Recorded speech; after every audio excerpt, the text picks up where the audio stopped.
And we are live. Alright, hello everyone, and for those who are viewing the footage after the stream itself has ended, the actual live viewers haven't gotten here yet, but let's share the stream.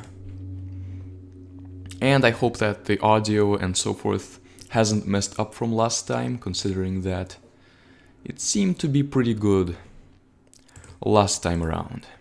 So this is a speedrun stream of Epic War 2, as well as simultaneously a sort of ongoing Q&A, where at any point you can ask questions about the games, their development / porting process, anything else that you want.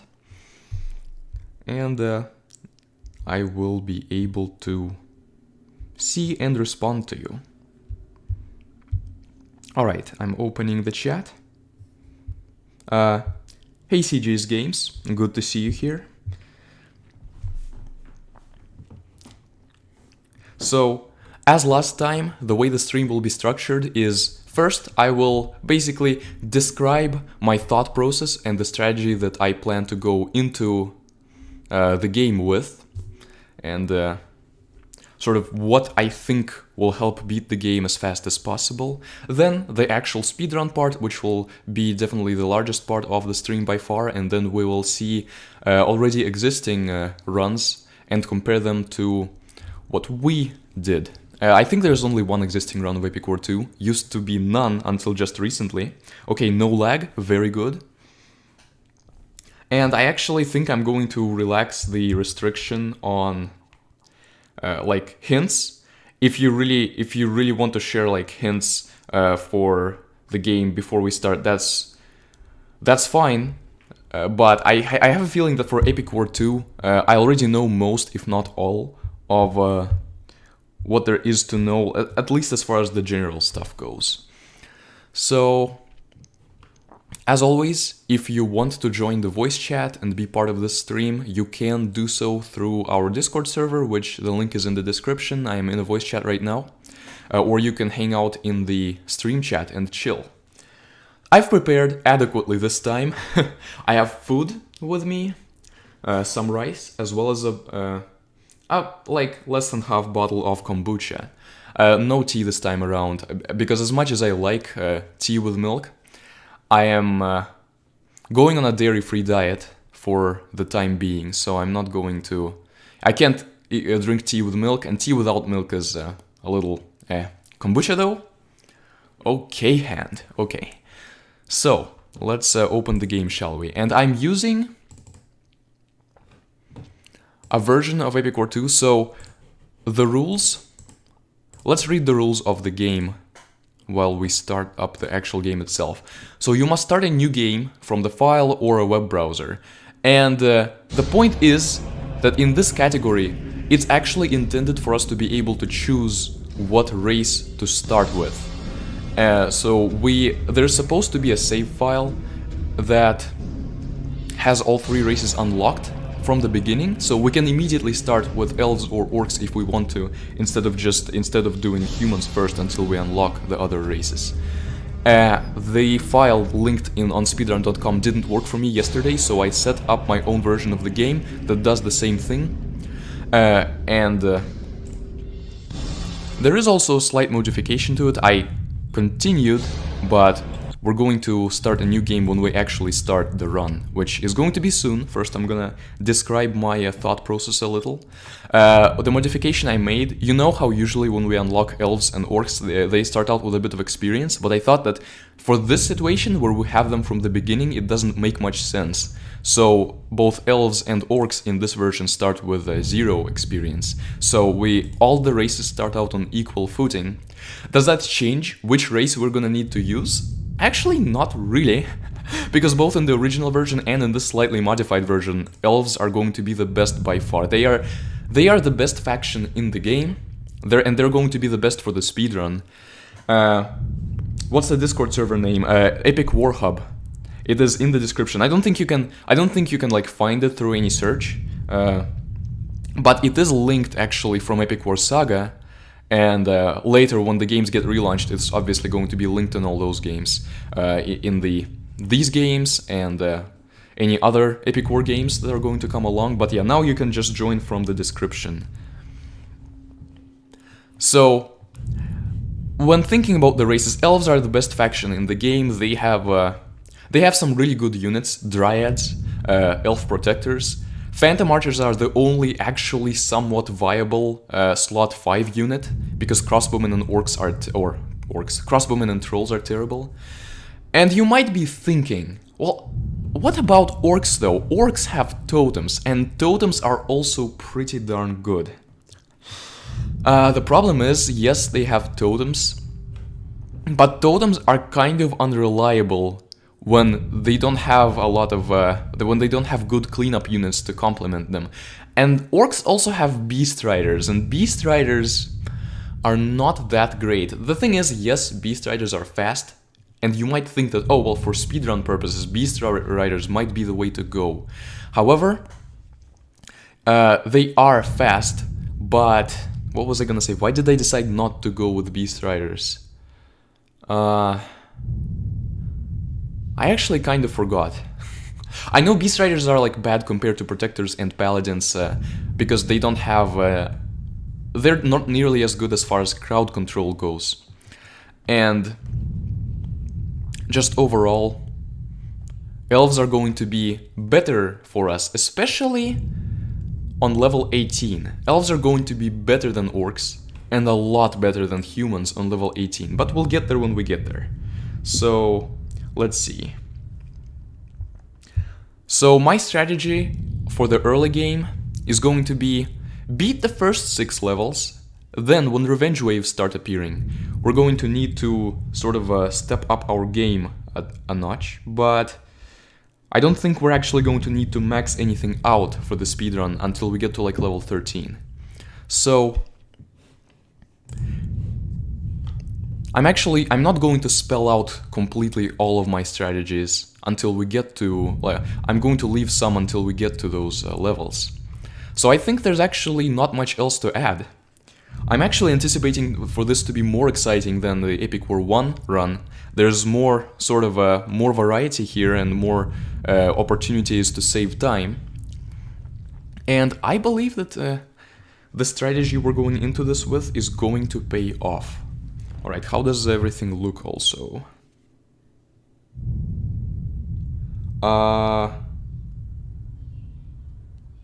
Okay, I'm checking on my phone.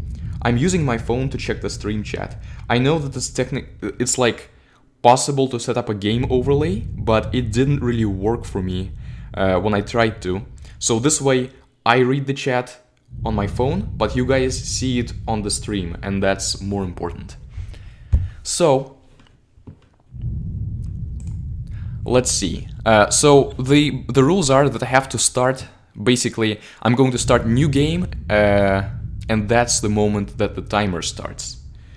But before that happens, I'm gonna have to reload the game for that. I'm going to ask you guys, is there any questions you want to ask me before we begin? After we begin, you can still ask me questions, but there's gonna be a bit more delay in answering them because I'm gonna be concentrating on beating the game and beating the game fast. But don't worry, you're not going to miss out on opportunities to ask me questions. If you ask later, I'll still answer them. Unless we get like 500 people asking questions, but that would be crazy in and of itself. I don't think that's happening anytime soon. And actually, before I full screen, I need to open this. There we go. Also, no, I don't want to play on armor games. There we go. Stream is looking good. Right now, I'll be chilling in Discord. Alright. Let me see if there's anything on Discord. So, basically, I'm going to start the timer and immediately click play new game. But actually, I'm going to not full screen just yet. You'll see why. Alright. Now, if you're chilling in the voice chat, you might end up needing to mute the stream, since you'll be hearing me from the voice chat and then me from the stream later. Alright, yeah, that's all good. As I said, if you get anything else that you want to ask after we start, you will still be able to do so. Alright. I mean, that's why the stream is half Q&A anyway. So, I'm going to click play new game. Or first I'm going to start the timer, and then immediately click play new game. In 3... Oh, hello Night 4. Just starting the stream. I mean, I'll reiterate any rules that you might not know. I'm using my sort of change to the game to unlock new races at the beginning, and the only change that I made is that I made elves and orcs start out with 0 experience, because when we have all 3 factions at the beginning, it doesn't make sense that these guys have more experience than humans.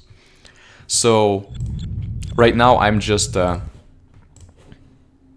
I'm going to start the timer and click new game immediately, and from there on the stream will start. So hello to everyone who's just now joined. If you have any questions about the rules, if you missed the rules, you can ask. If you have any other questions about anything, you can also ask. That's what the Q&A is for. But now I am going to start the timer in 5, 4, 3, 2, 1, start. Okay, save, quit, start again.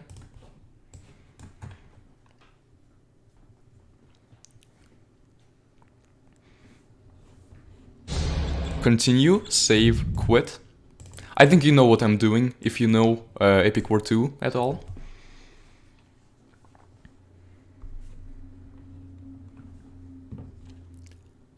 Continue, instructions, close, credits, close, level 1, elves. And now we have dwarves and hobbits. There we go. Took about 40 seconds.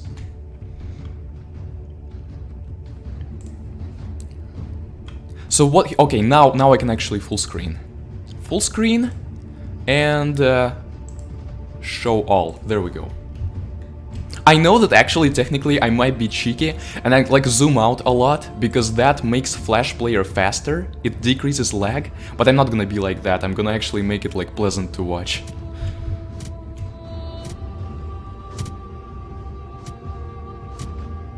Oh, quitting on the bottom right works too, that means I wasted some time. That's okay, not that much time, it would have been like 20 seconds instead of 40, and 20 seconds when there's like only one existing record, and it's like 4.5 hours, 20 seconds is not that much. I got 1 mana boost, but that's the only mana boost that I'm going to get on this level. And now we're waiting to fill up our mana, and then we're going to actually use, so we have 3 options, hobbits, dwarves, and elf apprentice. Notice elf apprentice costs 25, dwarf costs 50. Elf apprentice has 120 HP and 35 attack. Dwarf has 280 HP and 70 attack. So dwarf costs twice the mana, has twice the attack, and has more than twice the HP, which may give the impression that dwarves are a little better than elf apprentices for the mana used, which is actually a lie. In all actuality, dwarves are a lot better than elf apprentices because of splash damage, because at this point we're dealing with squires who do splash damage, and like if they hit 2, like we have 2 elf apprentices. Yes, combined their health is almost as much as a dwarf's, but a squire is going to do twice the damage to 2 elf apprentices standing next to each other, because the squire who does 40 damage will do 40 damage to both of those apprentices, but also will do 40 damage to the one dwarf. So, at this point, dwarves are going to be our saviors. Hobbits have way too little range to be effective against these guys, and they just get demolished even though they are cheap. And elf apprentices are probably people I could win with, but definitely a lot harder than dwarves. I think elf apprentices are like, they have slightly less range than squires do, so squires overall win out against elf apprentices on like 1-on-1 duels or 5-on-5 duels, but elf apprentices are like 5 mana cheaper, because squires cost 30. And then orc fighters, which are like equivalent to the 2 of them, cost 50 mana for whatever reason. The balance in this game isn't very polished, but that's not going to stay that way for long. Wink.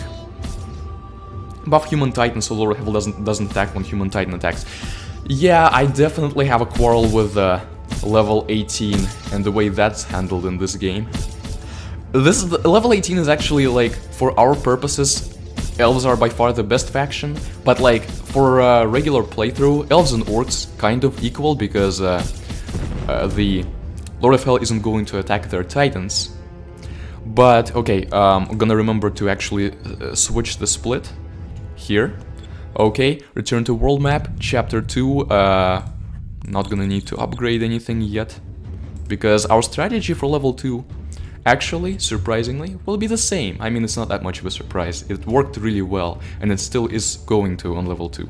I've actually done a bit of preparation for this stream, unlike the last one. It wasn't much, it was like an hour and a half at most, but I played through some of the earlier levels to see what will work. And the dwarf strategy ended up working for a few of the earlier levels, which is good.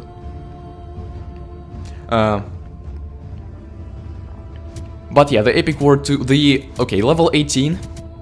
If you're wondering why elves are just overall going to be better for us than orcs on level 18, I think I'm gonna elaborate on that on the level 18 itself. Also, I just wasted a bit of time because I didn't upgrade mana immediately when I could. Well, that's okay.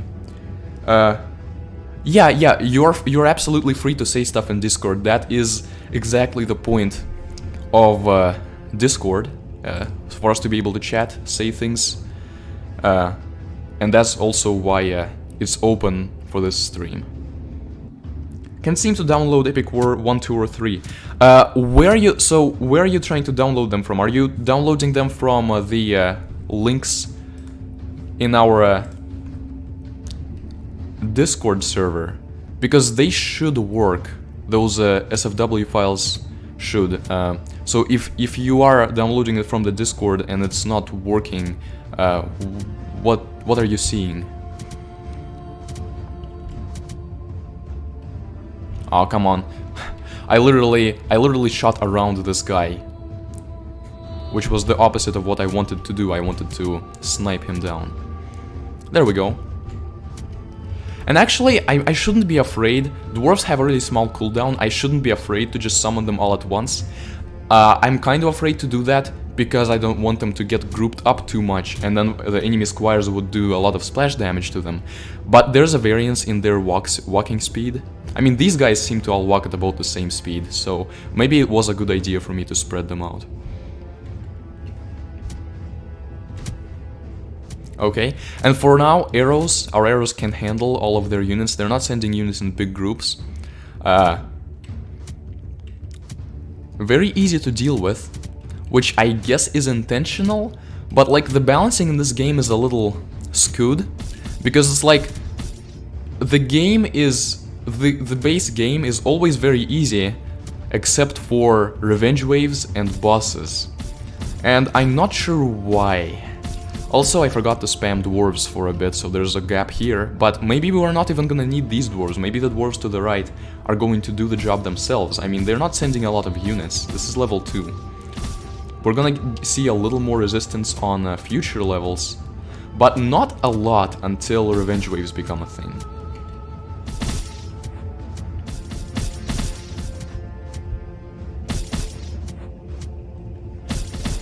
Alright, so as you can see, the dwarves are damaging the castle. They're also hitting the squires, who stop to attack them. So that's why the squires are dying. If the dwarves had a slightly shorter attack range, the squires would stand there, hit them, and not get hit.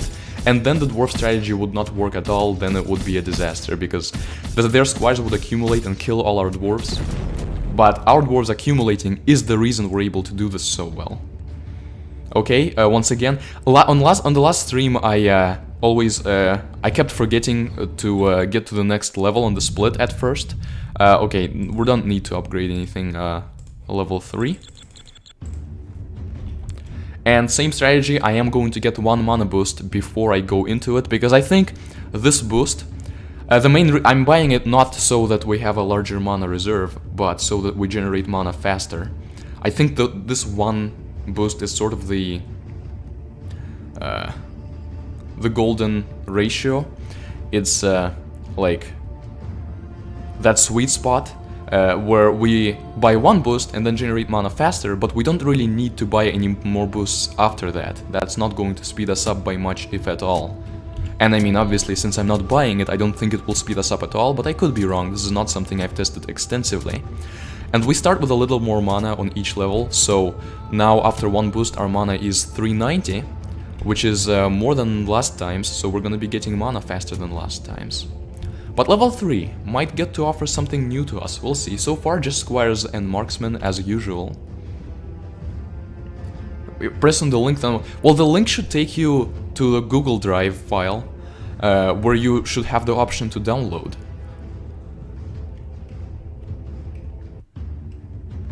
I know sometimes it might be, it might not show up, but I think those links work fine. I know the Flash Player link takes a long time to load sometimes, but the Epic War files, they should work just fine.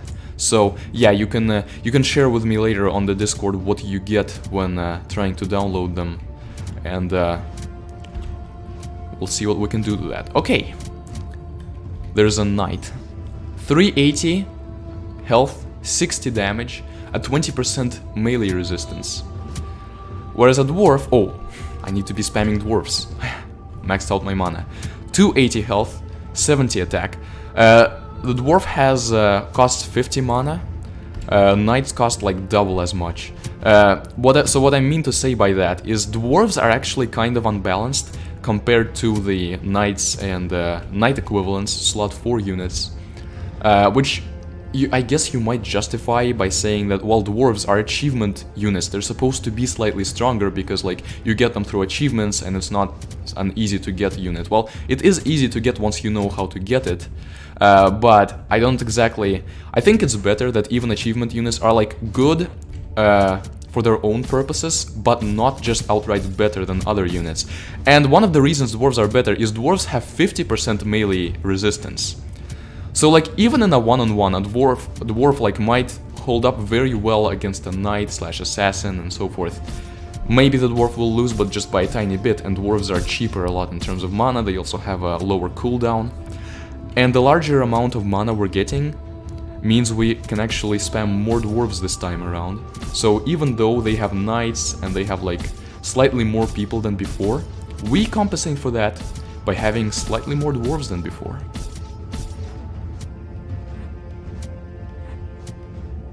Will there be some sort of speed option for Epic War 2? Probably by far the slowest game in the series. I agree. It's the slowest game in the series. However, there will not be a speed up option. It's something, as the speed up option is like the easy slash obvious way to go for speeding up a game that's slow. Darn, I wish I could turn off blood and like explosion effects. However, I think that goes against the core of the game, and when you get to play the redesigned game, which some people actually already have because it came in the form of a mod, but like, and then later it will be an actual port of the game, you will see what I mean. You'll see why a speed up option is actually not at all necessary to help Epic War 2 not be slow. Okay, same strategy here. We're still going to use just dwarves, which is why I still didn't upgrade anything. We're like saving up some mana and then we'll go and upgrade our elves. But once again, getting a mana boost first. On this level we're fighting elves, and they're actually gonna have like strong units, aka phantom archers, appearing at later points in the level. But I don't think we'll get to see them because we're speedrunning. And this dwarven strategy is actually proving to be very fast, at least for the game's pacing. Like, the game likes to wait 5 minutes or 10 minutes before introducing new enemies on the level. And so because of that, the first parts of the level don't offer much resistance at all, which is why it's possible to beat the level quickly.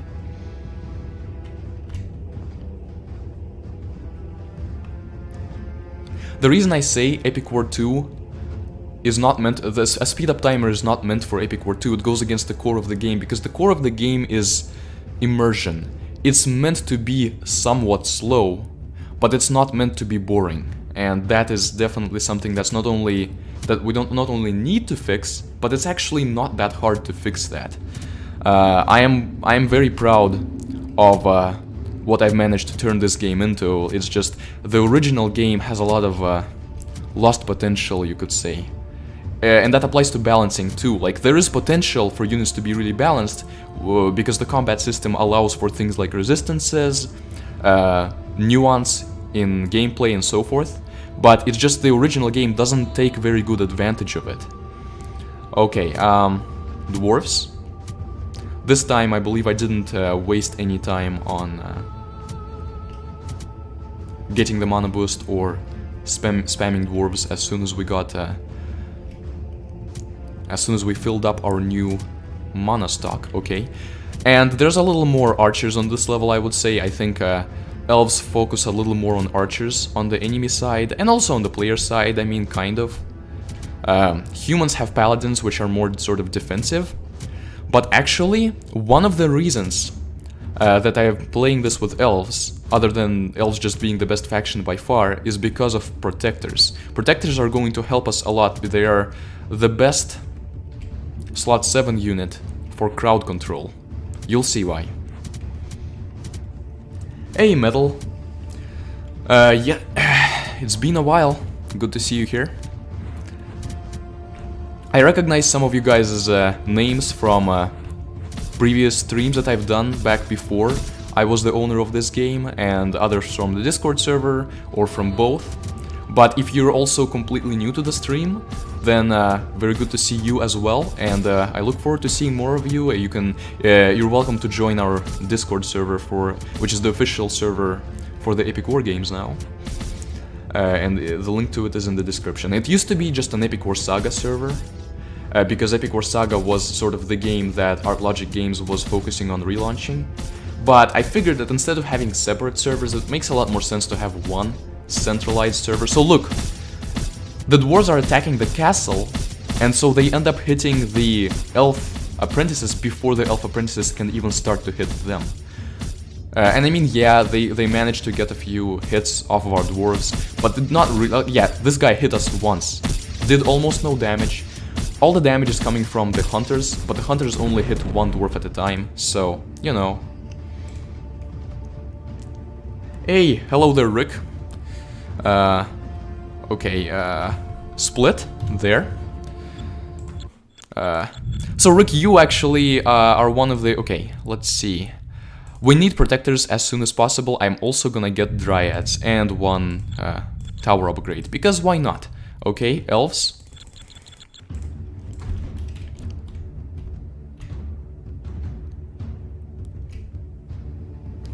So, similar strategy on level 5. This is probably one of the... I mean, you might find a way to beat things quicker.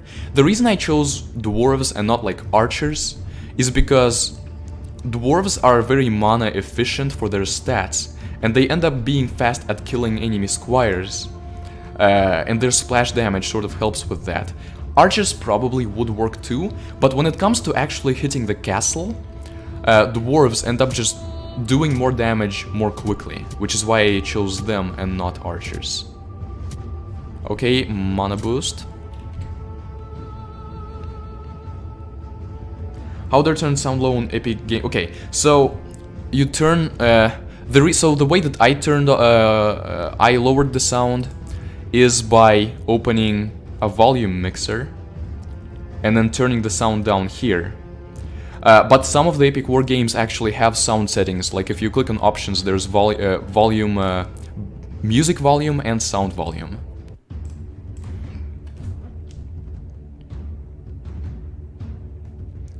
So yeah, as I was saying, Rick, you actually have some insight into what the relaunched Epic War 2 will be like. Obviously it's a secret right now, but I don't know how much you've gotten to actually play the game, but you have an idea. Alright, we're killing them all, getting to our max mana stock, and like this is level 5. They're not putting up much more of a resistance than on level 1, than freaking level 1. Like there's a knight, sure. We have a catapult, ooh, really scary. A catapult is like basically like 3 archers. It's not any more powerful than just like 3 archers and that's it. And we can destroy it with arrows just like any other enemy. This time I am actually kind of focused on shooting down the squires, because the squires, if we let the dwarves deal with the squires will take damage, and they will also take time killing the squires, which will mean that they will get to the castle slightly slower. Got it downloaded. Alright, that's great. Hopefully you're gonna be able to play them just fine. I'm planning for the Flash, like, I'm not going to, even when the game, we port the games, and I put them up like on Steam and on mobile for like $5, the collection of all the games. I'm not planning on taking down the Flash versions. The Flash versions will still be available to play through on Flashpoint or through Flash Player in general until Flash stops working on computers. So like you'll be able to go back and play like the old versions for nostalgia and to compare them, but obviously the new versions are going to be a lot more playable in terms of quality and just overall things that you'd think would be designed well but aren't, like the level design in Epic War 2. I'm very excited for the changes that we'll make in the ports. I think they're gonna make the games far more polished, and polishing is probably the main downfall of the games in their current state, because they're already very fun to play from how the systems work and how the like the battle system has a lot of potential. Why Grimtooth has patch from Popo? What do you mean? Okay, Mountains of Thunder are done. And now we're moving on to level 6.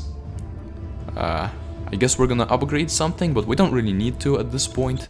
Okay, level 6, the orcs. We'll use our elves. Because, I mean, we're only using dwarves so far, we've used only dwarves. And we can win with any faction, but we're using elves so that we can use the experience we get from these levels to upgrade elves. And in this game, upgrading actually doesn't make things drastically, like, it doesn't make things drastically faster, because you then still have to upgrade them from the beginning. So really, the main factor is the starting mana on each level. And if you're particularly attentive, you're saying, well, this level is called the Orcs. It says here, the Orcs. Why is the icon a hobbit?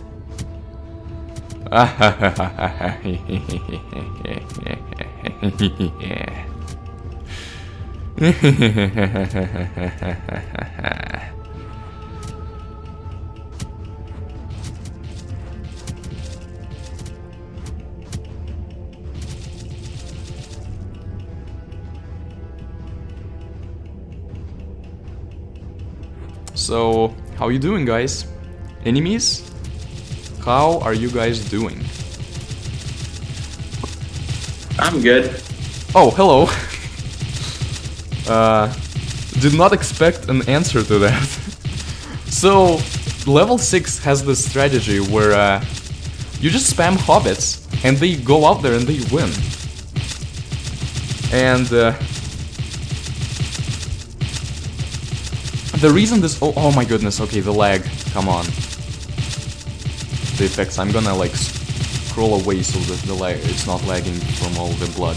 The reason it only works for orc levels is because the orc fighters have a small enough range that the hobbits end up hitting them. I believe squires and elf apprentices have a larger range and they do not get overwhelmed by hobbits. I mean, elves might, but I know I tried this on level 1, didn't quite work. But level 6, the fastest level like by far. We just destroyed them. Now, however, we're moving on to level 7, which is where revenge waves become a thing. Okay, let's see. Protectors, we're gonna want good protectors, so I think I'm gonna max them out. We have protectors, we also have dryads. We don't have a very good arrow tower, but we don't really need to. Okay, level 7, elves. So, now we're entering phase 2 of our speedrun, which is when our strategy changes. We're no longer able to use dwarves or hobbits to destroy their castle, because we can get them down to half health, then a large wave of protectors will appear, or in the orcs case beast riders, or in the humans case paladins, but we're not gonna fight humans until level 13. Hello Vincent, hey Vince. So we're gonna need to prepare a little more, which means we're gonna need some mana boosts. We're gonna need to, I don't think, we're definitely not gonna need to get like 9999 mana for this, but like several thousand definitely. So at first we're just gonna mana boost, and we're gonna send like a few dwarves or hobbits if the enemies break through our arrows, which are pretty weak. In fact, I don't think I'm even going to get this upgrade. It's a mana investment, but it doesn't really do much for us. I mean, arrows, sure, maybe they're worth it. Maybe they will make me send 6 less dwarves, and that will be worth the mana cost. But I'm definitely focusing on mana boosts first, because that's sort of the smart investment. The sooner you buy upgrades that make you generate mana faster, the more mana you're going to generate with time. How much mana are we gonna get? Like maybe like 3000? I don't know. We're gonna need to prepare against their protectors, but we might not actually need to send as many protectors as they're going to have, because we have the advantage that you've seen with dwarves earlier. We're hitting the castle, so we're going to hit them before they get in range and start hitting us. That's the thing. But that's not guaranteeing that we're gonna fight them off. So we do need a bunch of protectors at least. We do need to be safe in that regard. I'm thinking 3 or 4000 mana. Can you play as orcs to unlock angels? Okay, so Angel Knights, very good unit, extremely useful on level 17. They're like the counter to the end. So, you know, if we had them, it would provide for a nice bonus. However, in order to get them, we need to max out humans, elves, and orcs. Oh, and for anyone who just joined, this version of the game, the one that we're using for the speedrun, we're starting with all 3 races unlocked and at 0 experience. So I started the game as elves. I think that's the point of this speedrun category. So I don't even have humans upgraded. And the point here is that, yeah, Angel Knights would be nice, but like maxing out humans and orcs without actually playing them, and especially with the 70,000 castle upgrade, it's going to slow us down by a lot, and it definitely doesn't work for a speedrun. The only stuff that I changed is I unlocked elves and orcs from the beginning, and I made it so, you know, usually when we unlock elves and orcs, elves start out at 5,000 experience, orcs start out at elves at 5,000, orcs at 10,000. But I thought it didn't make sense since we have them at the beginning immediately, so now all of the races in this version start out at 0 experience. And we're building them up from the beginning, like we would with humans. Okay, I wasted some mana. Oh, oops. Okay, now they have healers, which are kind of annoying to hit with arrows, because they do heal themselves. They heal themselves, so they're gonna heal some damage that our arrows do to them. But they don't heal anyone else, so they're a very useless unit. The only purpose they serve is make it a little harder for us to use arrows here, literally. Because of a bug, they do not heal any other units nearby. So, they're definitely not worth for us to use. Like, they're not even healing each other when there's 2 healers nearby, they're just healing themselves, they're very selfish. Never played much Epic War 2, but how do you unlock units like dwarves? Okay, you unlock dwarves by loading the game 3 times. So I like loaded the game, saved, closed the game, loaded the game again, saved, closed, and then loaded the game for a 3rd time, and got dwarves. For hobbits, you read instructions and credits, or you just open them. You don't even have to read them in their entirety, you just open them.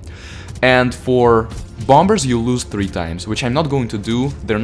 Bombers are not going to be essential for our speedrun. I mean, they are nice to have when like the enemy sends a strong unit, and you can send a bomber. Bombers do a lot of damage, and if there's no ranged units that the enemy has nearby, they can help. But they're definitely not essential by any means. By the way, I didn't mean to send out a dwarf, I just meant to send out a hobbit or 2 to slow down the assassins while I shoot them with arrows. So like, do I want to get this tower upgrade? It's gonna slow us down from getting the mana boost, so I don't really want to. Oh, and here, the hobbit is going to help us hit the healers. Which is actually funny, because I believe that's all we're gonna need to break through them. It would have been harder with just arrows, but the Hobbit really made the difference. Okay, 4000 mana. Not gonna get any more.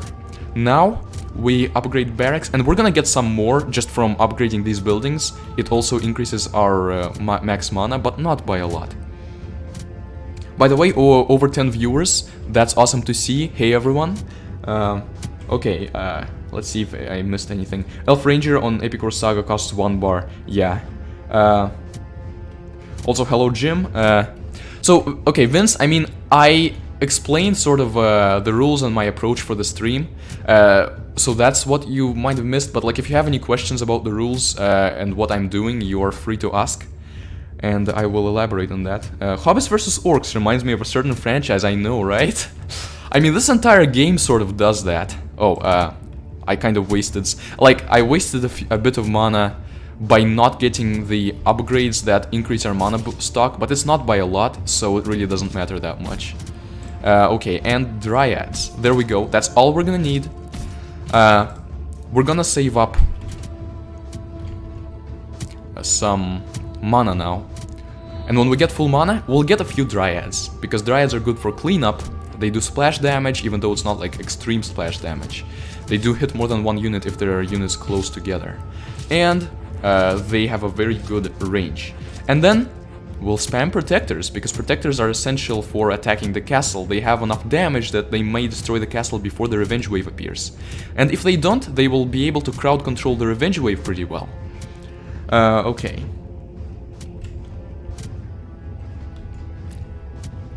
Let's see.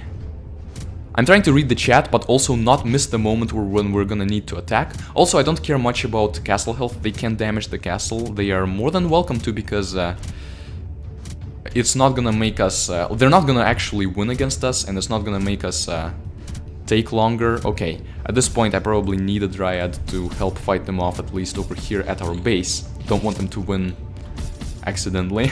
Don't want to accidentally let them win. Another Dryad.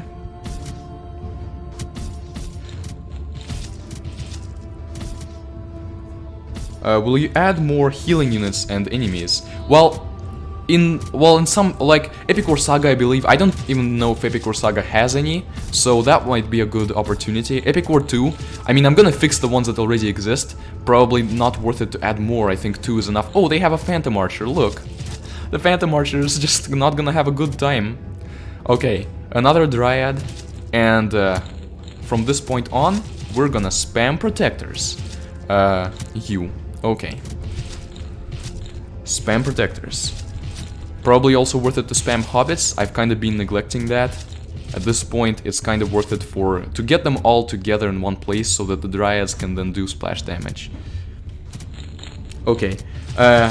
Is the bug just for the elves or all 3 factions? Orcs don't have a healing unit, but for humans that bug exists as well. Yes, clerics are just as useless as healers. So yeah, Hobbits are just gonna be there to concentrate them in one place, not let them advance too much. Protectors are our damage dealers, and Dryads are our cleanup unit.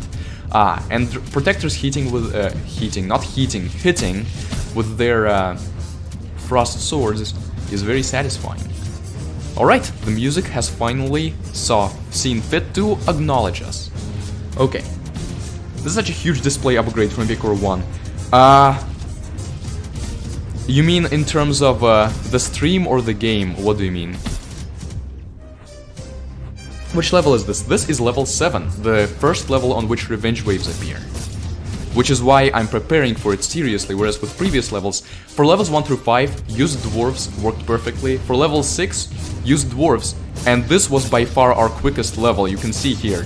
Even level 1 took longer, even though level 1 started with me refreshing the game to get Dwarves.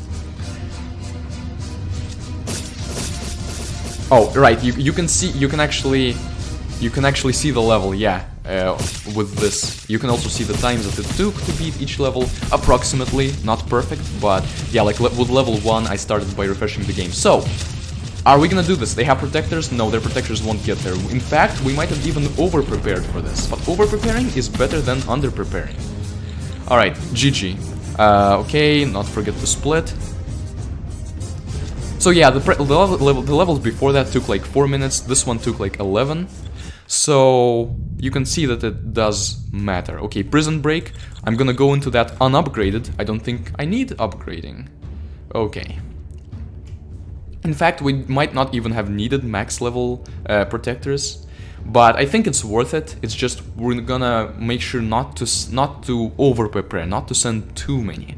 Okay. I remember beating first 6 levels with dwarves. They're so good. Absolutely. Like, the enemy doesn't have much to counter our dwarves until the revenge waves become a thing. When they get like a huge spike in power, only because of the revenge waves, and that's how the game is designed. The levels are very easy up until revenge waves become a thing, at which point they are just pretty easy. Like, level 17, as I said, with Angel Knights would be extremely easy because they would keep the end in place for a very long time due to having high magic resistance. But without Angel Knights, it's still pretty easy. It's still not a problem whatsoever as long as you understand how to play. But I know that it is a problem for some people. It might be a problem for people beating the game for the first time. I don't think I lost the levels for the first time, but I definitely didn't find them too easy. I thought they provided a pretty good challenge. And I loved the level design itself, like the game progression of Epic War 2. The world is one of its stronger aspects, definitely. The gameplay has strong potential, just needs some tweaking. Will you add a revenge wave from your castle? Probably not to these games, but it's definitely a mechanic that I'm thinking of exploring in maybe future games, if we have them, or like Epic War Saga ports or whatever.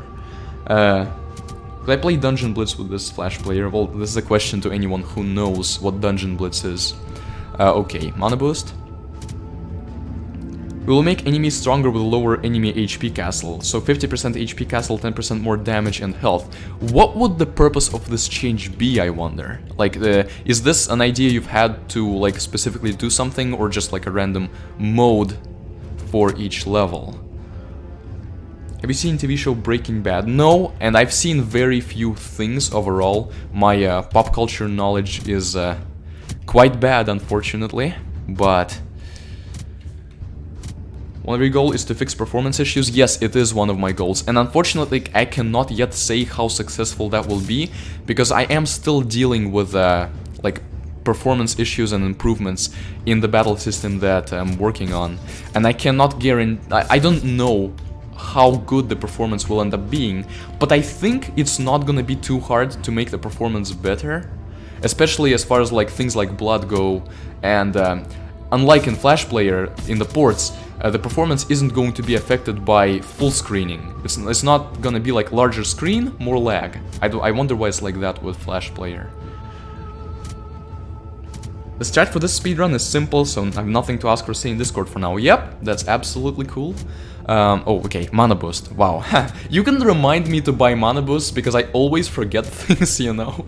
And I think collectively, my little mistakes like this will increase the speedrun time by like 5 minutes or even more. And that's funny, but you know, that's also where the fun comes in. And also, I read your guys' messages and questions, and that's the more important part. So, you know, who cares if there's a bit of a delay in my mana boosts because of that. Hobbits cost 10 mana, so like buying 1 or 2 hobbits is not a delay at all to our mana boost. Dwarves I should probably avoid buying as much as possible, because even 50 mana does make like a small difference. But I'm actually kinda glad that I have this dwarf here, because then I can just focus on the ranged units and let him deal with the apprentice. That was a lie, I killed the apprentice by aiming the arrows a little further down than I wanted to, but now I can help deal with the assassin. Yeah, the screen. Okay, so the display improvement. Epic War 1, the Flash Player in Epic War 1 for some reason didn't have the option of full screening or zooming in, but for all the other Epic War games it does. So this is how it will be from now on. I couldn't do anything about it for Epic War 1. Well, I could have tried to like find some exploit to make it work, but it would have required a lot of time preparing. and I don't think I really could justify spending too much time on things like that. However, I'm very glad that the screen is actually large here. I've also set up some things, like as you can see, you can now actually see the chat. I hope you can at least. I hope that it works. Let me actually check on my phone. Meanwhile, they're destroying my castle, and I'm gonna lose because of that. But yeah, the chat works. I also added a border around this thing, and I put it on the left because when it's on the right, it obscures. Oh, I probably didn't need to buy that.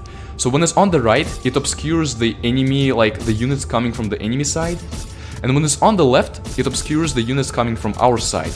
Well, the units coming from our side aren't as important because the game is going to be mainly happening on the enemy side. Because they're almost never going to actually break through to the point where it matters which units we send out. But we are going to break through all the time. Also, once again, I was inefficient. I was inefficient because if I had bought the upgrades as I could buy them, it would have...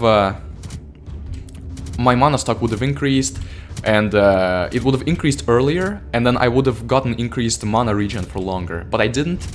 And I'm really bad, but it didn't make much of a difference anyway.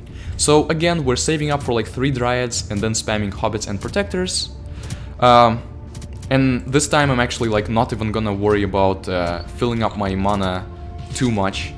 Still gonna try to make sure that we win with our protectors, but we don't actually need to have full mana stock to win. We're still going to destroy their castle before they can do anything about it. Dryad number 3, and from now on, I will wait just a little bit while sending occasional hobbits, and then spawn protectors and occasional hobbits. So see, splash damage from the dryads is very nice, which is one of the reasons that I'm using them over like phantom archers. The other is that phantom archers, while far better than crossbowmen and trolls, are still not as good as slot 6 units, the magician units, the wizard units, the mage units, the sorcerer units, however you want to call them. And the fight is already on their side of the screen, because they don't send out a lot of units, and we have dryads. Like, they don't even have they haven't sent a single dryad up to now on any of the elven levels. Okay. Wait, this is the time trial level. Oh, right, Vince? You're thinking of the redesigned Epic War 2, which you have some knowledge of, just like Rick. You've played, my mod of the game, which is a very good preview of how the redesigned game is like. And while it is a secret, so don't reveal too much about it, you already have this insight into what the game will become, and you remember what this level is from the redesigned game, which, you know, we might tweak the difficulty, might make it a little easier, a little harder, whatever. Wait, I forgot to spam protectors, I am bad, darn. This might actually cost us... Just because of this, the Revenge Wave might come out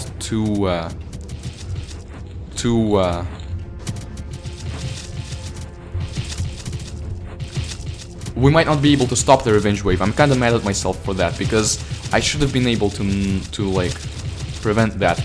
Because we just have 3 protectors there now, and before more of them come, our protectors are going to unleash their Revenge Wave. This was actually a big misplay on my end. I'm now sending assassins, because assassins are kind of fast, and they might make it there and do some bonus damage. But now we just gotta hope that our 3 protectors are going to be enough for when this Revenge Wave comes, because it will get there faster than our other protectors. And if we still win before the Revenge Wave gets there, that means we have over-prepared by a lot. And this actually means that the run isn't all that great. Okay, we at least killed their bombers without our protectors dying. Their protectors are getting there, but the castle is dying. This is actually very intense now. But the thing is, this is intense only because I messed up. If I hadn't messed up, this would have been very easy. We still did it, which means I over-prepared, so this run is not perfect. However, it is a good run. So far, no big mistakes. We're handling the levels very well, I think. Okay, do the split. And by do the split, I mean switch to the next level on live split, the speedrunning software that I use. Okay, we can upgrade the dryads. Really, it's probably the arrows we need to be upgrading. This is irrelevant. This is very irrelevant. Okay. Level 9. Ugly Mofos. Okay, so... I mean, it's actually called Ugly Men, with a question mark, because, you know, calling orcs ugly is very mean and racist. So, same strategy, but this time it actually might work even better. I mean, yeah, they do have a bit of a counter to us this time in the form of this level's icon that I chose for it, aka totems.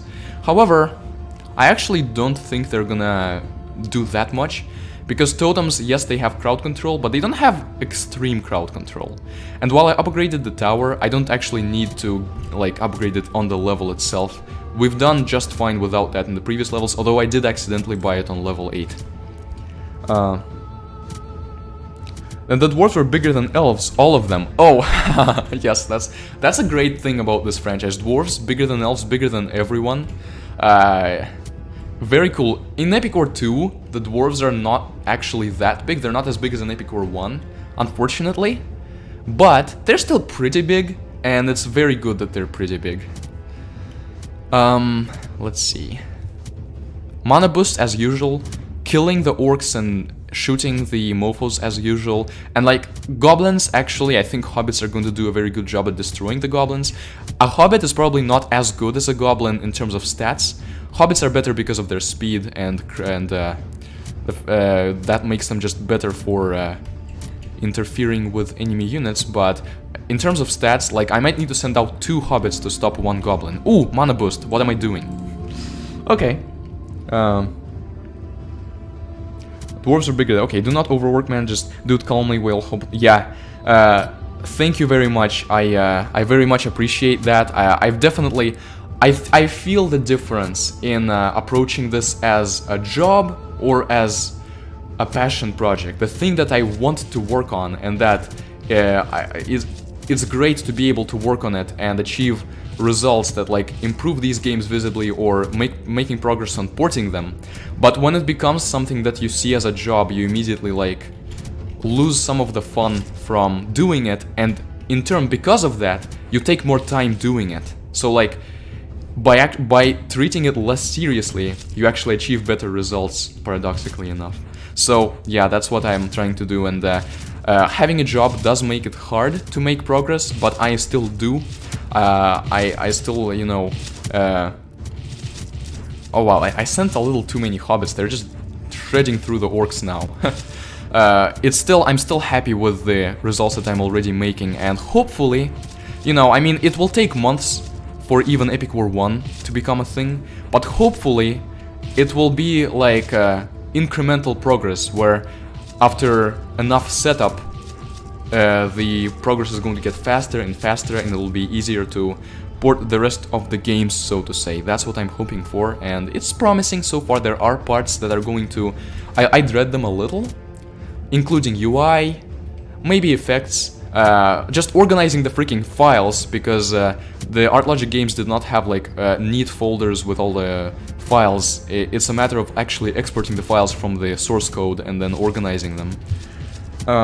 But yeah, I'm being very excited about the actual changes, and that was a... Wait, what? Don't know why I couldn't buy that mana boost. I think this is actually all that... Well, okay, we'll buy 1 more mana boost, but only 1, actually. Alright. Performance issue would be solved if games were transferred to something newer than Flash. I wouldn't say solved. There's still a lot of things to take care of, namely hitboxes, because it's checking collision for all, like for each friendly unit, it's checking collisions with all the enemy units, and for each enemy unit with all the friendly units. So having 200 units on screen at the same time is already like quite a straining thing. Having 400 units on screen is significant. Okay, we get our mana boost, but it's something I want to be possible, because I don't want the games to be constrained by a limit like that. How do you spend your free time growing up and now? Because you said you didn't play the 3D story games or pop culture TV shows. Mainly playing / listening to / reading the same things that I've already played / listened to / read many times before, because I'm like that. And I guess playing Flash games was a very popular pastime of mine, as I was growing up. It wasn't something that I was like did a lot or was allowed to do a lot of the time, but it was something that I was almost always very happy to do. And Epic War games were part of that. I mean, Epic War 4, then later Epic War 5. By the time I started playing Epic War 1 and 2 and 3, I already like didn't have restrictions on how many Flash games I could play or how much I could play them. Didn't really have them, but I also didn't really play them that much because I was already older and had, I guess, more. I was already into game development, which is a more creative sort of pastime, and it actually, you know, you think that game developers would also play a lot of games, but it's actually like you make games, you have less time. Even like you have less time to play them, or you just have less time when you want to play them because you're fulfilling your needs by developing them and then playing your own games, you know?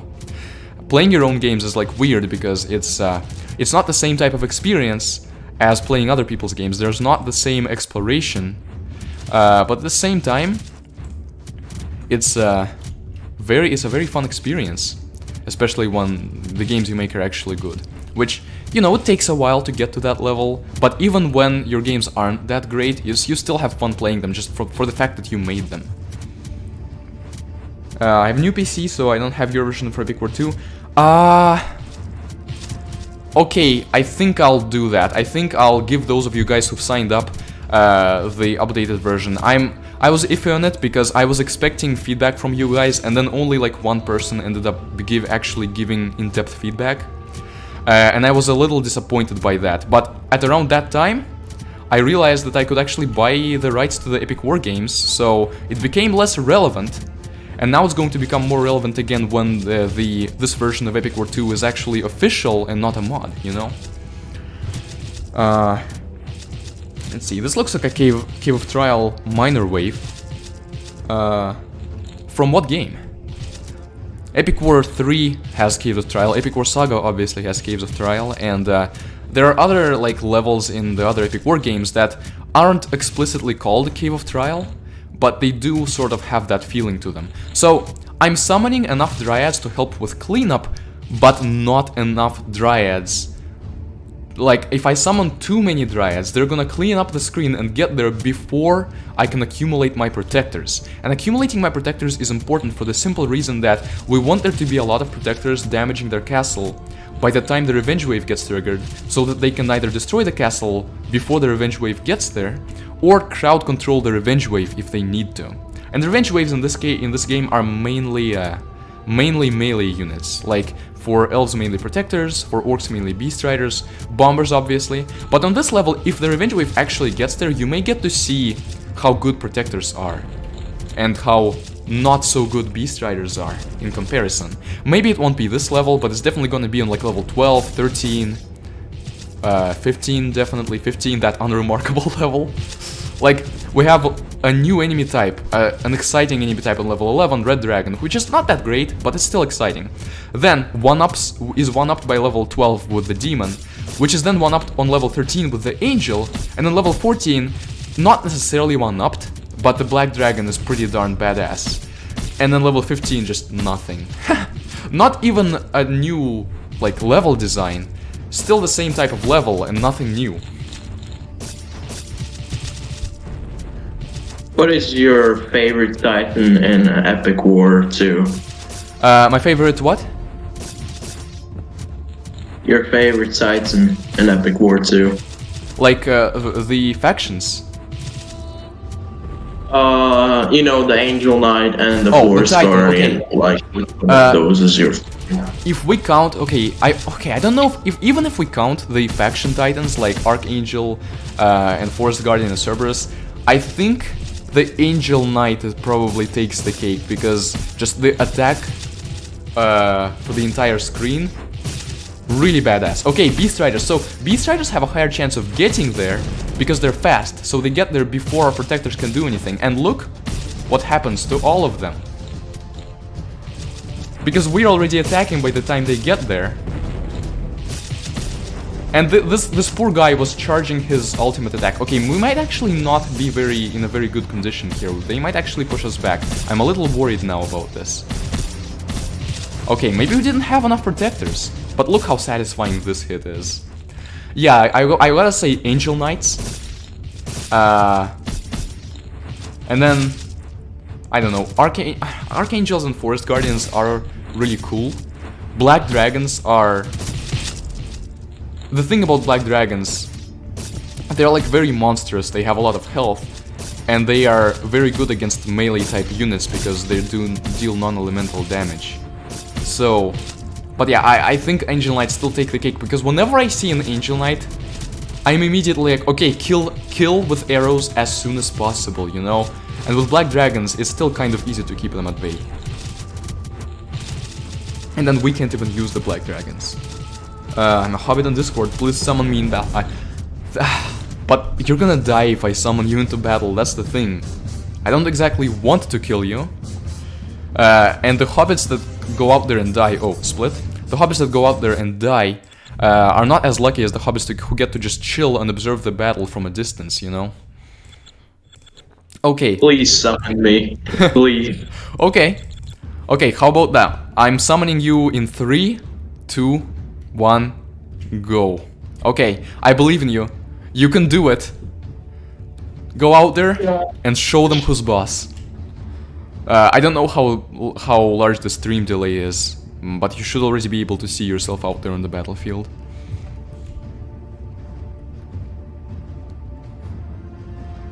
I believe in you. You'll show them all. You'll show this entire group of little group of orcs.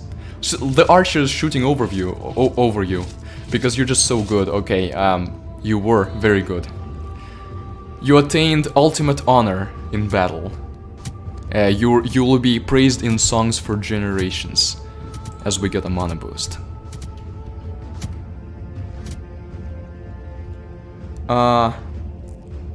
Can't see achievements in Epic War Saga. There should be a tab with achievements. It's like, it may not be like it may take a little while to find it, but you should definitely be able to find it and then collect the few achievements that you've gotten already. Okay, old laptop lagged with it too much. Yeah, that makes sense. Yeah, there were ways to reduce lag were to zoom out of the game, which actually isn't that good in terms of playing the game. It's not very pleasant to play. Well, actually, it is made pleasant by the fact it lags less. But you want to be able to full screen it.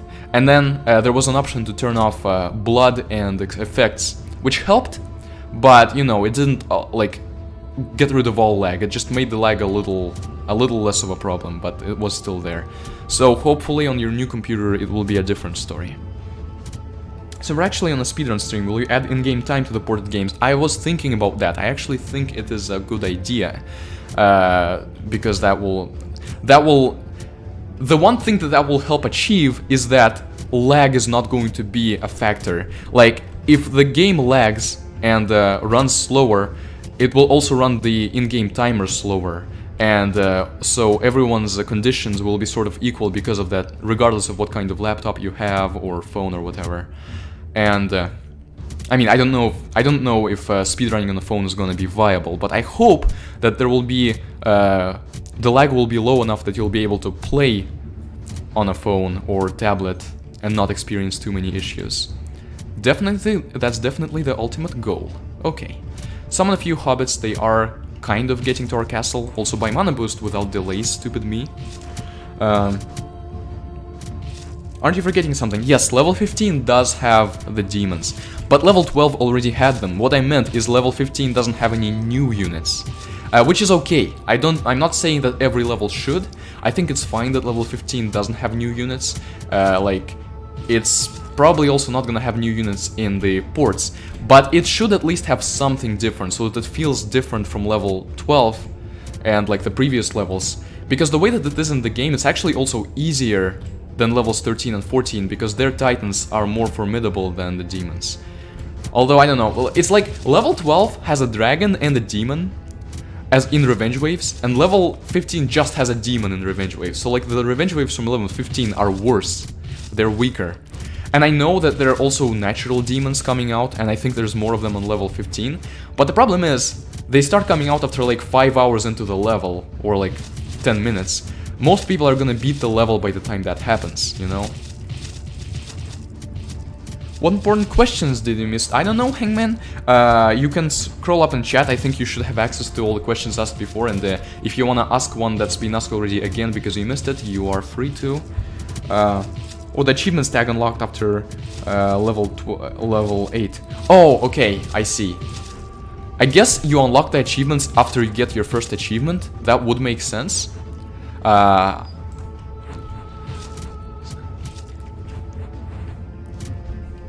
new laptop, you can play Rainbow Six Siege and Ultra without lag, so if it lags on Epic War 2... Yeah, I mean, maybe it will still lag on the Flash version because of Flash Player. But I very much hope it's not going to lag on the ports, at least, you know? And Epic War 2... I mean, Epic War 1 doesn't have much lag in the Flash version, even. Epic War 2 doesn't in this version, because there's, like, not a lot of units most of the time. But in any decent version of Epic War 2, it is going to lag. Epic War 3 does lag, because there's always a lot of units, there's often a lot of units, including in the Revenge Waves, and then Epic War 4 lags, probably because of poor optimization. It doesn't have as many units even as Epic War 3, but it still lags. Epic War 5 doesn't lag that much, but at some point, X3 speed isn't actually that much faster than X1 speed because of lag. But Epic War 5 is fast-paced enough that you don't even really feel the lag. Seeing that the abilities for some heroes of the Epic War Saga were changed. Yeah, compared to the version from like 2012 or 11 or whatever, whenever the game came out first, the version we have now was changed from the rebalance in 2018, and the changes were mainly actually done by Pantaleon, who is actually on our development team now, who helped with the rebalances earlier on for when Rudy was in charge of the games. But you know, as you know, there's a lot more things to be done for the game to truly reach its highest potential. And I believe that now we actually have what it takes to do it, even though it's going to take longer, and we are at first going to just port the games as our first step, and then look into things like that. But I am very excited nevertheless for the future of the games, including Epic War Saga, even though I'm not that big a fan of the original Epic War Saga. I'm level 2 now, you can summon 2... level 2, okay. And then when you get to level 5, you're gonna be like... Elf Protector, is that the role for level 5? Which is ironic, because in this game Elf Protector is one of the best units.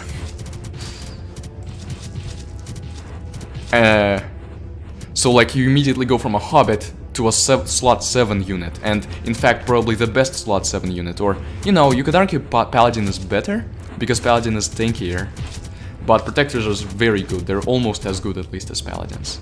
Okay, Dryad.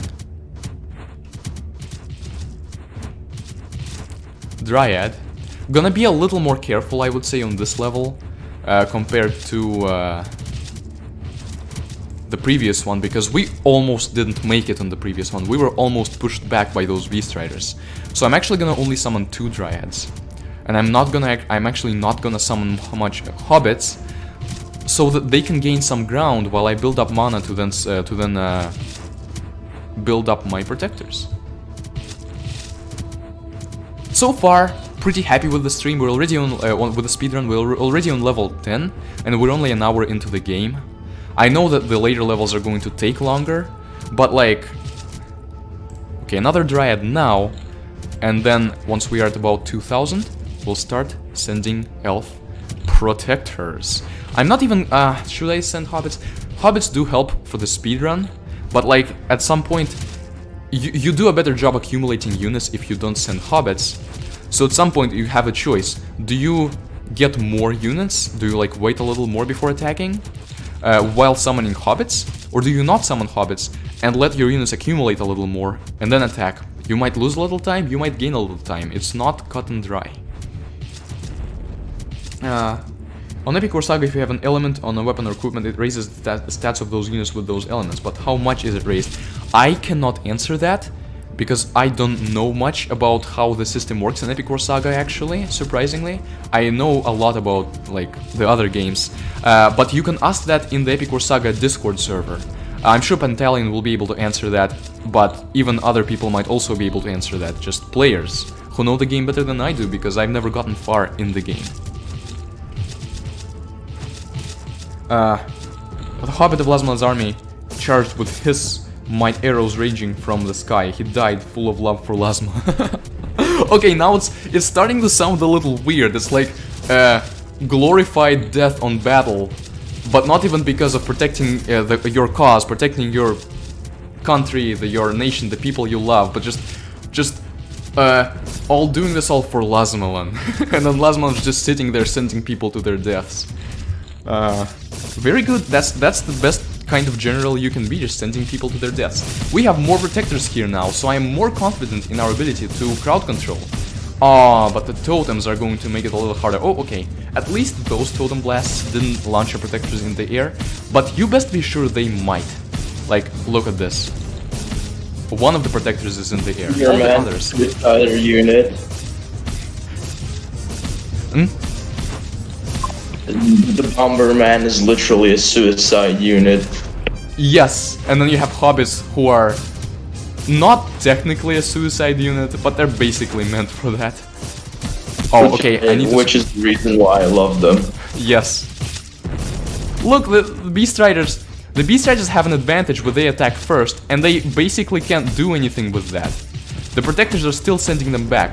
The Protectors are so much better at crowd control than Beast Riders. You can see this. They're even better than Paladins at crowd control, but they're worse than Paladins in their stats. Beast Riders, though, they are just unfortunately bad. Well, they're good if you compare them to, like, Ogres and stuff, but they're bad against Protectors and Paladins.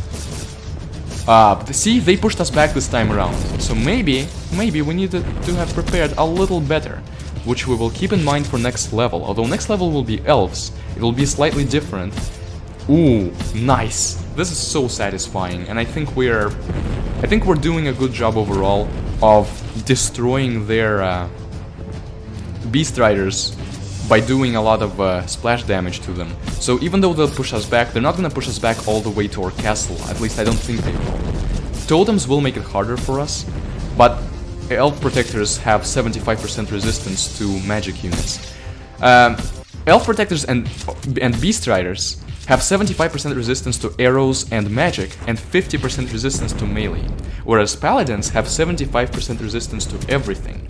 So Paladins are better at defending and tanking melee units, but Protectors are better at damaging and crowd controlling melee units. Beast Riders would be good at damage because their stats are actually higher, like they do... Can I hover over the Beast Rider, please? No, I can't. Game's not gonna allow me to, and the Beast Rider will die before we know it. Ah, those totems though, those totems make it hard. At least we have Dryads to help clean them up once the Beast Rider dies. And the Beast Rider is about to die here, yeah. Okay, and we are still sending Protectors. So this level didn't work out as well for us as it could have. We needed to prepare more, I needed to prepare more. 3 Dryads are helping, but we needed to have more. Ah, look at all those rocks, and the rocks are from the catapults, and the Protector is still going. Elf Protector is good for early game in Epic War Saga. I see, yeah, I think I remember them being pretty good at freezing people and crowd controlling them there too, although they don't have like as good stats as they do here. Okay, we need for the Ogre to die, so that we can freaking get to their backline of archers and catapults. And the Ogre is still going strong, somehow. Darn it, Ogre. I need to spam Dryads instead of Protectors, because this isn't actually going anywhere. So, I'm gonna scroll away because of the lag. All the blood and stuff, and explosions from people being launched into the air by totems. Which do fire damage, so I guess it makes sense. Just got Epic War 2, but I can't use Elves and Orcs. Yes, this is a special version, and I'm thinking of also... Maybe this should be the version that's linked to in the speedrun, because this way you start with Elves and Orcs, but they all have 0 experience, and what do you call it? levels 8 and 12 aren't unlocked on the map. But Hangman, you unlock elves after beating level 8, and you unlock orcs after beating level 12. You're gonna have to grind with them a little, but if you after the stream you can go back and see how I beat level 6. The way you can beat that is really fast, and you can grind mana very efficiently with that, and get them up to speed of your humans. Okay.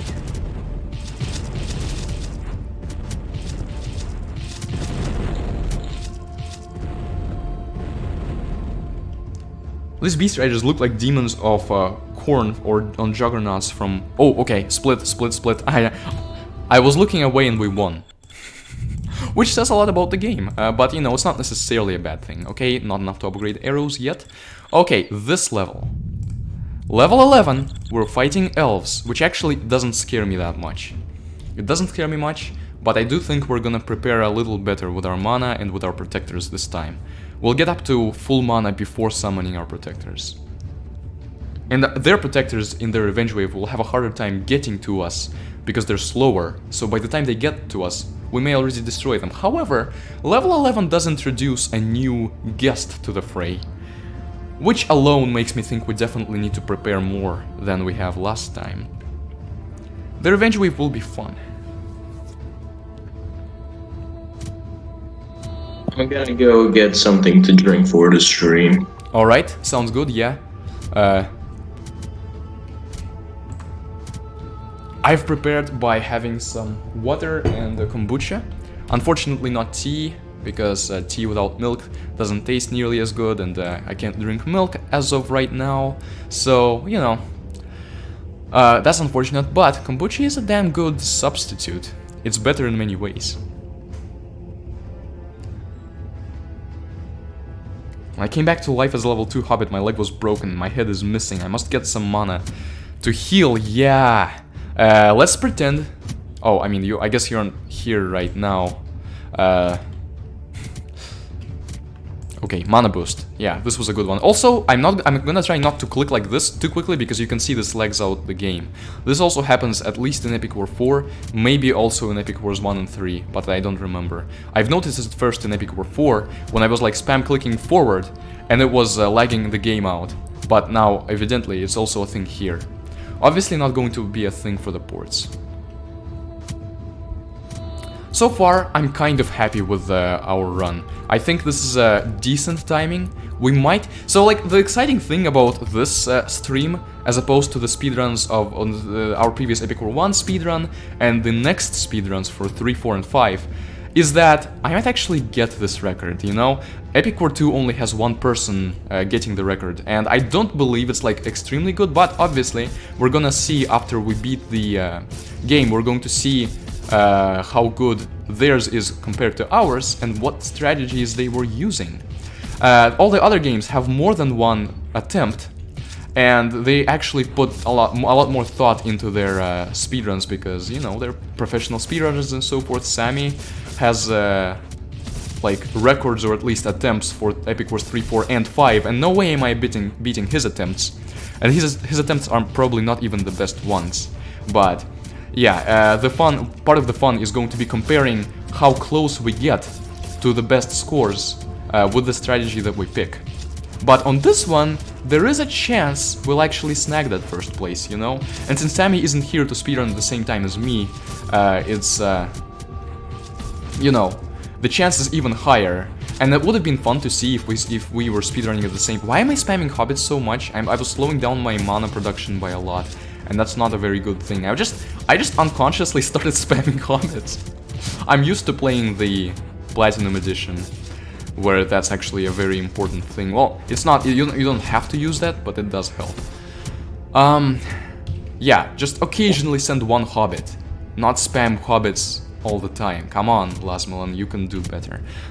But yeah, like, would have been fun to see if he would have beaten me on his run as compared to me on mine, since he wouldn't have been as prepared either, I don't believe. But, you know, he's not here right now, so it does at least increase our chances of getting the world record with this. And I'm spamming too many hobbits again, darn it. I'm back with my man, Master. All right, welcome back, and see ya, Night4. Thank you for joining the stream. So I was saying that let's just pretend that whenever the hobbits die and the troops die, and I spam way too many hobbits, darn it, they don't actually die. They just need to respawn. They need to heal up, use their mana to sort of get into a good shape again. Which also explains the battle system of Epic Wars 3 through 5, where you can have a set number of people, but they respawn. So, you know, I'm not actually sending you to your death. I'm just using renewable live resources, which actually makes it sound terrible the way that's worded. Yeah, it's so painful.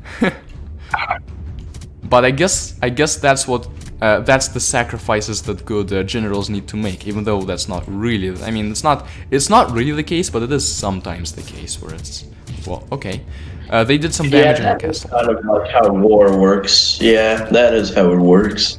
Okay. Sacrifice. Okay, assassins, can you guys go die? Okay, don't mean to be rude, but you guys should probably go die. Let's see. Okay, they're actually kind of sieging us. I need a dwarf to take care of the assassins, and my arrows will be aimed at their ranged units.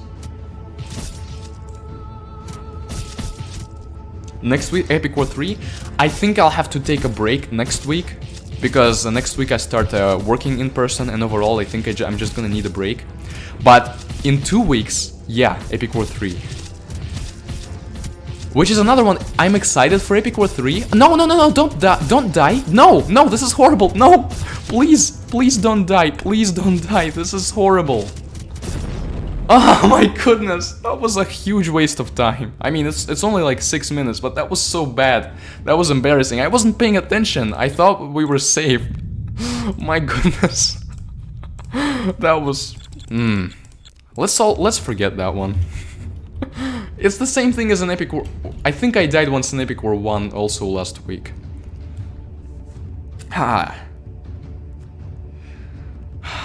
Wow. So, you guys didn't see that? Level 11 for the first time. Gonna make sure not to kill their castle. Not to kill their castle. Gonna make sure they don't kill ours. And I think maybe this arrow upgrade is actually worth it now. It's only 300 mana, but it will help a lot in defending like this.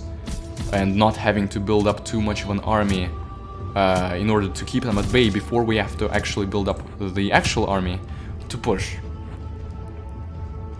I finished drinking my mana, it was sugar milk, by the way. Ooh, that's cool. Delicious. I can imagine, yeah, milk is just good, but unfortunately, not very good for me for the time being. So I have to refrain from drinking milk, or tea with milk, or cereal with milk. Which is unfortunate, but you know, I guess there are alternatives. Okay, and as you see, we now have 3 arrows attacking them instead of 2, which is just overall a 50% bonus, and maybe they also do more damage. I don't exactly remember from the code.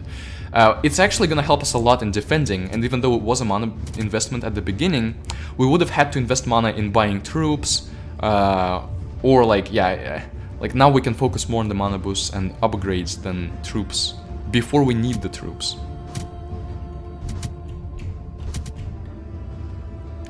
I need to actually like aim with my arrows though.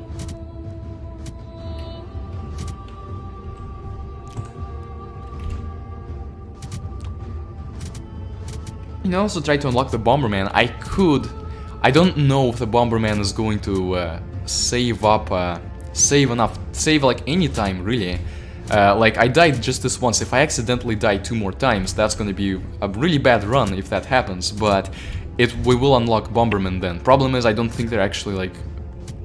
I don't think they're useful much, especially since they cost 100 mana. They are only useful on a very situational basis. They're not worth it, yeah. Okay, boost. And see, at this point, yeah, they're sending troops, they're sending a catapult, some assassins, which is not like something we can just ignore, but with our triple arrow instead of a double arrow, we can mainly ignore it and just shoot at it without summoning things, which is awesome. I'm not even summoning hobbits really. I don't even have my hand on the one hotkey to summon hobbits. I was hoping the healer would die because I shot her with a bunch of arrows. Unfortunately, it wasn't enough, and now the healer has recovered and is gonna need to be killed again. But that's okay because there's not really any other enemies right now to prevent that. Okay, well there are a few. Yes, there are a few. Mana boost. Oh, yeah, but you said, yeah, castle upgrade is irrelevant. I did say that, and I probably should have put some upgrades into it, but you know what's not irrelevant? Tower upgrades. And by not upgrading the castle, I end up getting my tower up quicker. Which is not exactly something to regret, you know? I mean, it is a mana investment, but we're gonna need it like on level 13 already, I think. I could try to beat it like in a speedrun way without actually saving up to 9999 and without getting like the arrow upgrades, but I don't think it's worth it, because if it doesn't work, we're gonna end up spending more time on it than just saving up and then going all out against them. And the competition isn't fierce enough for us to need to take that risk. Still no guarantee that we'll get first place, but we are guaranteed to be in top 2, which is very, very elite, you know, because we're gonna be one of the only 2 people playing with the speedrun attempts.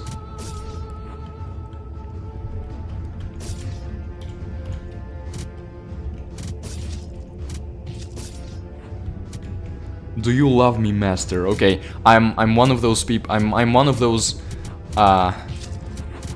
I don't know. That's the thing. I was gonna say I'm one of those masters who like pretends to care about his henchmen and then eventually just kills them or doesn't care about them. But one, that makes me sound like a villain, which I'm not necessarily a villain. We are fighting Hell's forces after all. And two, it is a very cliché villain lately. So you know what? Yes. The answer is yes. Does surrender count for the Bomberman? Actually, very good question. We're gonna need to test that out after this level, which I hope I'm gonna remember to do. If it does, then it's a very quick way to get Bomberman. If it doesn't, then not worth it. Okay, if you recall surrender counts, okay, that's good. Then we should probably get it. Another mana boost, because that one's probably gonna be worth it actually. And now upgrading the barracks. Not upgrading the arrows, because at this point I still don't think they're gonna get within our arrow range when it actually matters. Ha, that one hobbit stood up to an apprentice and an assassin behind him. Maybe paladin still at level 5. Wait. I mean, I guess so. They do I don't know. Like, it's hard to say which ones are cooler. They both look very cool. Protectors are better for crowd control also, and paladins are better for tanking, so they both look cool and they both are cool as far as utility goes. And here we're actually gonna need more dryads, but not hobbits, interestingly enough. Not gonna spam hobbits, because we want our dryads to accumulate and not summon the revenge wave before a whole bunch of protectors are here on our side. So I'm gonna get up to maximum mana stock that I already have, no more mana boosts, then buy some dryads, hopefully without decreasing our mana by much, and then switch to protectors and buy a whole bunch of them, and that will be perfect.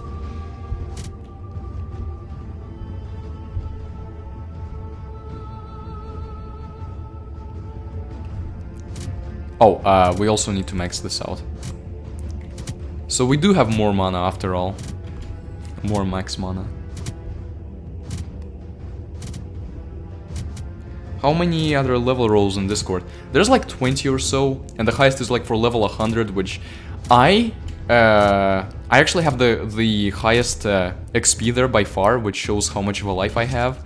And I'm still the server was alive for like 2 years or so. Well, it wasn't always really alive, but like I'm still only at level 27, so it's gonna be a historic event when someone reaches the max roll. And like they become not exponentially, maybe either exponentially or polynomially harder to get with each new level. That's the thing. So I think level 100 is like a very extreme, no one's ever gonna get that type of achievement, but someone will if I know humanity and Discord well enough. Also, they have Phantom Archers, and we just have Hobbits, and we are destroying them. Okay, Dryad. What is the complete leveling system for the roles? You can go to the bots channel, and there's a pinned message with the leaderboard, and you can also just summon the leaderboard, or you can look at the leaderboard by typing !levels, and it will show a link with the current levels for members, like the top 100 or so leaderboard, and on the right there will be a panel that shows which roles are for what levels. Oh, don't want to waste our mana here. So yeah, if we have like 10 or so Dryads, it's gonna help a lot in cleanup and even against the revenge waves. But I'm not gonna... I'm gonna aim my arrows back at my own Dryads. It doesn't hurt them, but it just humiliates them a little to have arrows pointed at them like that. Over here. I'm gonna try to aim it as downwards. Now it's like almost perfectly downwards in a vertical manner. It's not exactly. You can see the arrows are at least fly at a bit of an angle. Can I do it perfectly? This is probably about as good as it will get. Okay, and now Protectors and Dryads, because for a while our limiting factor is going to be not the mana but the cooldowns. So we're gonna be able to have like a large amount of Protectors already by the time we're gonna run out of mana, and from then on we stop summoning Dryads and just summon Protectors. There. This is a good way to prepare, don't you think? It might still, I don't know. That's the thing, their Revenge Wave is gonna have something in store for us that might prove a challenge against us. That being said, elves are OP, so... And when we play against elves, they are OP. The enemy elves that we play against now, you'd think they're OP too, however, as you already know by now, the game does not really know how to utilize its potential, so the enemy elves have potential to be OP, but aren't that OP. Not that they need to be, I don't think they need to be OP, I think all the factions need to be like good in their own ways, without extreme differences, like elves are so much better than the other two factions. That's kind of lame. What's lame is that orcs are as bad as they are. Like, you might justify that, oh, elves are better than humans because you unlock them later and that takes some grinding to level up. But then orcs, which you unlock even later, they take even more grinding to get to the... Like, when you unlock them, they take more grinding to get to the point that your humans/elves are at that time. But they are worse than even humans. Also really like the dwarves back when I played this. Yeah, the dwarves are awesome. They're awesome in all the games, and even in this one, like in this one, they're not as badass as they were in Epic War 1. But we just completely steamrolled them. That's good because my freaking first attempt at this level was a disaster. GG. The trick was the dragon, if you were wondering. The dragon did not get there in time to stop our people. Dragons, in this game, red dragons, actually not very powerful. And I'm gonna try to do the same thing here. Instead of leveling up arrows and then trying to take them down, I think I'm going to prepare enough so that by the time the Revenge Wave comes out, the demons and stuff doesn't even make it there in time. Even though Beast Riders are fast, so it will be a risk.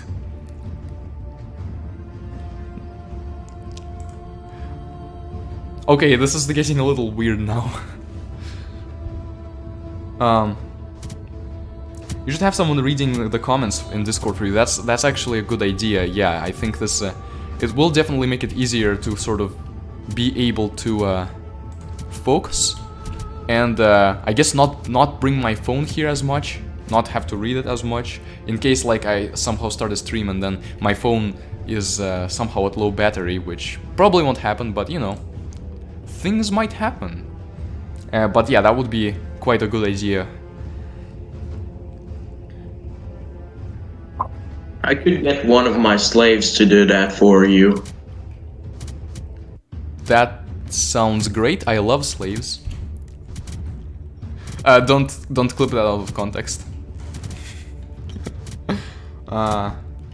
What is the name for level? Boys. Yeah, I think it's best the world doesn't know how much I love slaves. And it's also best if the world doesn't know how many of them I have or where I keep them. That's best remain a secret. Don't forget to surrender for Bomberman. Thank you for reminding me. Unfortunately, I didn't read your message in time. Please remind me at the, if you can. I mean, I'm not like putting this responsibility on you, but if you remember, I would love it if you could remind me at the end of this level so that I can see it before starting the next level, and then surrender. Take the French opening to Epic War 2.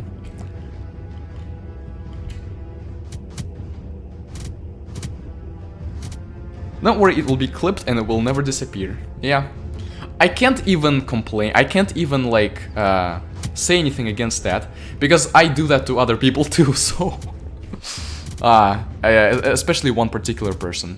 So what I'm gonna do at this point, I'm gonna mute my microphone for a minute or two and eat, because I've prepared some food with me. And I was like already really hungry at the end of last stream. I knew this one would be probably a little longer. Maybe like an hour longer, so I knew to bring food, and I'll eat some now while we are still like preparing for the level and nothing exciting is happening. So, you know, I'll unmute pretty soon.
Alright, ate some food. Still have some more here just in case, but I'm gonna unmute now. We already have a lot of mana. In fact, I think that's all the mana we're gonna need, considering we're gonna get more by upgrading our protectors and dryads to the max. Food eating stream. Maybe you'll have more people watching you. That's like a roast, but also definitely very true that it's like it's a far more common interest than Epic War. Me eating isn't the most pleasant sight though, so be glad that there isn't one. He played elevator music on Discord. That's cool. Yeah, that was kind of fog. That was fog. Alright, now, no, that's not necessary at all. We're not gonna let them get to our arrows, so we're not gonna do that. Okay, 8,000 mana, higher than we ever had before. Maybe on the next level we'll get to 9999, perhaps that's necessary. It might be, because they have some worrying things on the next level, but this one's... It's still not trivial. The revenge waves are still powerful in it, but I think we can handle this just fine. What did you eat? Rice with a chicken. I was about to say that. Yeah, probably like one of my favorite food, and homemade food especially. Okay, I'm actually gonna try to wait and get max mana before even sending dryads. And then, like last time, I'll send some dryads, But then I think I'll actually just send protectors, because we're gonna need more protectors to hold off the revenge waves. Dryads are cool, but they're not as good as protectors in dealing with revenge waves. Protectors are also going to destroy the castle quicker, which increases our chances of destroying the castle before you know who appears and casts Avada Kedavra on us. Okay, why? For Dryads, we're about to get max mana, and there we go. They're gonna touch our castle a little, that's fine. We are absolutely not against that, because, like, this is a speedrun. We need to beat the game quickly, not beat the game flawlessly. And castle health is a resource that we can utilize to help us achieve that goal. So, like, we can let them hit the castle while we build up faster than we would have otherwise. Or, you know, because we were building up Dryads off screen, and the Dryads walk slowly, we're gonna be able to have a larger force by the time we actually get to the enemy castles and stuff. Problem is, they have totems who have a slightly larger range than our Dryads, so they're already hitting our Dryads. And we can't actually heal them because our healers are broken. And I don't mean overpowered, I mean completely useless. See, that hit all our Dryads. Totems are good, but they're also imprecise and unreliable, and the way to get rid of, the way to sort of help mitigate them is by spamming our old trusty hobbits. Okay, now I'll summon 3 more Dryads. But other than that, yeah, okay, third, and now protectors, just protectors, and occasional hobbits to counteract totems. There is another one already, who is off screen. Maybe I shouldn't have summoned hobbits, because now the totem isn't gonna make it out of the castle enough to get hit by Dryad shots. But I think he will, at the very least, he will die whenever our protectors land a hit on him, because he's far enough that our protectors can absolutely hit him. Master. 450 slaves. How did... Okay. That's completely unfounded. You have no proof of that. Never said I own slaves. And you are... I flipped it. Unfortunately, you probably will not appear on the internet any longer because you have said a little too much. Now the number of slaves will rise to 451. I swear this is just an Epic Wars stream, nothing weird. Yeah, guys, just memes. There are a lot of people watching Hot Tub, or what it is called, so you have a chance to get tired of your Hot Tub eating and playing this. That's actually a funny idea. So let's see. Okay, most of our protectors are only now getting there. That's actually a little worrying. But at least the fact that they're there to begin with does help. Also, all these totem blasts don't hit all of them, they just hit some of them, which is good. But I'm worried that their beast riders will do a lot of damage to us. Darn it. And their dragon is approaching also. Like, Master. We're destroying their beast riders, yeah, but their dragon, we can't hit their dragon because their dragon is behind the castle. And their dragon is crowd controlling our protectors, which makes it harder for our protectors to crowd control their beast riders. Not impossible, but as you can see, they're actually breaking through, and the demon is part of them. They might still not get to arrow range though. Let's see where arrow range is, not that these arrows are actually going to help in any meaningful way. Do you have a girlfriend? Nope. That's good. Makes me more relatable. That is pretty true. I mean, we'll see how long it takes, but it's not my main priority at the moment. Don't underestimate the enemy. Yeah, the demon did make it to protectors. At least the demon didn't make it to the dryads yet, and our protectors are dealing splash damage to their beast riders, dragon, and the demon. But at the same time, I don't know how much preparation is actually, like, truly needed to hold off this guy. Like, it feels like it is, like, by spamming protectors, we're gonna clean up everyone who's, like, accompanying the demon. And then do some damage to the demon himself with protectors because he is the weakest against melee units. And yes, he's crowd controlling them all, but note that he's not killing them all immediately. They can survive quite a bit of demon hits. Our dryads are about to die at this point though, because they've been getting hit by totems and by the demon now. At least we are annihilating their... Okay, their red dragon actually has a lot of health. But notice this. The protectors are going to hit the red dragon first. Okay, maybe not. But yeah, the protectors are attacking first. Okay, no, they're not, because the red dragon is crowd controlling them. This is bad. But at least our dryads, meanwhile, get a large amount of damage upon their units. And they are getting to arrow range, so at least there will be a slight arrow bonus. That hopefully will go into the dragon and not the demon, because the dragon is less resistant to arrows. Dungeon Master. If you get a girlfriend, don't have kids, you already have a community and slaves. Community, slaves, kids, isn't it all just one and the same? Okay, they have a large backline and the game is lagging, which is stupid. So let's try to make it not lag. Yeah, I think... It's half of your life, so it's not the same. I think our main issue was actually that we didn't have enough protectors there by the time the Revenge Wave appeared. We had like 3, but all the rest of them were only just making it to the castle. And then we have bombers just crowd controlling our protectors. This is not very good. But we are getting so many protectors that after the demon dies, it will become a piece of cake getting back to their castle. How healthy is the demon right now? Oh, come on, demon, just die already. Demon?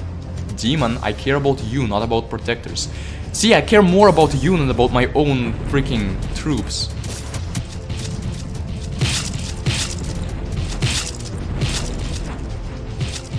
But he is dying, that's the thing. He's already at less than a third of his health, probably less than a fourth by now. I just wish like the protectors were able to crowd control him, because they can't really do that. But see, this is where we realized that an arrow investment would have been actually very much worth it.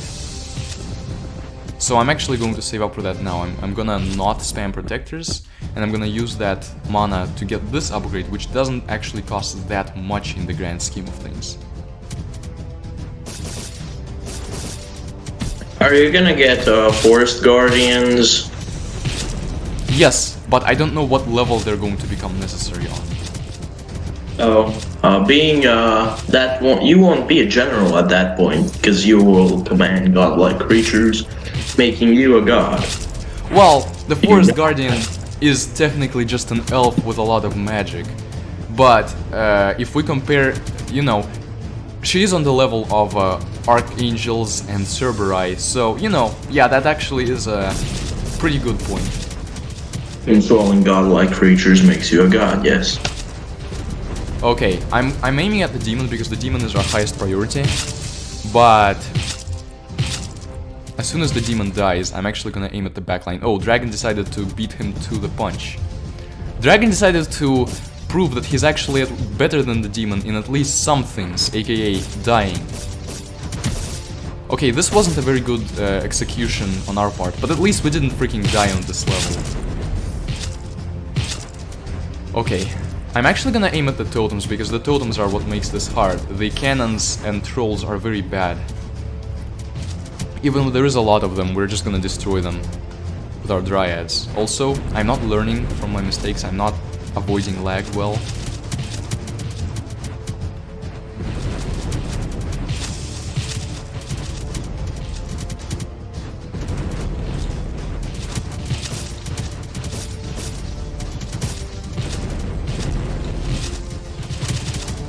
I don't know what all 5 of your names are.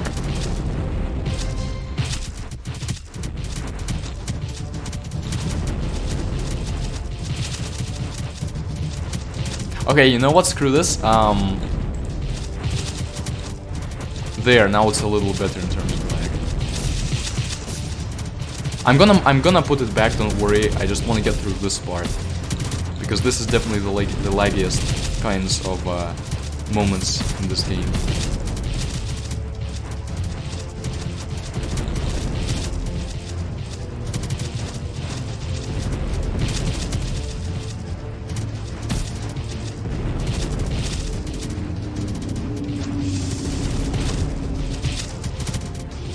Just need to get rid of this build-up of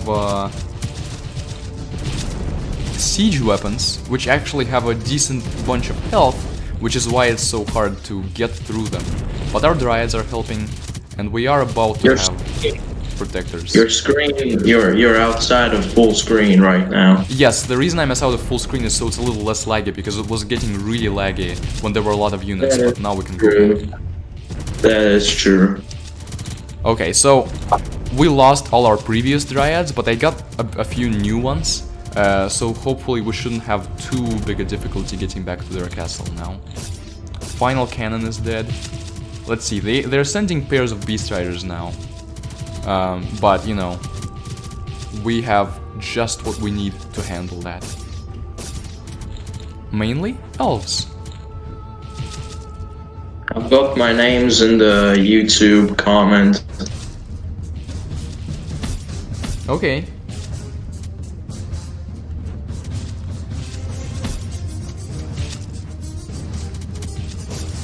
But I think they best stay a mystery.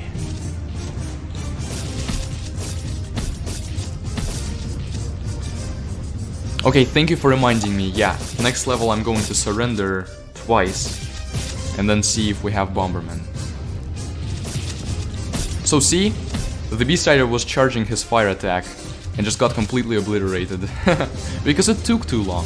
There's another pair of Beast Riders, but we're basically at their castle at this point, so we are cool. And it's interesting how when someone is frozen, it looks like that unit can get hit with a regular attack, and that will make that unit frozen for longer.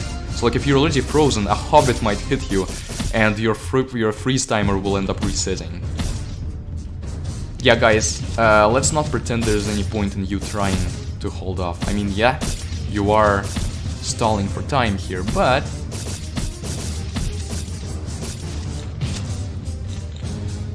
we have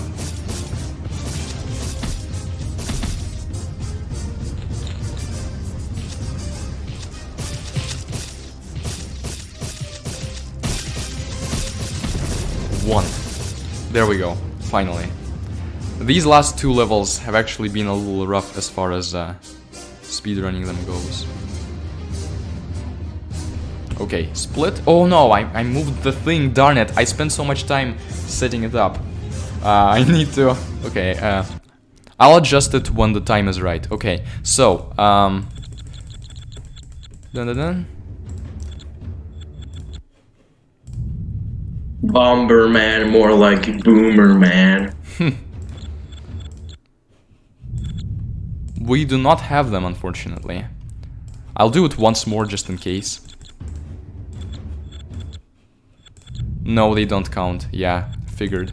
Okay, max tower, upgrade the castle some. Sure, get max phantom archers, why not?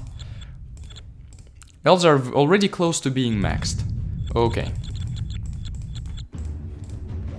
Now we start with 2000 mana, and in this case I think it actually is worth it to get to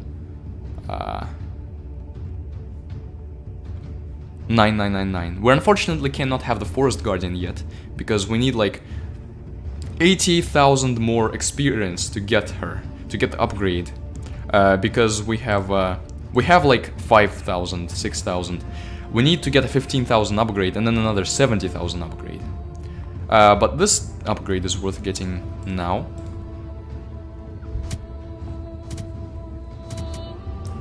A big human undead and other things. Okay, Trevor, which would be a freaking what's the animal associated with Trevor? I don't freaking know. Vesnan. Again, rings no bells. Trevor is actually the human part.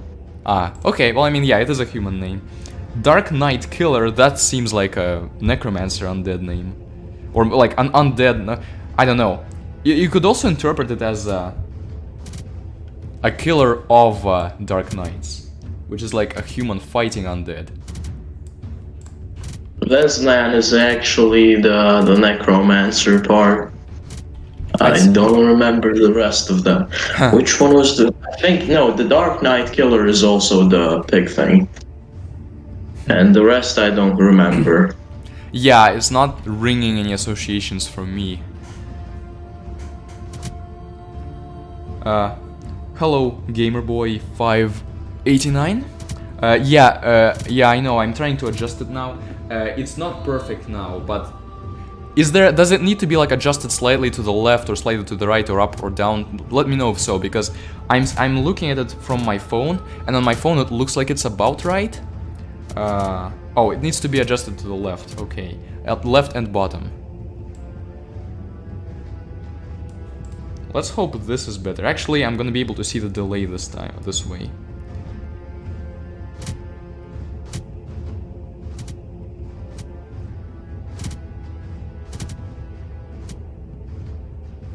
Oh yeah, there is a noticeable delay. Also, I'm ignoring my mana now because of it, darn it.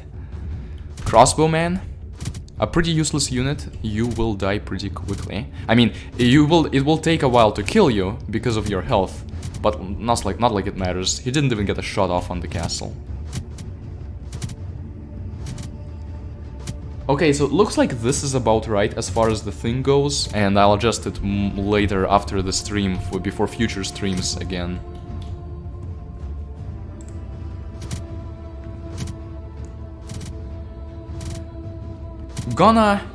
Probably gonna get to max mana first, because that's the economically efficient way to do it.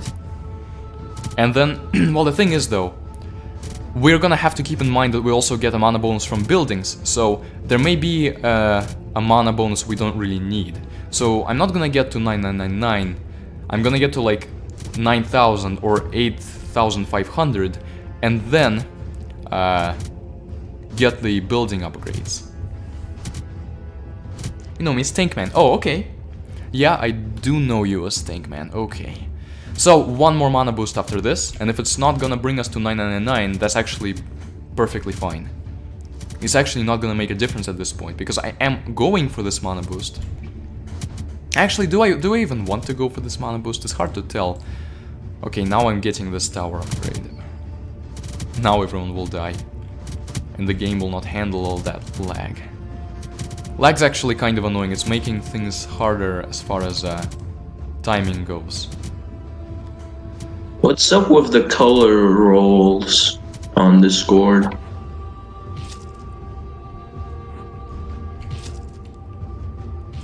Like, how do you get the color rolls on Discord? You go to the React for Roll channel, and there you can react with the color that you want. And this answers your question, Jim. This is a normal paladin outside the revenge waves. But I think there's just like one or two. Maybe later there will be more, but realistically you're not gonna get to see much of them. Now this actually is perfectly fine. At this point I don't need to get another mana boost, because I have the weapon known as super arrows that's going to prove very effective against the Angel Knight, and also help against their paladins, which means that even if they push me back a little, it will be very temporary. Oh, you're about... yeah. 45. Oh, come on, 13. Just die. Okay. Castle, don't really need that, we're not gonna die. I mean, I guess it will be safe for the Angel Knight, but the Angel Knight isn't gonna hit us enough that we die. I know this is like exactly the kinds of moments that then make us lose, and for some fun moments on this on the speedrun, but it's never happened for me before. Never really, I don't remember it ever happening before, so don't see why it would happen now. Not getting the archer upgrades either, we don't need them.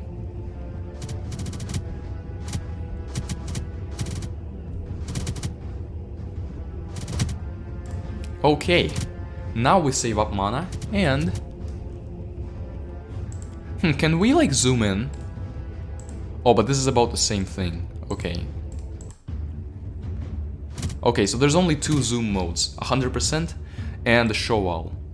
And I'm gonna switch to 100% sometimes if the lag becomes too much. Like, let's see, so it's lagging a little here now, but if we zoom to this, it's actually better, and it's better for the speedrun this way, which is unfortunate because it's better for the stream when it's zoomed in. But yeah, these crossbowmen are not nearly gonna they're not gonna even come close to making it through our barrier of arrows.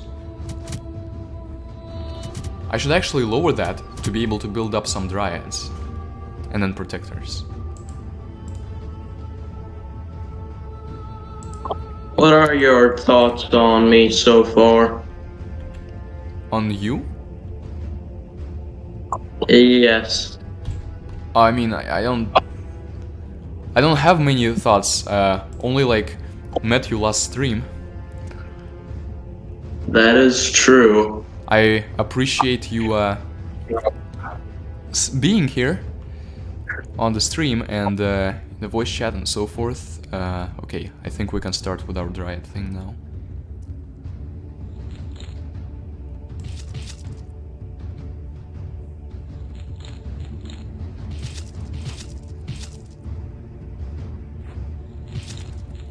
Okay, now we might actually want to like protect. We don't want the same thing to happen as last time. And I'm not going to... You might think that I'm gonna just miss this. No, I'm not missing that. I know that if they do a lot of damage to me, the Angel Knight is gonna become a bigger issue, okay? So if they do somehow manage to get a lot of damage out on us, we're gonna have to upgrade the castle. But yeah, we're gonna get like 10 dryads or so. And then switch to protectors. To try to make it so the protectors get there as quickly as possible. And I'm not supporting with arrows to give so that the enemies don't die too quickly, so that the dryads don't advance forward too quickly, and we can wait for our protectors to get there. Okay, to summon protectors. There we go.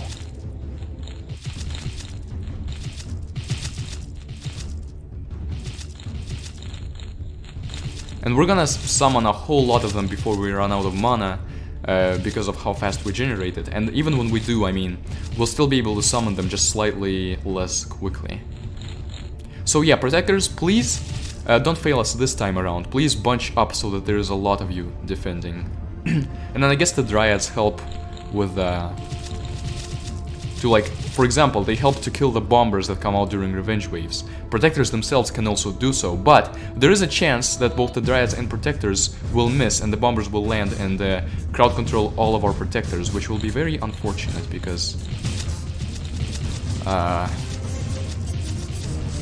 then the enemy will have a much higher chance of pushing us back. And I'm gonna try to make sure that doesn't happen. Again, just like last time, I'm gonna try. Having 42,000 castle health will also help us not destroy the castle too quickly, so that we have more protectors on the scene by the time that we do summon the revenge wave. But, you know, it might backfire just like last time. It might also lag just like last time. I wouldn't be surprised at all. But it would be really awesome if we managed to just destroy the castle without doing so. I mean, we are summoning the best elven units by far. We are being efficient with our elves. Maybe dryads would have been a better idea, but somehow I feel it feels like protectors, since protectors do a lot more damage to compensate for the fact that they are melee. It feels like they are the right way to play when you're trying to do a speedrun. And again, to remind you guys, you can ask any questions if you have any. I do read chat, and I believe I haven't missed any messages so far. Alright. So this is the tricky part. Can our protectors survive? Okay, the timing for the dryad shots was a little iffy, but thankfully our protectors destroyed their bombers in time. Okay, can we do this? It will be very, very close. Ouch, that sword hit. Painful. However, maybe we can still do it? Look how close it is. And I think we won't be able to. I mean, we will after we kill them. No doubt about that. But I wish we could have done it, like, with just a little more protectors. We could have done it before they even started attacking us. And that's kind of annoying. So, lag.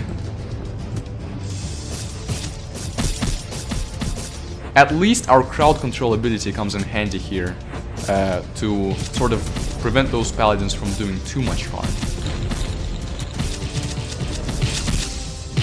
Alright, am I going to need to activate some super arrows? Yes, I think that's actually going to be good at this point. We'll kill the angel.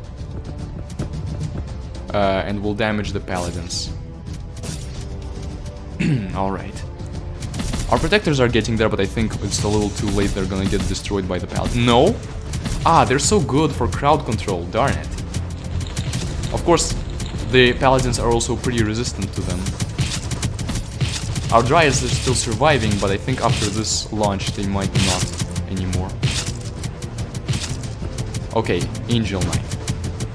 Okay, I think most of them will still survive. Now even my mouse is starting to lag, but I hope we're hitting and destroying the Angel Knight here. Okay, now the paladins got a good crowd control shot on us. Okay, we're not at the risk of dying. And we're not going to be because the angel is about to die. Darn it, it's lagging even like this. Because there's no way to turn off freaking effects.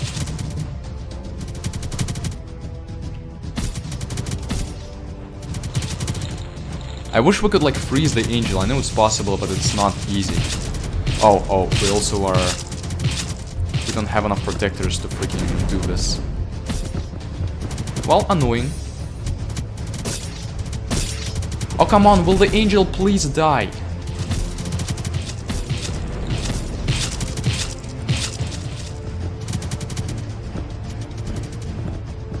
Okay, the angel is isolated and getting hit by our arrows now, but, you know, to what end?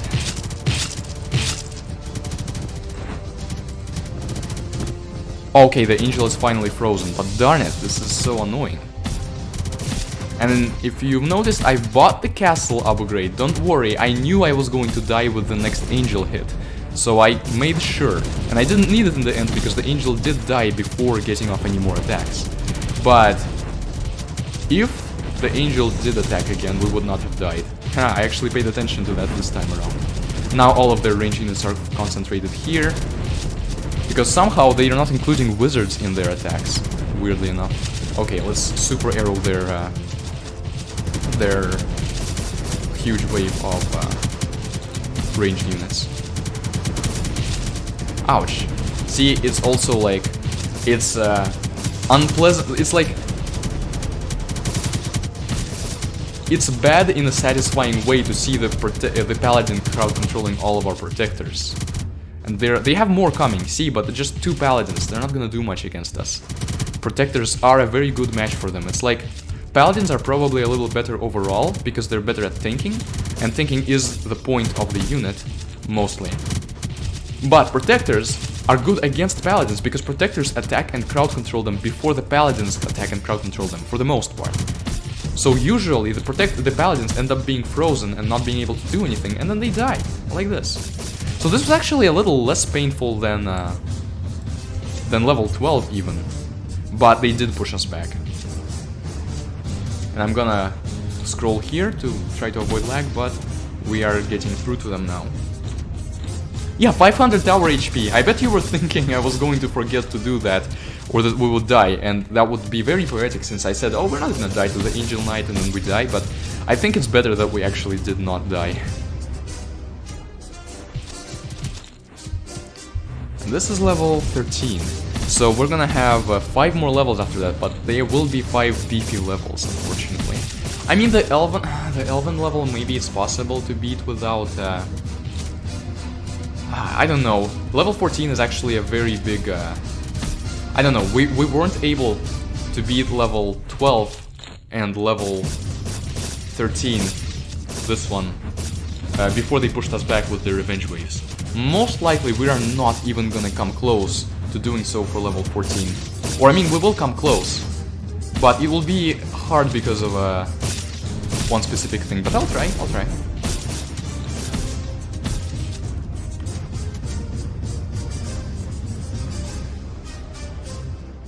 The Dryads might not even be worth it, but they probably are. Okay, split. Okay, research. Let's see. Yeah, we need to win like 3 more battles to unlock the Titan. Which is actually might be very bad for level 16, now that I'm realizing it. Darn it. But actually, no, it's not bad. We have a very good way of farming, so what am I thinking?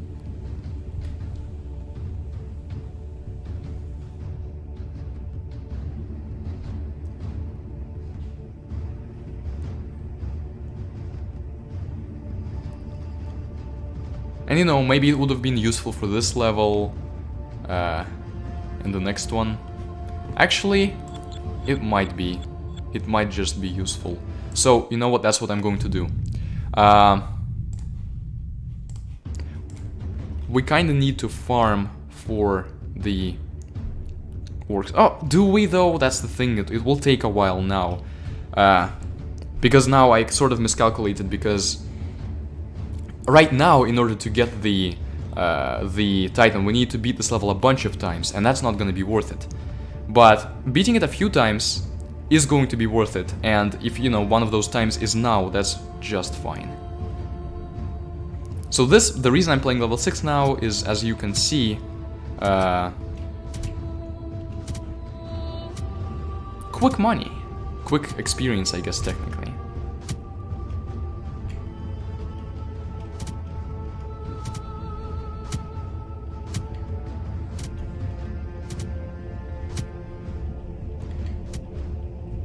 Alright, he didn't even get to hit them. But yeah, his detection box is lower than the human squires and elven apprentices, so he gets close enough to where the hobbits just demolish him. Because he has a club, and I guess clubs are not as long as swords that you swing with, or swords that you pierce with. Thrust with. I've actually, like, never even noticed the elf apprentices attack until yesterday when I was testing out these strategies. And then it was like, oh, they actually thrust, that's interesting. Gonna scroll away because of lag. We know we're gonna beat this. Even though, if you're watching it, you see like enemy troops coming and your hobbits dying. It feels close at times, but it's almost always guaranteed that you will win. Do you think it's possible to beat level 17 and 18 without Titans? 18? Yes, because we unlocked Red Dragons by then. If you don't count Red Dragons as Titans. And it's like, that's the way of beating that level with humans. But level 17, only if you like grind and get Angel Knights, then it's probably gonna be pretty easy, but I don't think it's going to, without that, because even with Titans, it's already so close. Maybe you can. I know, it's like, surprisingly, maybe it's possible. But Titans do really help, including against the Revenge Wave, all that splash damage against the enemy Revenge Waves with loads of melee units in them. Including Titan, well, not, including like special Titan units like these ones. And the Black Dragon, which will appear here in this on this level.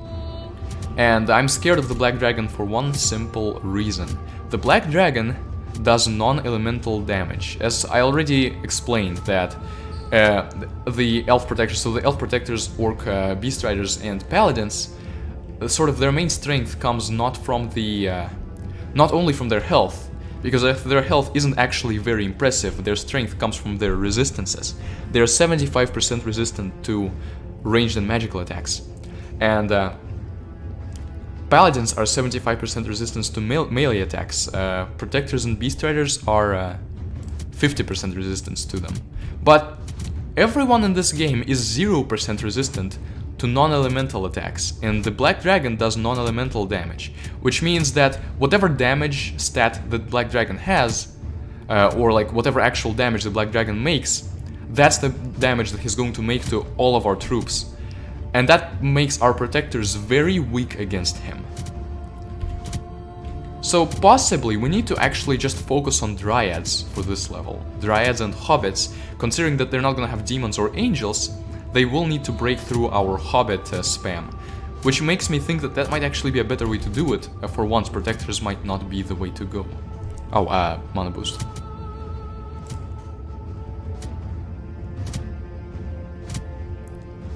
We're about 2 hours in. I'm not very happy with this run, but I know that the game does take a long time. And even, you know, our mistakes may have been just a small part of this. most of this is just from the game taking a while. So this is where Bomberman could have been useful. They have a protector. I could have sent a few Bombermen to stop him, but instead I'm gonna not waste that mana and use it to buy an upgrade I was already going to buy. I'm already gonna buy eventually. I know it will delay me getting a mana boost, but I do kinda need it to do well against this protector fella. There, yeah, we froze him, but unfortunately our arrows were aimed, and I tried to re-aim them, and they're not re-aiming because it's very stupid. That was like... Okay, whatever. He's already about to die anyway, so that's not a problem. Meanwhile, we're gonna get another mana boost.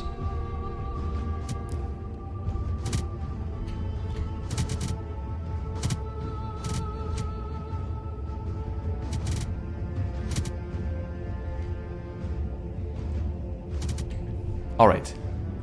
I mean, so far, obviously, no problems whatsoever. I did sort of rush the production of the tower a little, but that's the way it should be. That's the way it should be, or at least that's the way that it worked, because otherwise I might have had to summon troops and spend mana on trying to deal with that protector. Otherwise I probably would have summoned hobbits and then just shot the protector until he died and not let him get to our castle. But I figured we're already going to buy this upgrade, why not do it now?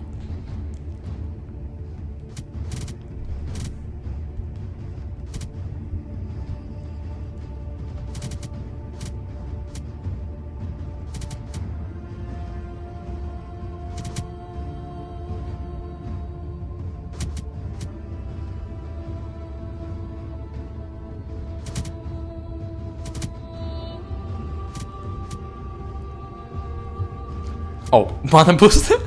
I was looking at Discord to see if there was anything there that I might have that might be good to reply to. I didn't notice anything, but then I noticed that my mana was ticking up, and the timer, of course, is ticking, marking our doom. I mean, it's not ticking down; it's ticking upwards, and it's not marking our doom, just our possibility of losing to that other person, which is not actually that bad, but you know. For dramatic effect, might as well be a timer ticking our doom. Okay. Okay, this is perfect, because the arrows are aimed just outside of our screen, and so the blood appears there, and it looks like the blood does not make the game more laggy. Of course, you don't get to see those people being slaughtered, but you do get to see this this stubborn protector who thought he would be better than my arrows getting slaughtered. Or maybe he's just following orders. Maybe some cruel slaveholder ordered him to go fight us, and he didn't have a choice. I mean, in the lore, it's actually they're fighting on their own accord, but they're not like really against us. They're just fighting to test our worth. And then if we are proven worthy, we can get the Forest Guardian gear for our Forest Guardian, who is on our side now. Of course, it is possible to get the Forest Guardian before this level, so it's not exactly synced and aligned with the gameplay, but it kind of is, because you kind of unlock the Forest Guardian after this level. We are going to unlock her after the next level, or level 16, although I don't think we're gonna play level 16 without Forest Guardian. If we have to, we'll farm some more on level 6. But yeah, I'm aiming back to where the arrows land outside of our screen. And now it doesn't actually matter how quickly we buy these, because the mana stock is maxed. But protectors and dryads, I know it's not enough, but it will be enough very soon. Enemy of my enemy is my friend. Yep. Something I didn't really notice when I played it before when I was younger, but do notice now, this game really treats manpower as if it's coming in limitless supply. Yeah, I mean, it's like, it's implied that you have like unlimited troops, you have loads and loads of them, but you don't release all of them at once to fight your opponent. You actually, or enemy I guess in this case, since you are fighting to the death, you actually fight, like you only have a few of them on the screen at a time, but then they die, and they can come back. Which you might use the theory that like they don't actually die and they all come back to life, but it's weird world building that way. They have Phantom Archers, they have another Protector coming, but we now have a maxed arrow. So we're almost not gonna need to switch our arrow targeting. Like, he's going to get demolished by the arrows as soon as he comes into their range. He might survive them, but just barely. There. First arrows. Oh, and he got frozen by them. And of course this is not the best way for him to get frozen, because now he's frozen just where our arrows only slightly hit him. So he's got, you know, it would have been better. Oh, and look at this bug. Protectors get frozen, and after getting frozen, they get shocked before they recover. This is a bug just with the animations. I noticed that bug in the code when I was making the mod, and it's actually kinda weird if you try to justify it in the sense of world building. But yeah, he's dead. He only barely just made it through our arrows, and just retargeting them once did the job. But see, now we're getting almost to max mana, and this time I'm gonna take the Dryad approach, because Protectors will be kinda hard to use. Okay, okay, Dryads. We're gonna use Dryads, Hobbits, and occasionally maybe Assassins for like some meat shield opportunities. They're not that great as meat shields. Maybe I should just use Dwarves instead of them. Yeah, Assassins cost 85, and are only slightly better statistically than Dwarves, which cost 50. They are faster, but in this case it's not really gonna matter. Okay. Enemy, I hope you are prepared to die. Because before they have a chance to get in range of our Dryads, and our Hobbits will slow them down, our Dwarves will slow them down. But before they get the chance to get through all of that and attack our Dryads, they'll get in our arrow range, and that will not end well for them at all. Even the Black Dragon, I mean, super arrows are OP.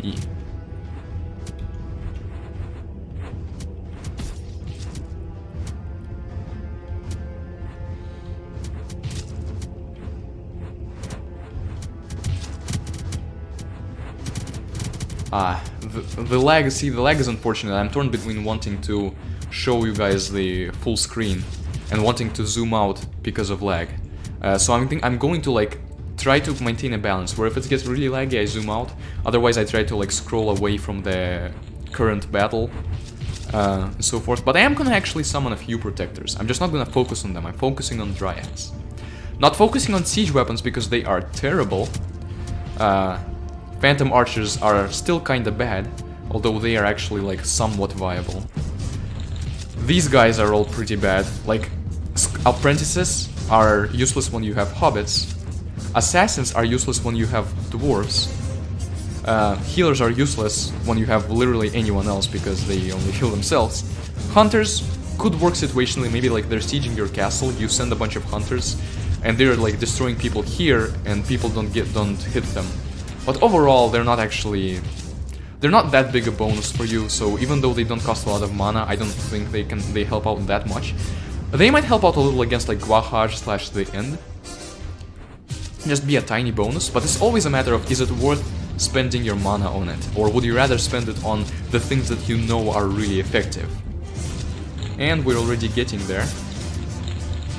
We already also, okay, now at this point I can just summon Protectors and Dryads. Because at this point I need to spend my mana quickly so that the troops I summon now can actually get there before they completely wipe us out, you know? And they're not gonna completely wipe us out, but having more units get there more quickly will help us destroy the castle more quickly. You're not gonna attempt to destroy castle with Protectors. Yeah, that's the thing, as I said, Black Dragon will annihilate them. Now, they would do a lot of damage before then. So like they would do a lot of damage, castle will be at like 5,000 health, the Black Dragon would then go and annihilate our Protectors. Then their Protectors would get in front of our Dryads, and you know, at this point I'm switching to Protectors. Like it will still work kind of, but I wanted my main priority to be having a lot of Dryads so that the enemy Protectors and the enemy Black Dragon don't have too good a time. Also having Hobbits and Dwarves, I mean, I don't need to summon Dwarves now that I'm summoning Protectors, they are doing the job better. Hobbits and Protectors are all we need in terms of meat shields. And Protectors can also help a lot in attacking, which is a good bonus for them. So yeah, we're destroying the castle, we only have like one Protector getting there. But we have more coming that will help defend us from the tide of enemy revenge waves. Okay, yeah, and you know, to the one protector who's there, I say please use your ice sword as much as possible, because that's the way to crowd control enemies, and your regular sword is okay. I mean, the regular sword attack is quicker, so the DPS doesn't actually suffer much. It might even be higher, but I think the DPS even is higher for the frost sword, and the frost sword is just so good for crowd control. We are about to summon their revenge wave, and this guy, who actually spawned all the way to the back, which makes me think that maybe I should have tried to win with protectors. Maybe the protectors would have just won by the time the Black Dragon gets there. Maybe I made a mistake. But as I said, I don't think that either way. I don't think this will end up making a big difference in terms of time spent.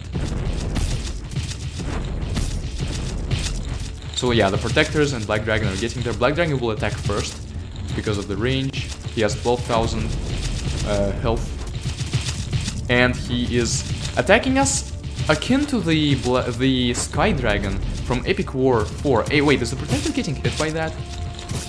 He might not even have been getting hit by that, which is interesting. But yeah, now he got crowd controlled by protectors and probably also hit by the Black Dragon, so that protector is dead. He's gonna unfreeze and die, watch. Oh, he's proving me wrong, wow. I respect you, man. He felt sick, so he took some, got some fresh air and took some drugs. Okay, hopefully medical drugs, not like, and then smoke some weed.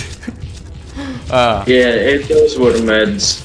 Yeah, but yeah, that's definitely understandable. I'm trying to beat this, focusing mainly on Dryads, and it's kind of working because look, their protectors are already all dead, and I know they have more now with this revenge wave. But look, our Dryads are hitting the castle.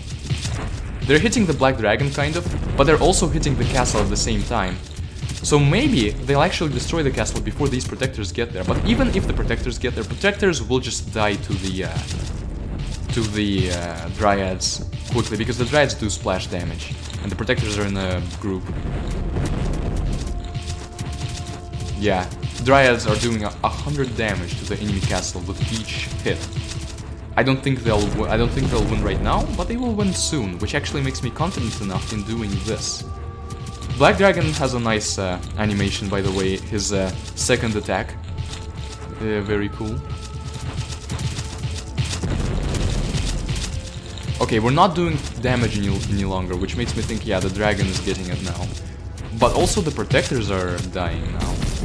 Yeah, they sent the second batch of protectors to their deaths. Like, if we scroll over to one of these, can we get a reading on one of these protectors?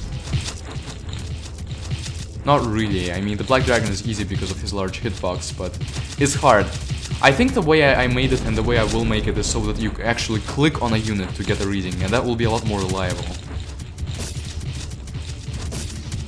Or maybe it will be reliable even when you hover over in the non-flash version. It's possible it's just a flash thing. So where can you see that Black Dragon does non-elemental damage in stats? Nowhere in stats. I actually had to see that in the game's code. But see, now we're damaging the castle. The dragon is still alive. He is very resistant to magic attacks. But you know what's not resistant? The castle. And when the dragon like rose up to attack and left the castle vulnerable. And the protectors died before that because the protectors are vulnerable to the Dryad's splash damage. I think that this was a pretty good way of destroying this level. Notably, it took longer than the Holy Wars, but I did also get I did also play level whatever its name was. Okay, into the Inferno.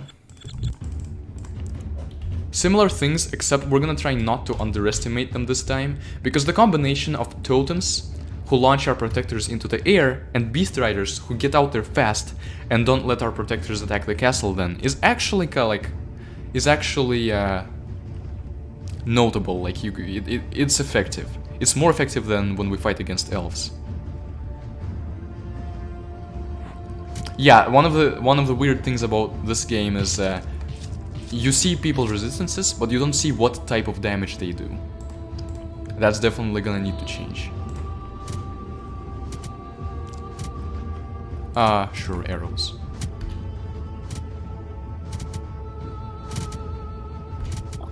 I remember when in Epic War, like you made a stream about Epic War 5, I think, where you said like you don't like witches, but now when I was recently playing Epic War 5, you could add the poison ruin to the wizards and they were basically like witches, even though you liked wizards more than witches.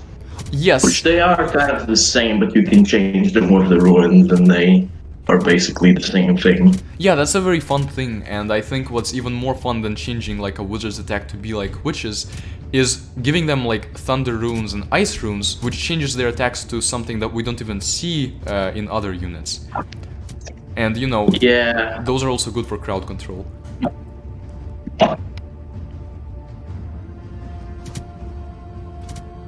Which gives me an idea if I made like added like witches, succubuses, and wizards. I gave them all the same ruin. I would have like all of one unit, so I can multiply. Like if I give everyone fire ruins, then I have even more succubuses because they get the succubus attack. Yeah, yeah, that's true. And then it's like the interesting question is. Do you give everyone the beast? Okay, no, we need. Oh my goodness, that was unexpected. And see, if I had a bomber, the bomber would really help here. But now I just need to try to shoot him down with my arrows and hold him back with our best unit ever.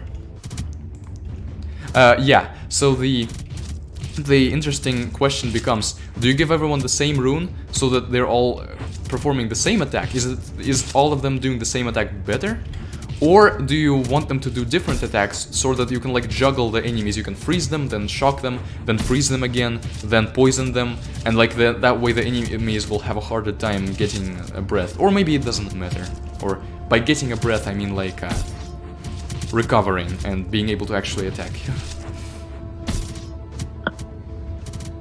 I think giving them all the same is better because then it cancels out each other. And if everything has thunder ruin, then you can just spam the stuns.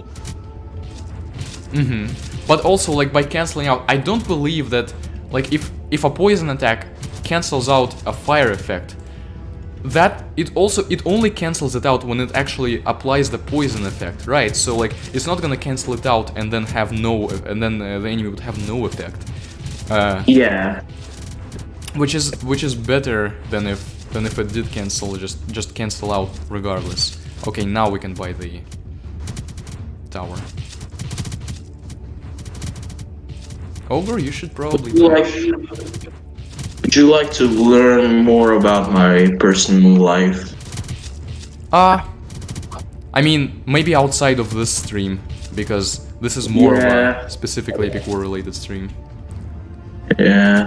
What are you gonna do after the speedrun?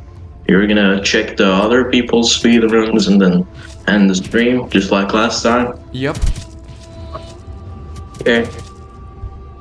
It's in this, like, this one is already about as this run is already about as long as the Epic War 1 run is. It's actually not like extremely longer, but it is gonna be like an hour and a half longer. So, you know, I'll definitely get more tired by the end than even last time. But it still definitely makes sense to do it in one go.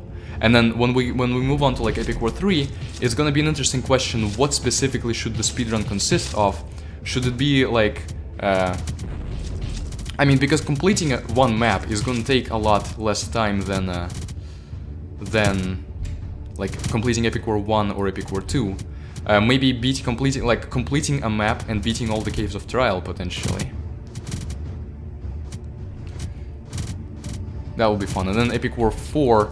I think people might have suggested just all of levels 1 through 16 on normal, which, you know, could work.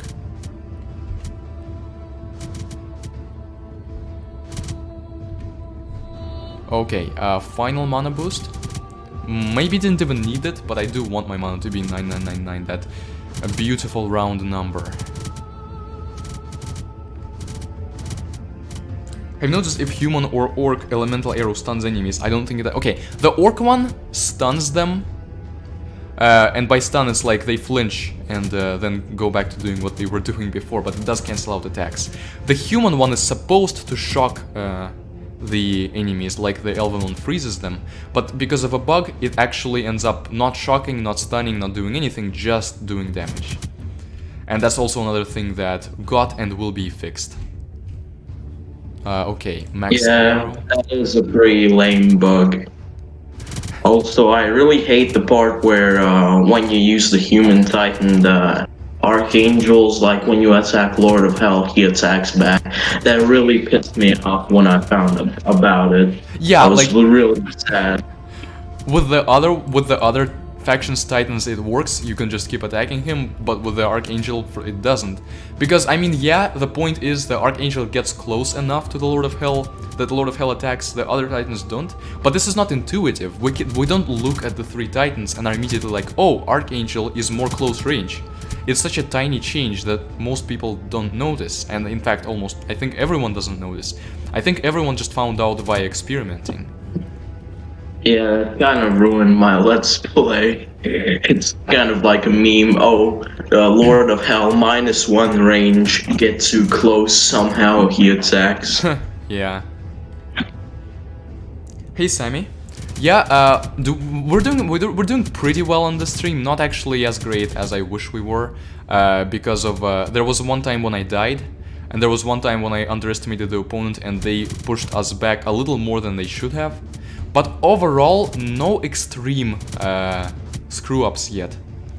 I just wish that, like, you know, if you zoom out, the lag is a lot better. But also, the stream becomes a little harder to see. Well, one good thing, at least, is that you see the entire screen. But at the same time, this is more intuitive and better. And the lag might end up being the reason that we don't win this. POG. So what do we do this time? Do we also go with dryads? That's the question. Now, the thing is, both are good, that's the thing. Both are, like, dryads are good at destroying groups of beast riders, but protectors are also pretty good against them. The problem is totems. Totems are sort of counter our protectors a bit, which means we need to have a... We need to not rely on them too much, basically. So I think I'll actually spam both this time. I'm just gonna go with a good old plain spam protectors and spam dryads until we get to 0 mana, and then just spam protectors. But since I'm doing that, I'm gonna spam a few dryads first and then start spamming protectors as well. So yeah, we're going to be trying to build up our forces, so we're not gonna kill the enemies with arrows, and we're gonna send a few hobbits to delay their totems. Okay, 1, 2, I don't know what's up with me, but for like the past 5 years, every year I've beaten Epic War 5 like 10 times. So now I've beaten like 50 times, and I'm like, bruh. And I played it today for some reason. I even showed it to one of my friends. That's great. It's I think it's just the memories of me playing it first time, and I think it was the first Epic War game I've actually played. So yeah. Yeah, that's cool. For me, it was the second. And yeah, it's like it is also it's paced in a way that it's kind of easy to beat it all, and it's that makes it a great, like, casual Epic War game. You know, the interesting thing about showing like Epic War 5 to friends, specifically advertising like Epic War 5 as an Epic War game, is that it's a lot like it's paced better than the other Epic War games, and it has a, you know, it looks good, it has like great music, it has a cool story. So overall, it's like it's the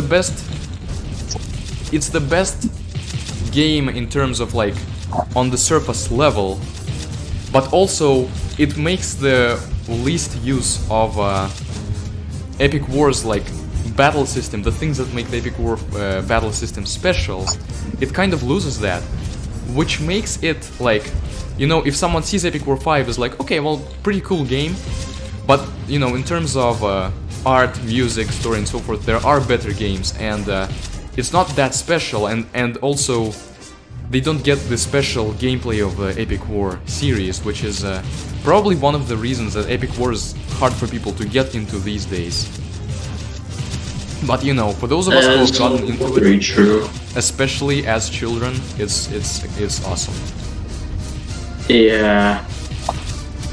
I remember like when I was much younger, I went to the library and I saw a bunch of kids just playing Epic War on the computers, and I just played it on the library computer, and some kid erased my Epic War 5 save file. So I was pretty mad because I almost beat the game and he erased my file. That's frustrating. But also it's awesome you got to like meet other people playing Epic War in real life. Yeah. Okay, how are our protectors doing? The main thing I'm concerned about is freaking totems, but so far there aren't any, so... Oh, wait, no. Never mind, there is a totem. But... there's like 2 totems. But we are... See, our protector tide is actually making it there to the point where it feels like we might actually have a bunch of protectors there crowd controlling their beast riders when they get there. So I think this might actually work out for the best, if anything. Okay, let's zoom out or scroll away from the main source of lag. Okay, is the demon part of this revenge wave? Yes. But we do have a lot of dryads now and protectors, that's the thing. Like, we have these protectors, and yes, their totems are gonna make it really hard on us by crowd controlling our protectors, but even with their totems, we still have protectors left there standing and crowd controlling their beast riders. And then the dryads doing splash damage to them. Demon's probably gonna get to hit our dryads, but I don't actually think this demon will get to kill them. I think we'll kill this demon quickly enough for that not to happen. Although I do wish that the healing units actually worked.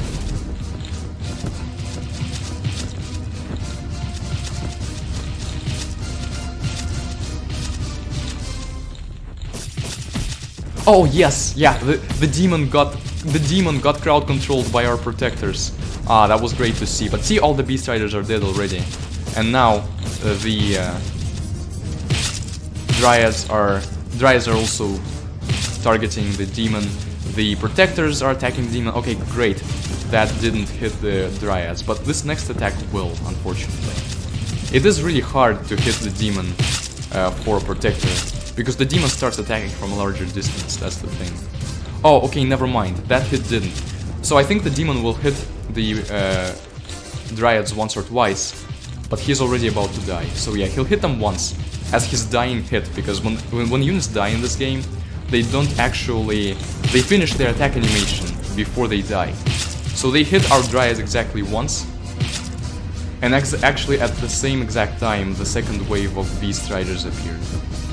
Which is kind of unfortunate, but we still have our dryads, so we're still very fine against them.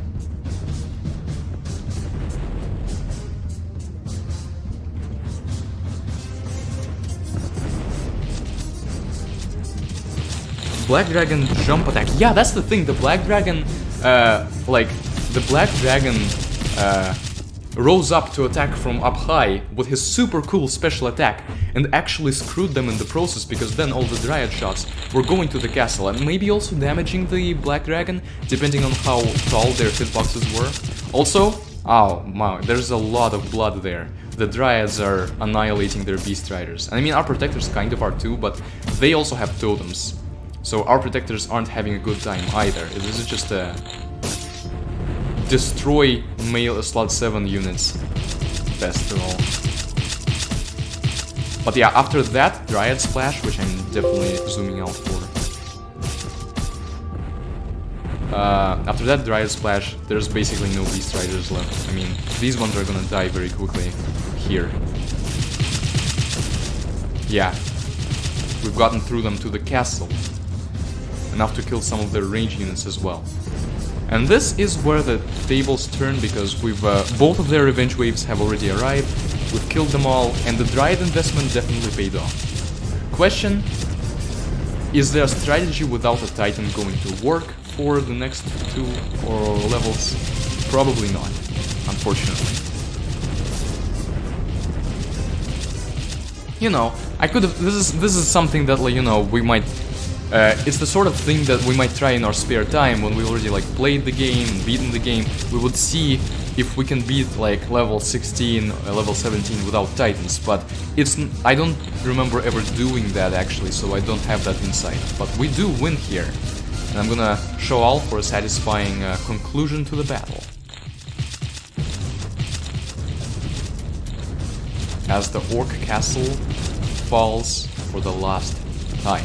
From now on, it's only special castles, including a flying one that's not really a castle, but I'm glad it's not a castle. I remember when in Epic War 1 speedrun stream, I said I'm gonna play Epic War 3 for my first time. Wait, was it 3? Yes, it was 3. And I recently played it, and I beat it in 2 hours, actually.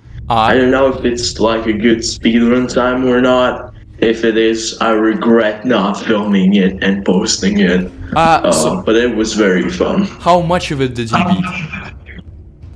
The full game. So, well, the map and the Caves of Trial.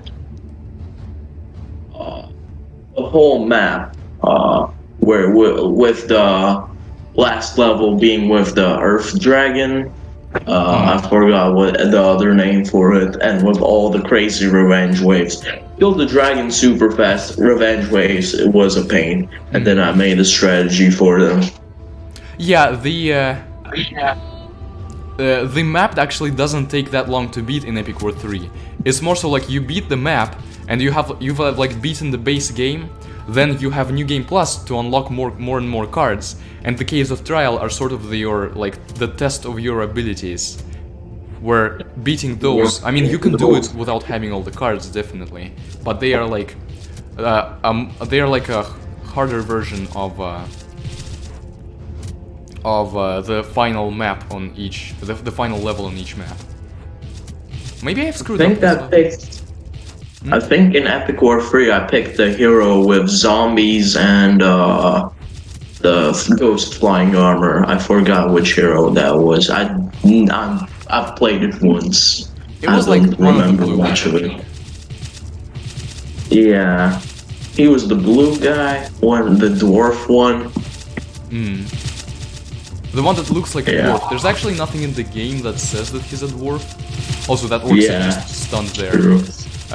But we know he's a barbarian at least. We know sort of why he's there. True. So yeah, technically I didn't like play with all the cards and stuff, but well, that kind of got showcased me. I think it got showcased for me by just seeing what all the enemy units were in general too. But I didn't experience the fact of using the cards myself. So yeah, it was. Just go back and play them all, but like, I don't feel it. It was fun, but like, playing it all over with a different one just to get the other cards is not that big of a deal when I have experienced fighting against them by the enemy units. Yeah, I mean, it's definitely not a it's less of a you do it. Oh, come on, 1000, darn it. Freaking whatever. Let's do this one again. That was actually the no, not this. No, elves. Yeah, it's less of a you do it like over one playthrough, like over 1 day or 2 days. More of a like you come back to the game, and instead of playing the same game again, you play New Game Plus and unlock more cards, and eventually you have them all. And then it is fun to use them, upgrade them, like compare the Titans and so forth.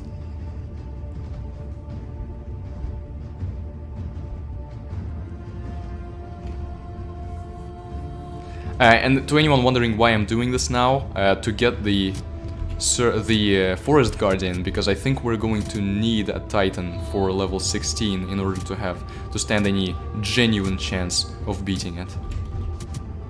Yeah, I also just remember that you keep all the cards from the previous gameplay, so I might just go back and unlock every card. That does sound fun.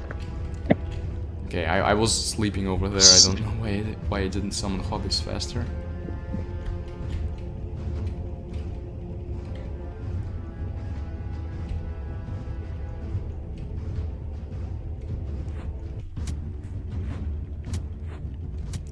Destroy.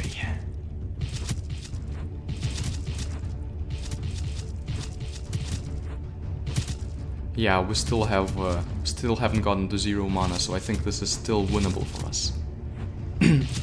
But you know, at some point, even if we lose, we might get, well, not on this level, not like this, but 1000 is something that you can get if you lose on one of the harder levels. I like how the hobbits just stun the orc fighter. The orc fighter can't attack because he keeps getting stunned by hobbits. Yes, Goman, this is a different save. It's like, okay, technically not a save, but a different version of the game, where at the beginning you have access to all the races and they all start at 0 XP. So I immediately started with elves.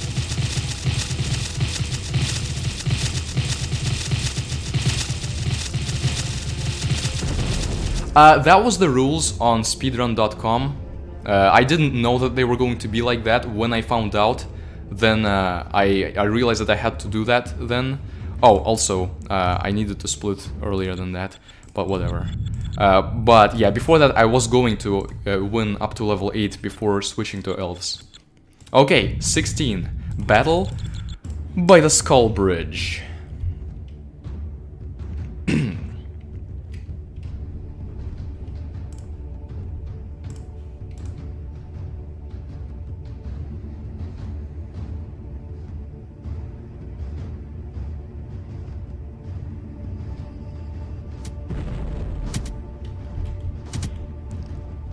Why, does it sound like less fun to do? I mean,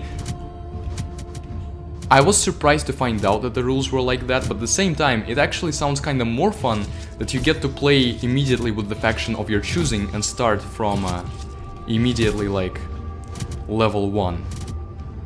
Of course... That is true, because racism.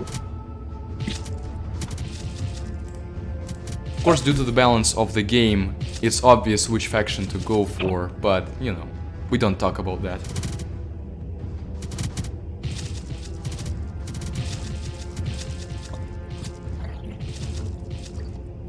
The meme level with the meme boss overlord Guahaj. Bruh, he's even sending out meme units. Yeah, that's pretty funny. When you put a frog with godlike power in charge. Yes. The goblins be hopping like frogs at the back lines.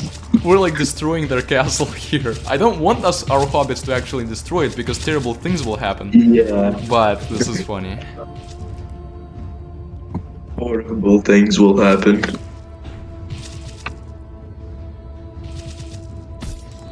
Okay, so at this point, not much interesting things are happening anyway, so I'm gonna zoom out to try to get a faster game. I'm playing this on... This is how it looks for me on my monitor, so I have a pretty large monitor, which is why I think my lag is actually greater than it would be on a smaller one.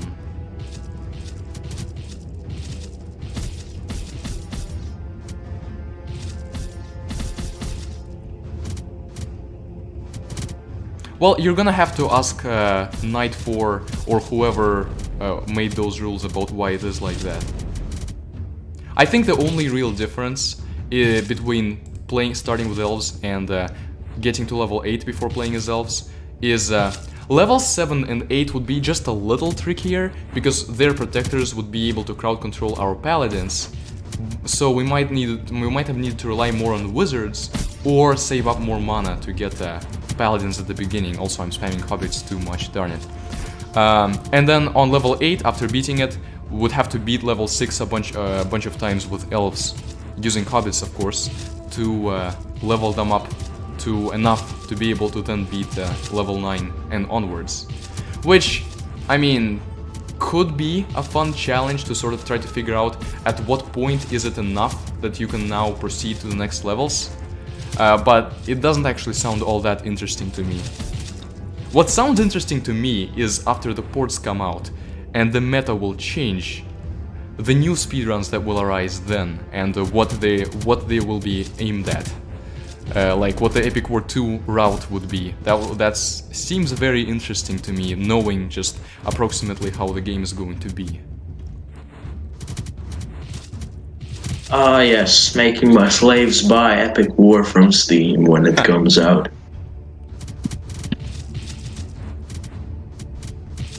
Okay, mana boost. So see, at this point I'll get another mana boost, and it's probably not gonna get me to 9999. I forgot the exact math. I mean, the exact math is it boosts by 30%. 30% of 7,000 is less than 3,000, so it's not gonna get us to 9999. But it will get us enough that we can then get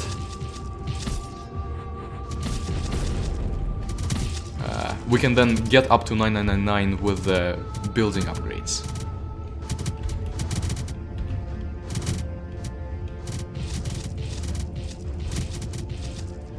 Never thought about it that you can use the building upgrades to like cheaply and faster get to 999.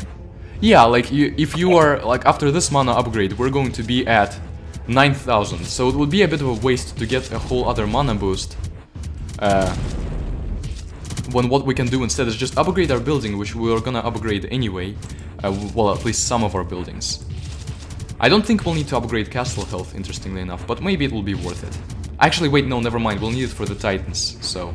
What we're really not gonna need is phantom archers. I remember watching you like play Epic War regularly, the second one, and you said like, oh, crossbowmen are bad. Then I started spamming crossbowmen, and they just knocked everyone back.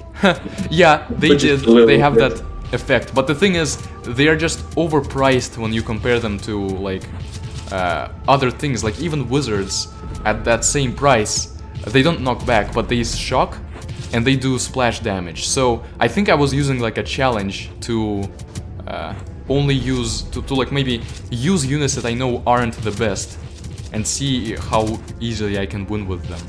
But the fact that they knock back is actually a nice feature for them, just not nice enough. You did something like that with Epic War 5 too, where you had to use the units that you unlocked. I wanted to do the Anubis spawn because I thought they would look cool and maybe their upgrade Gale would have like some redemption for them. And then after beating a level, I unlocked my first two titans and then I instantly replaced them. Yeah. No way for them. Anubis spawns and Beast Riders are two of those units that they look cool and you fight them a lot, so you kind of look forward to getting them, but they're not actually very good when you get them. I mean, they're kind of good, they're like on the level of Amazons, but yeah, you're better off using other things. I remember when in Epic War 2, at the earlier stages, you could just spam archers and crossbowmen, and they would just wreck everything. Nothing could stop them. And then when I got to like, the Holy War, yeah, that one, then I absolutely got wrecked, and I needed to spam paladins and wizards and yeah.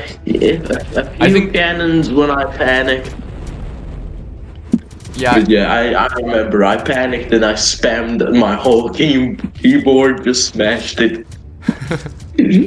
Yeah, and then all of them get launched into the air. Yeah.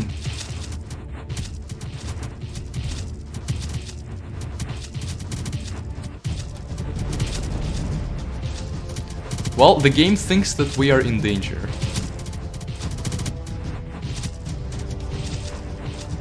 Yeah, often plays the music where you're losing, but you just destroy the revenge wave or anything they send at you instantly.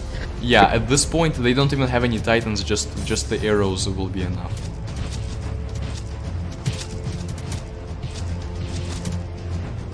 Hello.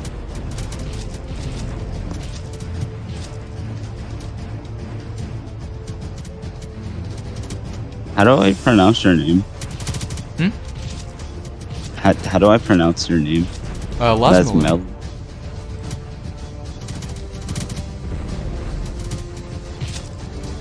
Hey, did you make every single Epic War game?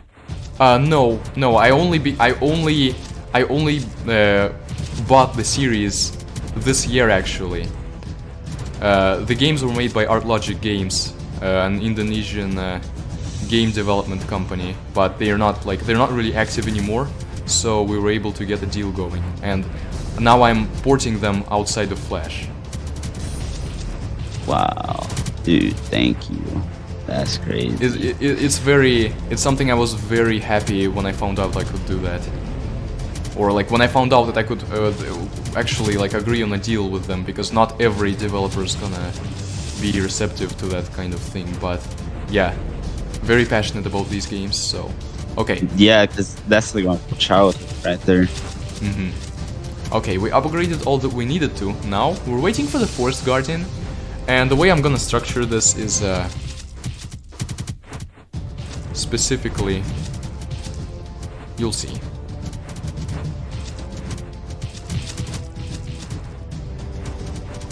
Yeah, you're right, Goman. Like, I clogged the enemy up, and then without any dragons or anything, the music started playing. And then as soon as they get to the arrows, they start, they don't immediately die, but the hobbits are again clogging them up to the point where they just die after that. I'm gonna spam less hobbits though. 1, because I want to generate mana faster, and 2, I want to unplug the totems. These guys are not that awesome to fight against. Goblins are fine.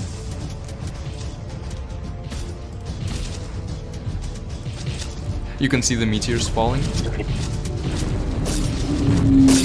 How much did the Nitro boost for Discord cost again?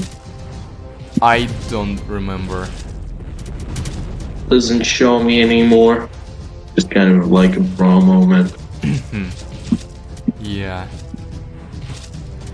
Wait, I just realized we have 9993 mana. We don't have 9999. That's very funny. I'm gonna have to get this upgrade to get it to 9999. Okay. Damn. Die, dragon. I mean, he would have died pretty easily even without the super arrows, but we wanna just destroy everyone here.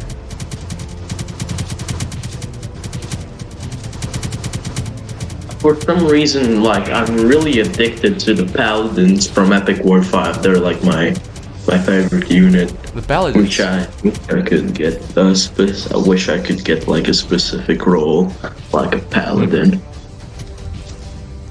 or an angel. I mean, there might be roles like that. We'll have to check There's the leaderboard. Yeah. Fallen angel. Like, if elf protectors were at the same level as paladin. If you had like a choice when you level up between like 2 roles, either elf protector or paladin, and then you go up like that, like role trees, like leveling up trees, that sounds interesting. That does sound interesting. Yeah, right now we're using me, which is like a bot with limited opportunities, but actually, like, if we ever have a custom bot or something like that, it would be cool to have choices like that. Another good question I have had for a long time. Why is your name Last Milan? It's I thought up of this nickname like many years ago, just from somewhat random things, and then it just kind of stuck. Yeah, I had some dumb names in the past too, but then I was like, my friend likes to be called Harry because he looks like Harry Potter, and I am kind of like some guy who's named Trevor because I have the same personality and looks as him. You know what? I like to be called Trevor from now on. Alright. Okay, the Beast Riders will hold up our Dryads. I'm spamming Dryads, then I'm gonna send out the Forest Guardian. And I wanna have a large Dryad build-up by the time we get to the Revenge Waves, because they're gonna help out a lot against them. And then summon the Forest Guardian. The Forest Guardian doesn't have to get there by the time the Revenge Waves are a thing. They just have to get like here. I know that will make demons more effective, but the Forest Guardian is already pretty good crowd controlling demons and angels. Of course, the Black Dragon is the bane of the Forest Guardian because non-elemental damage. Also, they are harder to hit because they attack from further back. Okay, there we go. She is out on the battlefield, or she's on the blackness, bordering the battlefield. And I'll send 5 more Dryads.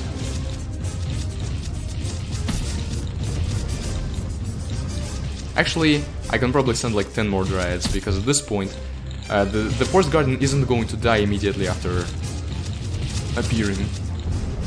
So we can send a few more Dryads, and after that later switch to Protectors.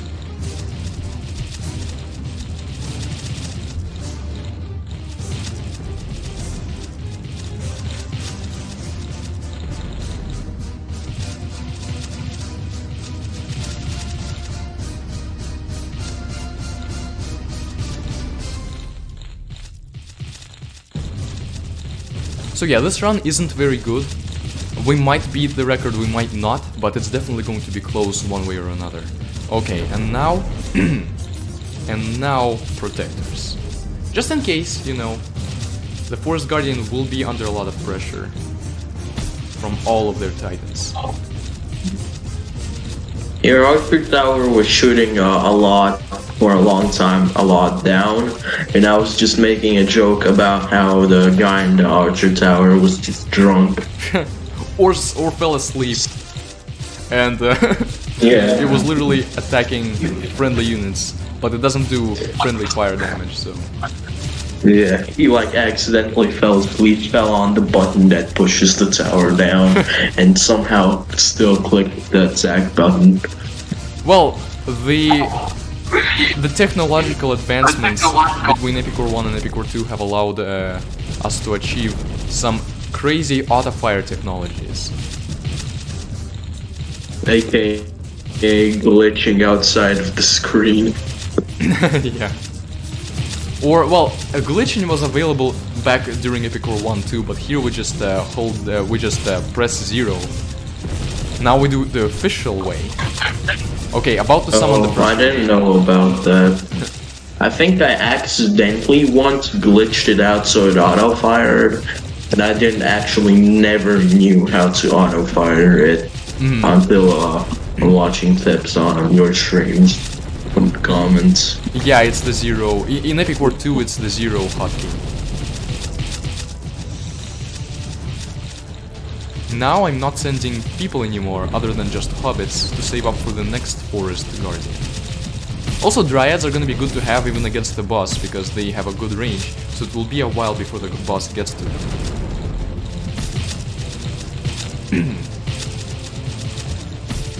Man, this brings me good memories. I'm thinking about like that Forest Guardian was the Archangel just wrecking everything in its way. Yep. And then when you get to level 18, I get full depression because now I have to max everything on elves. I think I actually, like, I realized that I couldn't use humans, and when I realized that I needed to level up elves to max to beat the last level, I was like, you know what? I'm not even gonna do it because I know how to do it. I just skip discount. I won the game. But yeah. I think I did it like that. Level 18 is kinda stupid the way it's made. The end was like my final boss battle, like Epic War 1, which I still haven't played for good reasons. I can't wait for the better version on Steam to come out. Yep. And you should also, I mean, Epic War 1 is going to get some changes, some noticeable changes even. But Epic War 2 and the other games Especially Epic War 2 though. Like, Oh yeah, I'll really definitely replay them all because I just love nostalgia and everything else in between. Just good gameplay and, you know, I want to see everything that's new. Yep. Okay, I'm gonna use these special attacks because the Forest Guardian is over halfway dead and they summoned all the remaining revenge waves. With demons, dragon, and dragons. No angels, notably, but angels appear on this level outside of revenge waves. At least one, probably more than that. Well, we answer with the second Forest Guardian, and probably more dryads. I mean, the dryads that we have are going to die pretty quickly. I mean, unless the Forest Guardian can destroy the demons, actually. The Forest Guardian is good against the demons. I think the demons do have a weak spot to melee. Yeah, 25% resistance. And the Forest Guardian's attack is part melee, part non-elemental. Well, the non-elemental part is minor for both Forest Guardian and Archangel, but the Cerberus's attack is entirely non-elemental. Keep that in mind for a later level.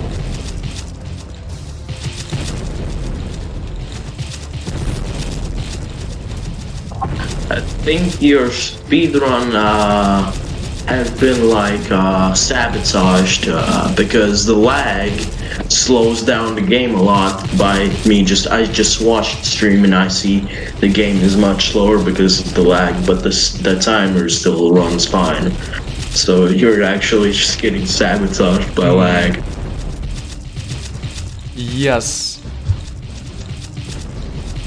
Yeah, that's the thing. It's the lag is sabotaging me, but it's probably also sabotaging everyone else. So we are still kind of on equal ground. We'll see what the lag is on that other attempt. So we've killed the demon. Yeah. Now our dryads are semi-safe. I have a pretty trash PC, but when I was playing this on my PC, it didn't lag at all. When I was playing it on my old, even more trashier PC, it did lag. So if like the first place has like a god PC, that's just a bra moment. Huh. Yeah, and you know, there's been an observed effect that like sometimes Flash games actually run slower on newer PCs than on older and crappier ones. Probably because Flash is not optimized well. Ah, that Beast Rider took the damage. I wanted those cannons to die. I wanted the Dryads to just destroy their cannons. But it might not happen, considering that the Guahaj is now significantly in front of the cannons. The giant frog just spitting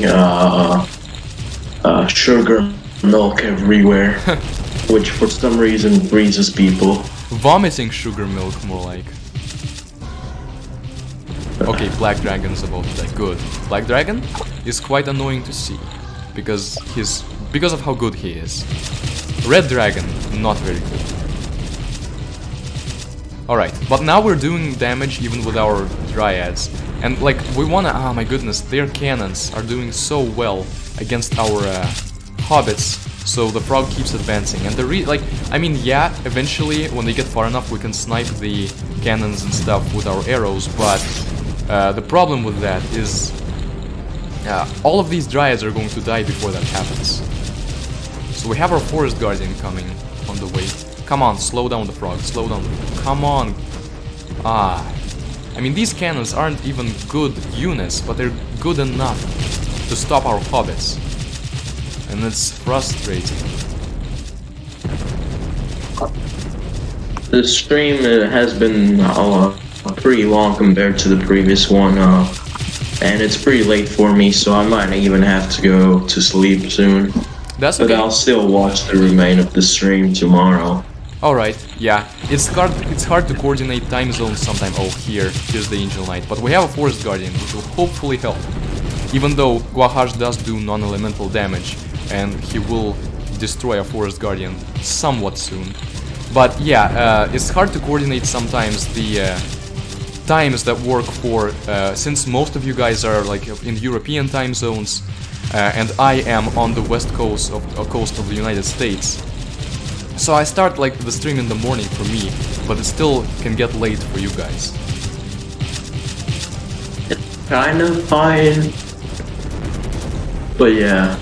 Wait, this... Oh, never mind. I had an idea about how to fix the time zone thing, but then I realized that it would backfire even worse for you than for us. Yeah, there's no... Oh wait, I was spamming dwarfs, I think, by accident.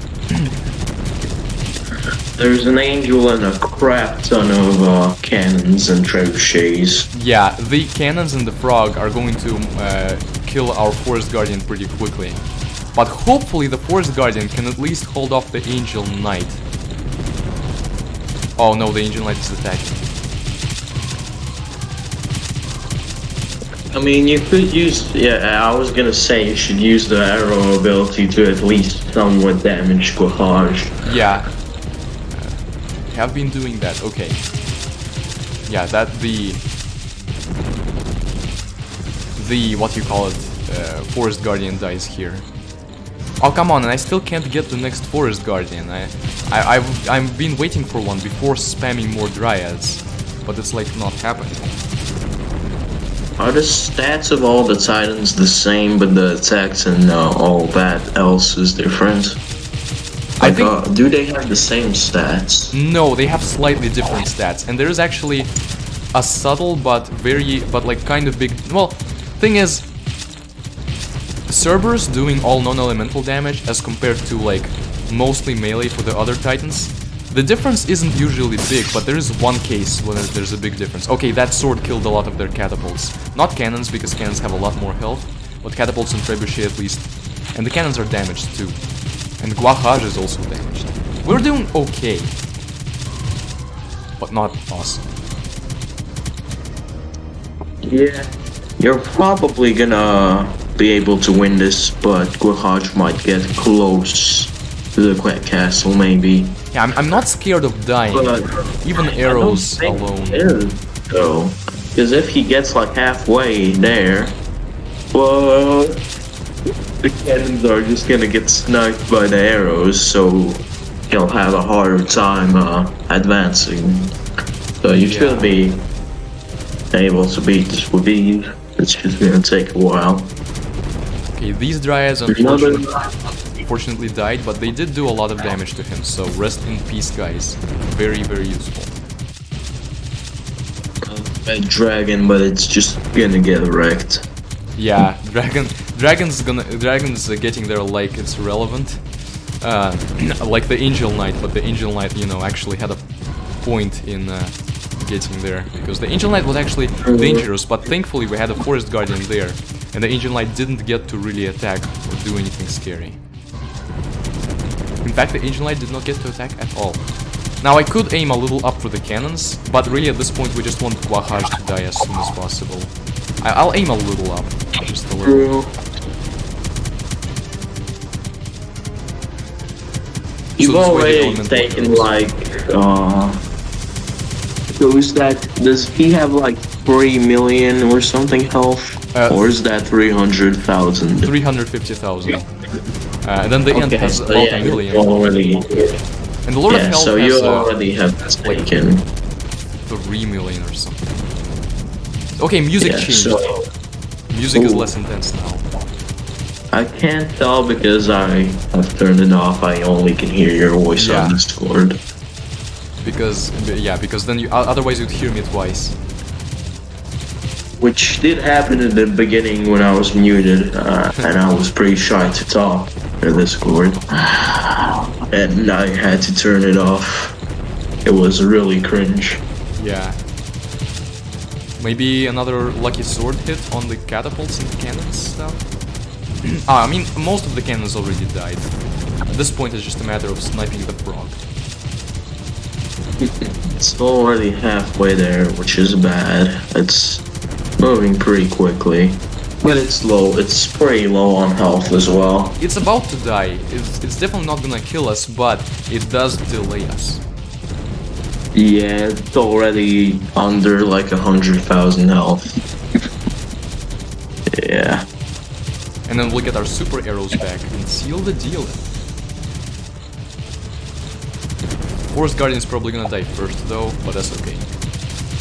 I've been summoning dryads, and they with their range can really help finish things off. By the way, with your whole YouTube channel thing, why is it like the melon soldier? Like, what's up with the melon stuff? Oh, that's just a reference based on my name, since it's Yeah. close to melons. Melon. Okay, yeah, he's about to die there.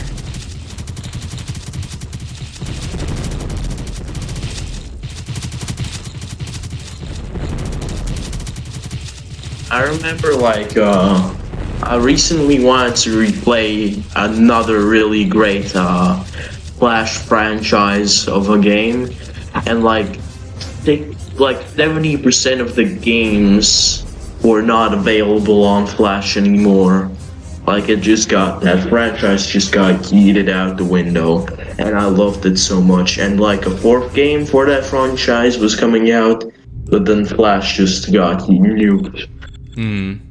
So I see. basically, one of my favorite franchises of Flash games just got absolutely obliterated. What game is it? It was Worlds End. Like, with all it had like chapter 1, 2, 3, and the fourth one was coming out. It was like a turn-based strategy one, but it will also had like a lot of swearing, weird, like the way the people spoke in the text in the game was weird. Like, they had like weird text, like bugs from the streets, they spoke like that, and it was also a bloody, violent, and just bloody in general game. I see. But it was still a fun turn-based strategy game. Yeah, knew those spread out arrows would hit that bomber. The end. It would be very cringe if it was a copy-paste. This level would be a copy-paste from the final of Epic War 1. Oh yeah, I'm very glad they redesigned the boss. And the new boss looks better too. Yeah. Actually, it's really good. It's also almost completely different from Epic War 1 as well. The Epic War 1 was basically the Epic War 1 castle. And someone suggested that it's like, the enemies had castles shaped like that creature. Because of that creature's power. Yeah, like sculptures. Yeah, I heard that in the last stream. I showed my friend the last stream, and he was like, "Oh yeah," he mentioned your name in the stream, and my friend was so hyped for me being a part of the last stream, and now I'm literally talking in Discord. I know, right?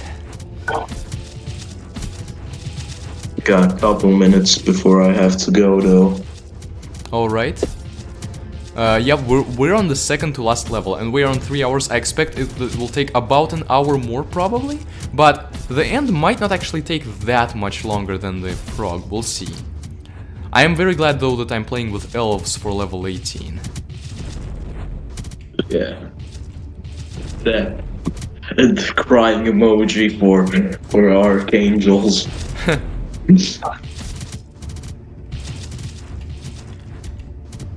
The YouTube comments have completely stopped, even though there's like 7 people watching. Yeah, at this point it's more about just sitting and relaxing. This part of the level, we're building up. We know that intense things will happen soon. But in order for them to happen, we have to be adequately prepared for them. And there's also me trying to make sure that it's fits within the strategy of the stream, and we don't end up, or with the speedrun, and we don't end up like wasting a lot of time at specific places. Overall, like, as I said, like, probably no huge mistakes, but a number of smaller mistakes throughout the run that definitely have increased the time by like 10-15 minutes at least. Yeah, like, this level hopefully doesn't take that long. Might be like 20 minutes at best. Yeah. But I'm not hoping on that. What that happened? much. last time was we killed all the revenge wave and then summoned Guahaj, which actually worked out for the best.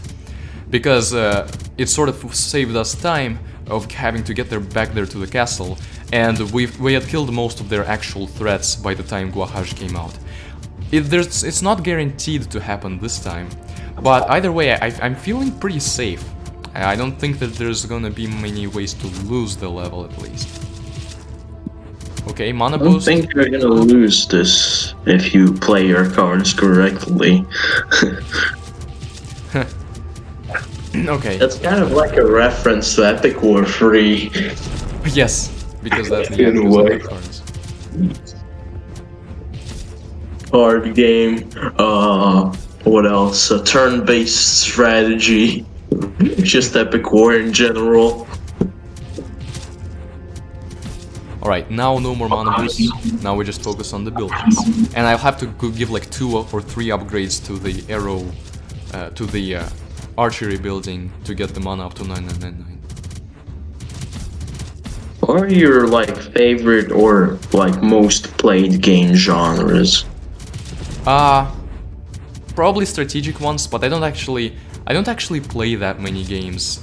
It's like mostly flash games from before, and I have a few games I've played or watched and so forth. But yeah, the thing is, I don't have enough experience, I guess, to be able to really tell there. Mainly, I enjoy strategy games. I was into social deduction games quite a bit, but not really anymore. Yeah, I have like this giant cardboard box in my room in front of me saying Fury. It's totally not a gamer chair ready to be built tomorrow.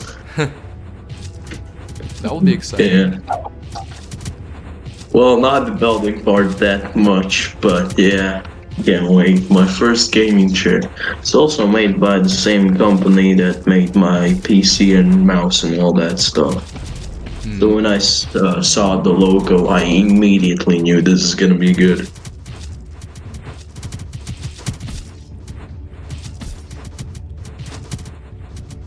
More to like, when it comes to gaming genres with me, I love sandbox, MMOs, turn-based strategies, shooters, survivals, horrors, and just Flash in general. So. Yeah, I'm kind of one of those guys. I mean, I think it's good to like not be restricted to only like a few genres in the games that you're able to enjoy. I mean, they are good for a reason. I mean, the good games in those genres anyway. Of course, we have preferences, but it's good that those preferences aren't absolute. Yeah, it took me a long time to decide which was my main genre, but then again, I love many other things as well. Like when it comes to games like TF2, which is a shooter, I don't like shooters, but I still play it because it's the only shooter I like. I see. Yeah, I'm not really at all into shooters either. I know that they can be good though. Aiming is just something that I guess I'm not good at them. Never really felt like I should become good at them. With TF2,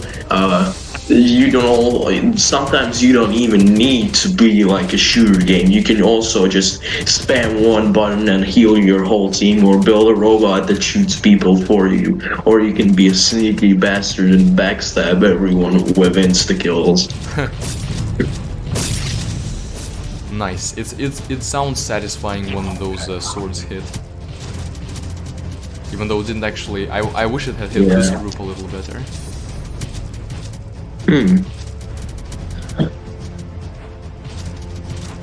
I just had an idea for a new unit. There are like these tanks and bombermen. There are like these true war units from like actual war games, like tanks and stuff. I guess dwarf engineers, we have like those muskets too. But I had an idea about like a unit with a flamethrower. That would be fun. So it's like a modernized dragon type thing. Yeah. Yeah, that's... If he could do like just as much damage as like a dragon, but he didn't have that much health, that would be pretty balanced. As long as it also costed a lot of mana, or it depends. Like it might be for it depends because every Epic War game is different. Some have mana, some just don't even have mana. Yeah. Every game of Epic War is different, and it's also why I love the genre too. So it'll be like mana in some Epic War games and then cooldown times in others. So maybe like in those who have like cooldowns, it would have like a pretty decently long cooldown, so it's not that overpowered. Like it would be it wouldn't be a mini Titan because it does just as much as damage as Titans, but it has just as much health as a common unit. Yeah, so it would be like in between somewhere, but definitely a powerful unit as long as you like manage the unit correctly and like protect it with melee tanks and so forth. Yeah.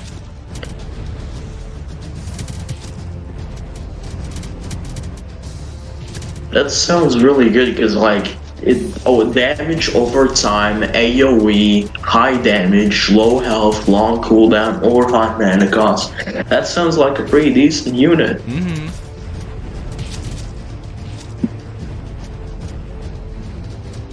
It's getting so late for me. I'm getting even dizzy at this point.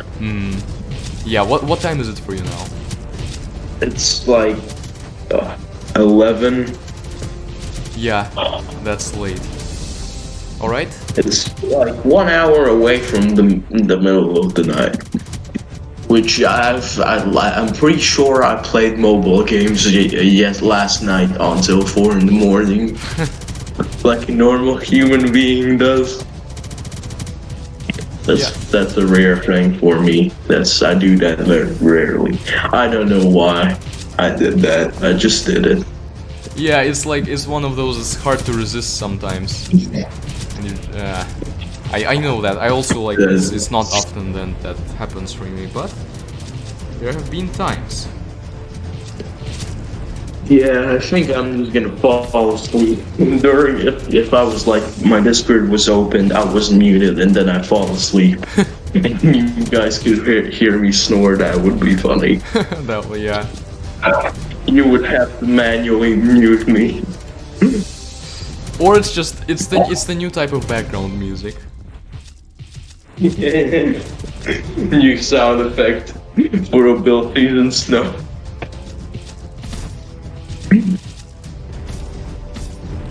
Alright, now we're getting up some dryads, and I again, the guy controlling the arrows fell asleep again, so that our dryads can accumulate a little more. But we'll basically have the same type of strategy, except maybe pay a little more attention to protectors this time around, simply because of, so like, send the Forest Guardian a little later compared to last time, but also immediately start sending protectors. Although the protectors are just gonna get destroyed if they fight alongside the Forest Guardian. They're only gonna have a point if the Forest Guardian is dead already. Oh yeah, I remember about like last stream there was a funny comment about what if Epic War was like an anime, and then what if it was like first person shooter, but it's Epic War. Like top 10 reasons why that was just delete this franchise. That would make this franchise horrible. Yeah, I mean, that's like, that doesn't even sound that far off from something that might actually happen for specific games. Or like other games, not the Epic War franchise itself. Okay, we might need some arrow support here. I remember like last stream I said what would happen if this game had adult content, and then the whole Discord was like, suck you, bitch. Which is true, but then again, in real life, my worst enemies is a succubus for reasons. Because I just hate I hate fighting horny. I don't want to be horny anymore. I just want to be happy. Yeah, it's not it's not really good for us. Oh, it's not good for us in the grand scheme of things. Okay, we got the Forest Guardian. Now, I don't know, it's hard not to spam Dryads, they're so effective. Yeah, get that dragon. Even though it's not that big of a deal, it can delete a bunch of hobbits quickly. Yeah, we're gonna have a dragon on level 18, which might be just a bit of a help. I know it's going to be a help against the Lord of Hell himself, because the cooldown for the Titan is too long. Drunk. Or as in, The it's like, archer is drunk. if you only buy the Titan, you're gonna get to 9999 and the Titan still won't be available. So getting the dragon actually does not slow down getting the Titan in any way. Oh yeah, I'm pretty sure Sammy was the one who said the succubus part. Yep. He said LMAO in the YouTube chat.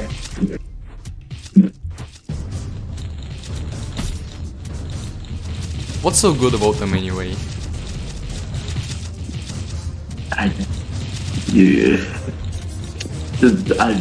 They just make you horny and they just kill you afterwards. That's literally all. I guess, well, if you're really into dying, that's one thing. If you want to die the most, less painful death, go ahead, but then again, you go straight to hell. Yeah.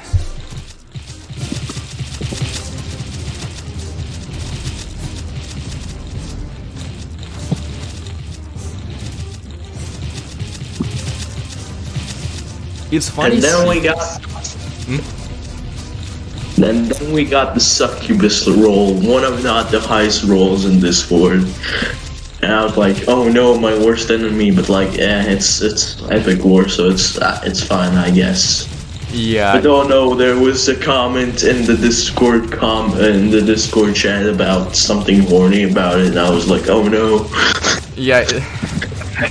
At least he said just don't touch it. Which is a good point.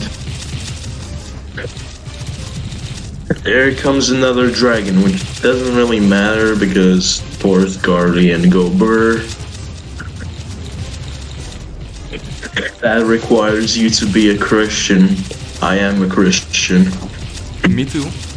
But I mean, even if you are, the way that they are described in mythology, that's what we're considering. So if we're considering succubi as being real, we're also considering hell as being real. You don't have to be Christian for that. Yeah, that is true. You don't have to be Christian for that. Even though there's a huge difference between a Christian and a true Christian. Yeah. And I'm neither. I mean, I am a Christian, I'm not a true Christian. I wanted to be a true Christian, but when I found out what is a true Christian, COVID hit and it ruined my life. Go figure. And now I'm in slavery. Nice. This is like one of not the best years ever, and next year's gonna be horrible. Ooh, how so? Oh, that was sarcastic. Next year's gonna be wonderful, and this was horrible.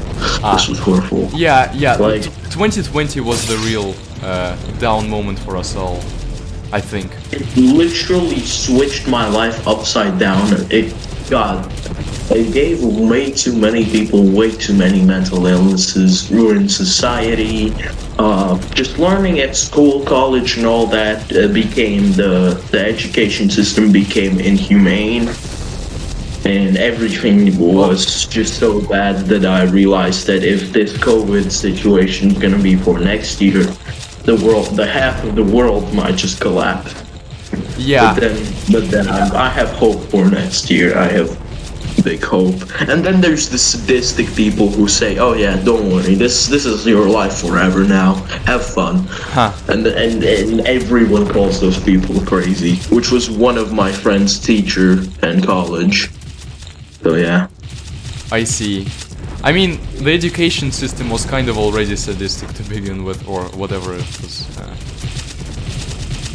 Yeah, that is true. It literally manipulates kids to get the best grades for extra money for the teachers, which doesn't give anything to the kids. And when they finish high school and all that stuff, they don't even know how to do taxes or anything. Nice going, dinguses.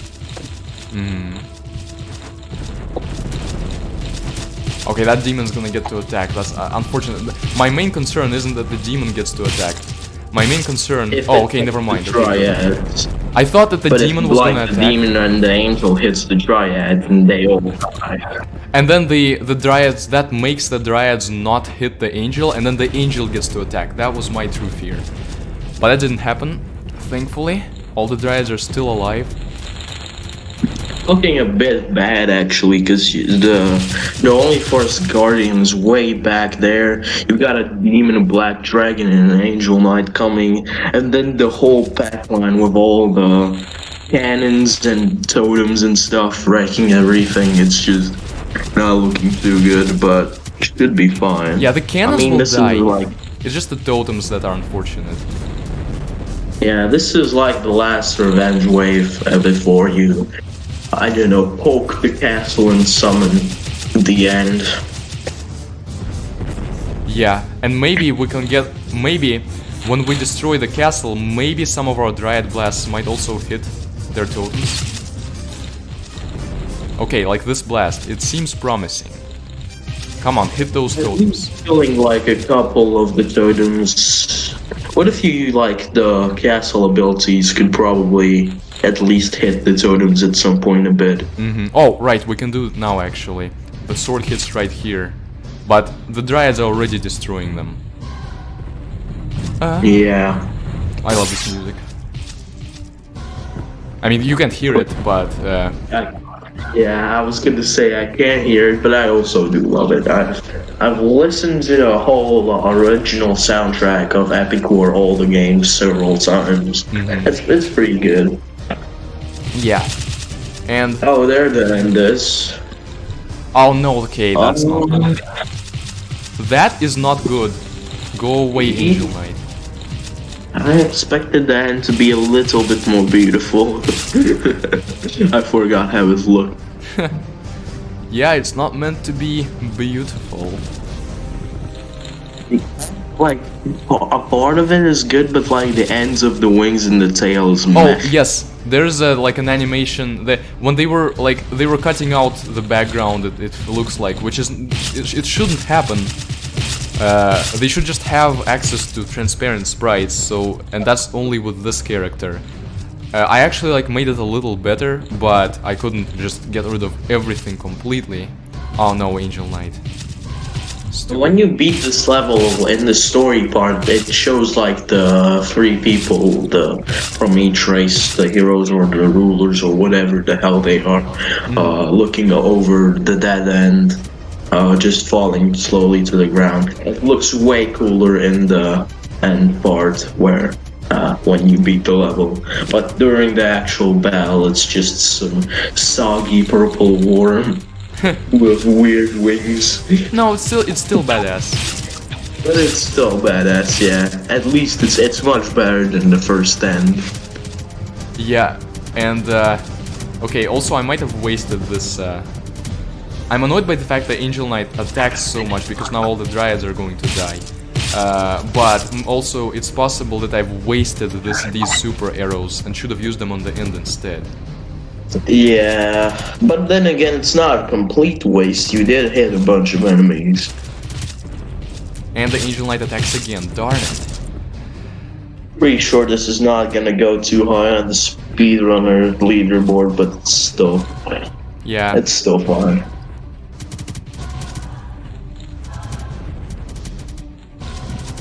If it weren't for the lag, it definitely, from now on, wouldn't take too long. But the lag is rough. It would cut like an hour off, actually. The good thing is that they don't actually have a lot of backline, they don't have a lot of people behind the end. That is good, that is really good. Yeah, so actually the Forest Guardian is gonna survive for longer, and I'm very happy about that. Even like the Guahaj also attacks faster than the end, so he has a higher DPS. but the end has a lot more health. Yeah, who really cares about DPS? Like some weapons in other games, like in general, so many things have high DPS but low damage, and some things with low DPS actually end up just straight up doing more damage.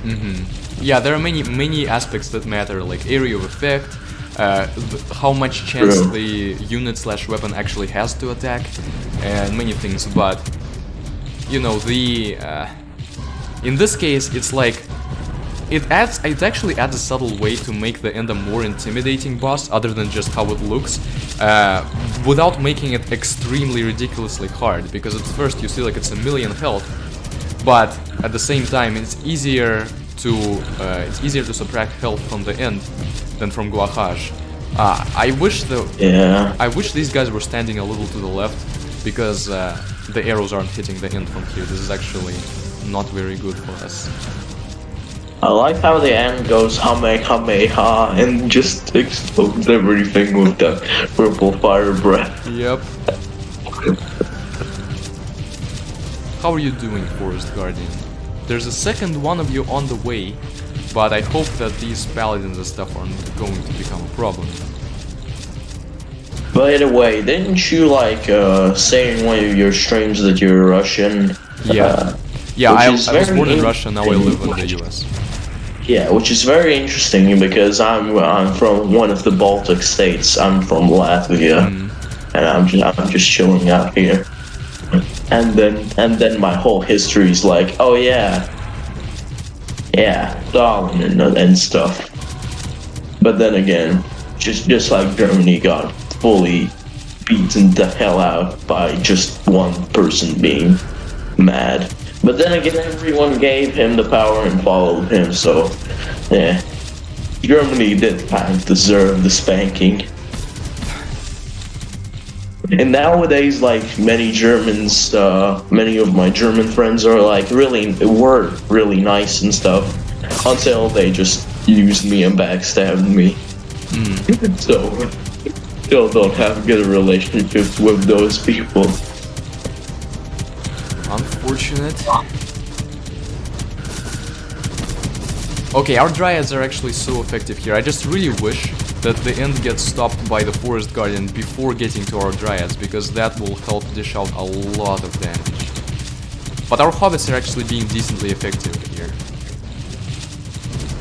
I like how many children, for some reason, play these games. Because, I mean, Flash games are like the first games that kids play, usually. Besides stupid things like Fortnite and other dead games like that. Yeah.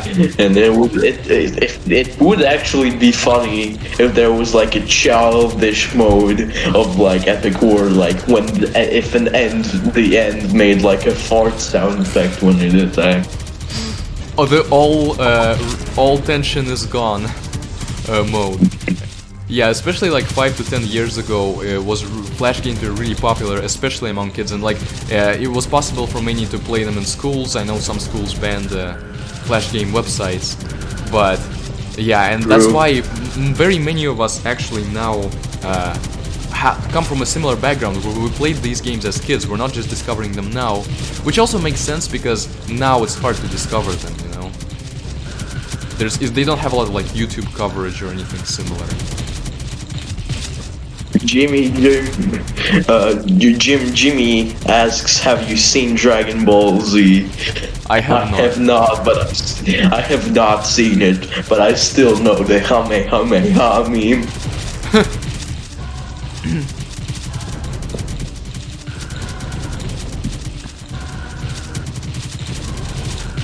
It's like 11:30, so it's like 30 minutes away from like midnight for me, and I'm just chilling here with a headache for some reason. I mean, it is fun to chill like that. Yeah. It is true, because I can just instantly fall asleep, and for someone like me, that is good after a good stream. Oh, okay. These guys are here. Now it's kind of hard to tell me now for me, because like about my favorite YouTuber at this point, because I've loved Technoblade for so long, and I wish to like be by his side and serve him. And then it's just you, some guy with 150 subscribers, playing like a legendary Flash game franchise, and I can talk and do stuff with you. So, yeah, switching from Technoblade slowly to you, I can't decide. That's funny. I mean, these are also all very different. Like these streams are very different in purpose from like general Let's Plays and so forth. And it's fun, like being able to interact with viewers, and at the same time, this is like also I'm using this opportunity to like answer any questions that people might have as far as these games go. Since that's actually something important now. Okay, this is unfortunate because I didn't save up for another Forest Guardian in time, and now the end is advancing kinda quickly. And there's another Angel Knight. This is really bad. Yeah, the damage output and how much it has already traveled isn't like good enough. I mean, we'll probably win, but it's not like we could have done better. We could have definitely done better with Angel Knights, but that would have been a huge time waste. True. There's some guy in the chat who said that he lives also in Europe, but where he lives, his time to go to bed is also just stupid anyways. Which is kind of true. I mean, yeah, I know a lot of people like that from all across the world. For some reason, my friend who literally lives like a mile away from me, he wasn't home all day, he didn't respond. I don't know what he was up to, but like I sent him the link to the stream and he was so hyped, and then he's like on a vacation or something. And I'm like, bruh, but also like, okay, it's also good because he didn't see this stream and all the cringy things I did in it because he knows me too well. So he can't criticize me. But then again, he misses such a good stream. But then again, he can rewatch it when he's home. Yeah, if it wasn't for the ability to rewatch, it would have been like, there would have been a lot less point. Also, this Angel Knight, believe it or not, actually kind of helped us, because the Angel Knight pushed back the Dryads, and they're gonna survive for a little longer because they're gonna survive longer without getting into the end's range. The arrows are pretty good against the end since I see it like multiple times damaging it. Because the bigger it is and the longer it hits it, I think the more damage it does, or something like that. If there was like, if the Angel Knight might start, it starts hitting the castle now. So he is a problem, and the end is really close to the castle as well. Yes, this is not encouraging at all. This is not looking too good. But hopefully we can do this. I mean, you can. I'm not really playing right now, I'm just talking. Really hope so, because it would be extremely annoying otherwise to spend a speedrun stream like that. And it's like, it's not even that hard a level. Yeah. If you lose this, you can actually like throw away the whole thing. Or just retry it another time. Yeah. Yeah. Probably. Hey Rumble. Rumble. Wonder who he is. I'm pretty new to this whole shebang-a-bang.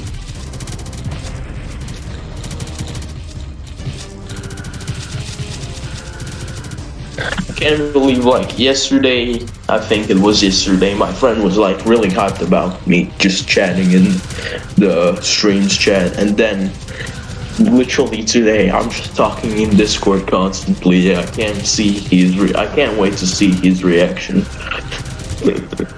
I know. Oh, also, I'm like not using the super arrows because I'm bad. I'm not descending hobbits, because right now it doesn't matter, the Forest Guardian is holding the end at bay. I wish I could see the Forest Guardian's health though,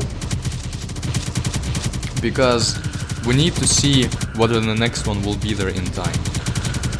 But no, it's just showing. I mean, I like seeing the end's health, I know it's important, but can you show me the Forest Guardian, please?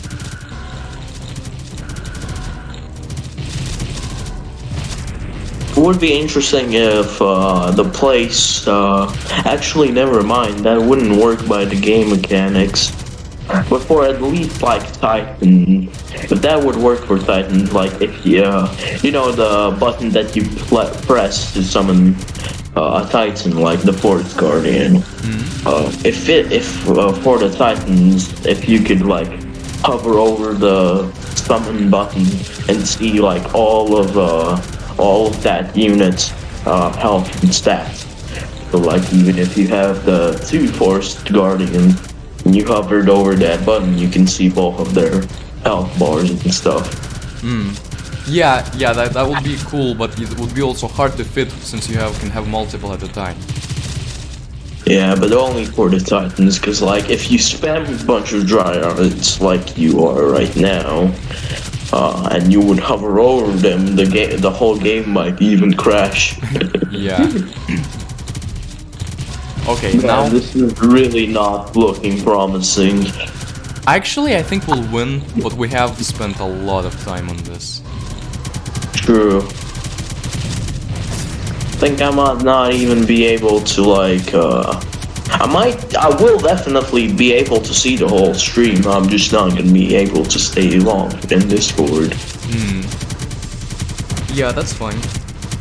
That's why it's good to have Angel Knights. Yeah, that's it. It's good to have Angel Knights for that reason, but also they're just extremely good for this reason, because the end does magical damage, and Angel Knights are 75% resistant to it.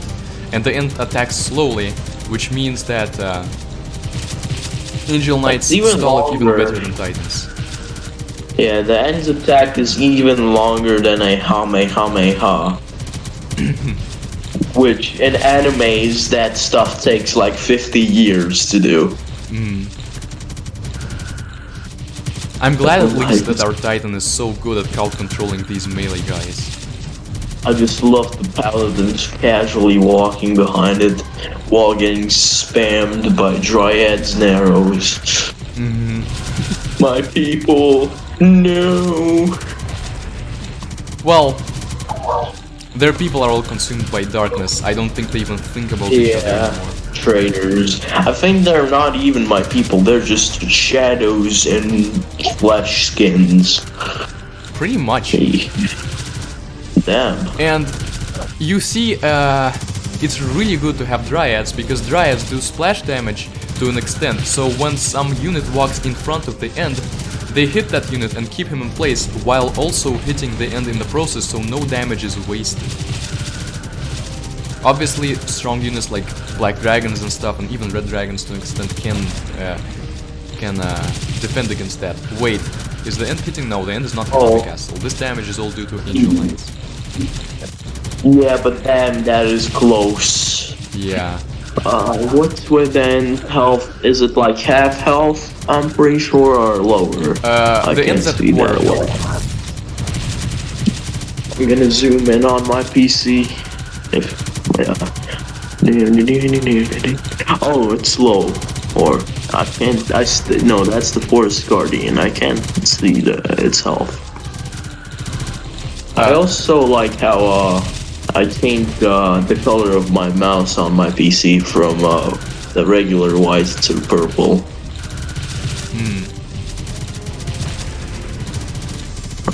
I saw the end for a second, but I didn't see much. Oh, yeah, it should be fine. Yeah, as we'll long win as this. you can install it for long enough. Then there's a lot of. They got Beast Riders and some basic stuff at the back. It looks intimidating for early level players, but Yeah. you know, the end. It's and basically- you also got Like basically You free got, mana like- for us with the Titans. True. Wait, do you get mana by killing enemies? Yes, it's not as obvious as in the first game, but you still do.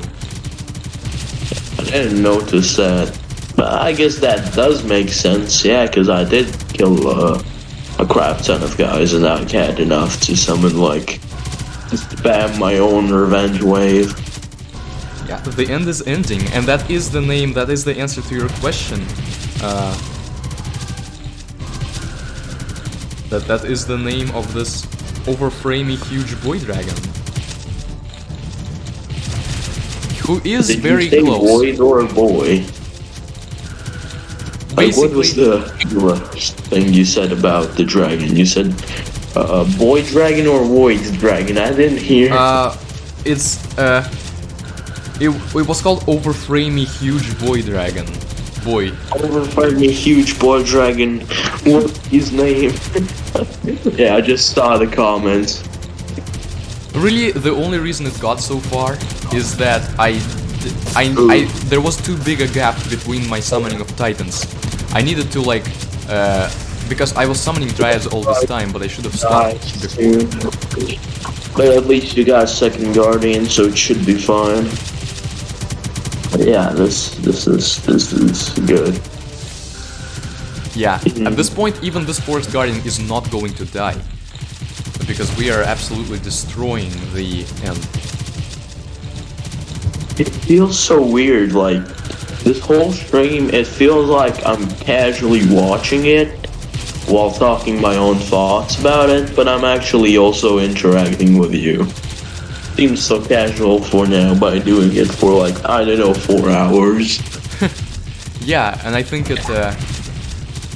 I found it better that way since first anyone who is able to and wants to join voice chat, it has an easier time sort of because then there in voice chat there's no stream delay, and yeah, the music is good now, and it will be easier asking questions and also commentating as well. Okay, Armageddon. Which is really good because, like, when it comes to my favorite YouTuber, which is right now Technoblade, he's popular, he's funny, he's really stupidly skilled, and all that type of stuff. But he is kind of interactive, but since he's really popular, he can't really like completely talk to his viewers and stuff like that. He does really read chat and stuff, but that's only the donations and stuff. He just sells out. He just fully focuses on the money making from YouTube streaming. But yeah. Which makes sense, some people do have to do that if this is their occupation, but it's also why I don't really think YouTube necessarily should be. Well, I mean, I think it's harder to do YouTube as a job than as a hobby, because then you have to sort of adjust what you do. True. So yeah, for a second there, you could have easily seen how the end looked much cooler there. Have you already maxed everything? Yeah. Yeah. Nothing. Everything that you need. I've maxed all the buildings actually, but I've never gotten the last upgrade of archery. Forest Guardian has my favorite. Yeah, Forest Guardian does have a great animation, whereas the Archangel probably just the sprite itself looks really cool, but the Forest Guardian's animation is cooler. I like how you got the red dragons only now, I think, because I did not see them earlier. I think you got them just now. Only after the last time. Yeah, which is completely useless. Yep. I think, I guess you could kind of like send it like an early thing to hold off the enemies, but like why? Yeah, it gets killed easily and stuff. It's just a bra moment. It's a waste of mana. Pretty much, yeah. Like from the beginning of the stream and now at the end of the stream, I feel like a completely different person. I'm not gonna make the whole stream on Discord, but still, this has been really fog. Almost. Yeah, I was kind of hoping that maybe our strats would help make it so that it was only like 3.5 hours or something, but it will be over 4 hours, and it's just due to the game being the way it is. And yeah, it also should have honestly cut down an hour because of the game. Just in general, it should have cut down an hour because of the game mechanics and the lag. Yeah. So yeah, it should have been like that.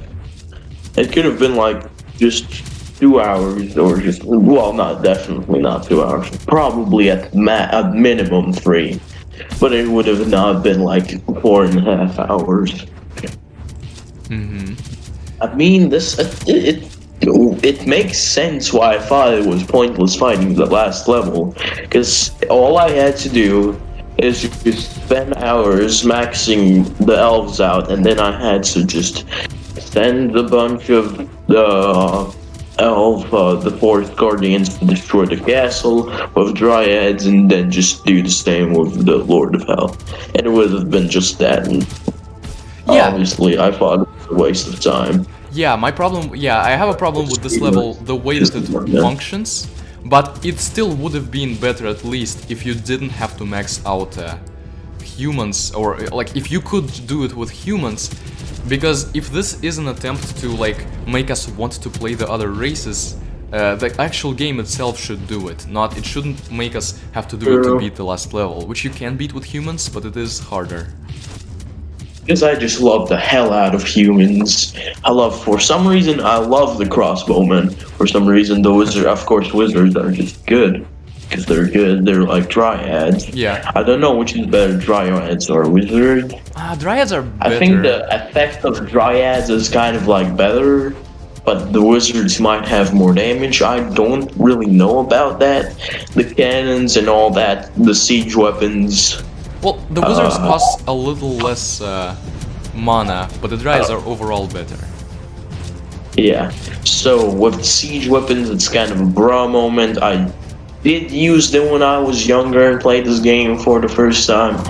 And I did use them when I just panicked and spammed my keyboard, but usually I just don't use them. Yeah, and then paladins. I gotta love the paladin spam. Paladins were actually really OP in the beginning for me, because I just sent in a paladin. He's tanky as hell. He kills everything. It was good. It was fun.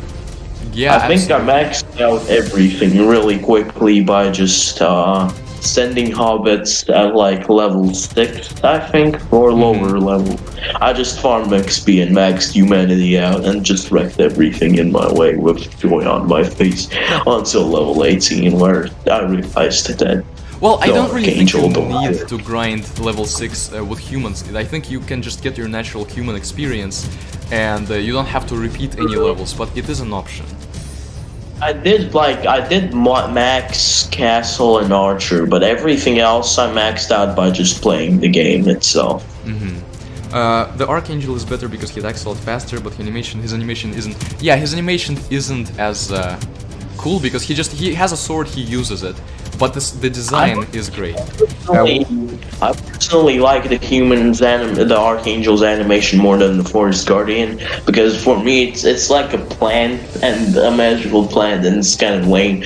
The the orc one, the Cerberus is the stuff. The dog with 3 heads. I've never seen it, don't know anything about it, because I've never played orcs. Because I think it was only for Krognard, or what that website was called. Yeah, Congregate. It's not the Congregate. I can't even speak at this point. yeah. It's not that like orcs aren't better than elves. I guess it's fun to have experience playing with them, but they do have a lot of potential. Will you do Epic War 3? Yes, that will be probably, so usually there's like a stream every week. That's how the pattern is going to be, but next week I will need to take a break. So the Epic War 3 stream will be in 2 weeks, same time, sort of Saturday, but hopefully nothing will come up. And yeah, that's when we will do Epic War 3.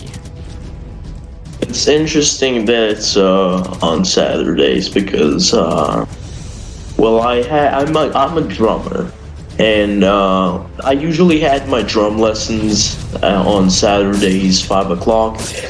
But I took a month break from drumming, so now it's like the perfect month for this. Even though it really doesn't matter because drums start like about 4 hours before the stream, so this has absolutely nothing to do with the stream. Yeah, but I But guess then still, again, after drums, I am pretty tired. which is a nice, time to chillax. Okay. Also, this demon is getting destroyed by ice arrows. Elves are so good. But then again, today when I was just chilling in Discord during this stream right now, I have been tired, sweaty, sick, with a headache. Yeah, I felt pretty damn sick. But now I'm fine and I'm just tired. I'm gonna just instantly fall asleep. Imagine if I literally, when the Lord of Hell was on one hit away from death and I just fall asleep when you kill him. That's funny. Well, Like at that point final you're hit. probably gonna be excited enough because you'll see that he has a low health. But then it would be more funny if we beat him and then it turns out you've been sleeping all that time. Two things that sound even better is that if I would have fallen asleep before you have killed him, and then when you strike the final attack, I would have snored as a sound effect. Or if I was like fell asleep during the stream and I dreamed about you finishing the game and my dreams were actually just like the stream. Wow. That would have been also cool. But then again, it wouldn't have been that cool since I couldn't fully interact with the stream. It's just my brain going brr.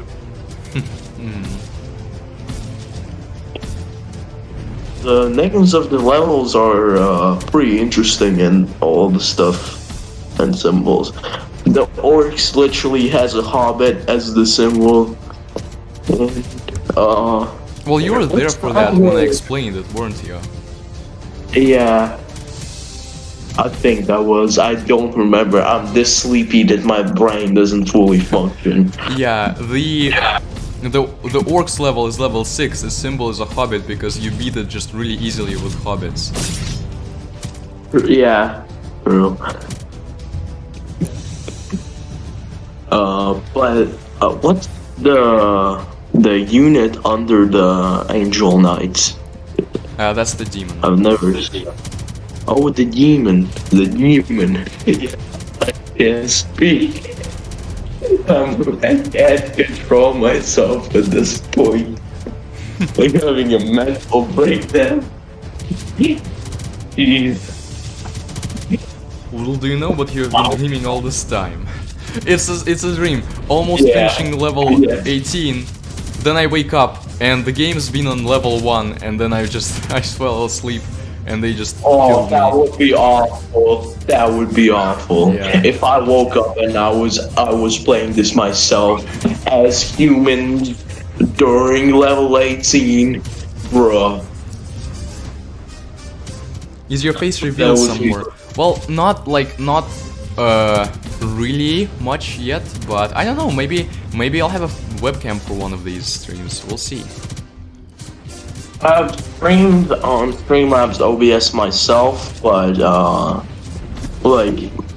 my PC can't handle Streamlab OBS, so I stopped streaming for my friend. I was just a streamer for my friend, but yes, my PC can't handle OBS, so I stopped the whole YouTube thing.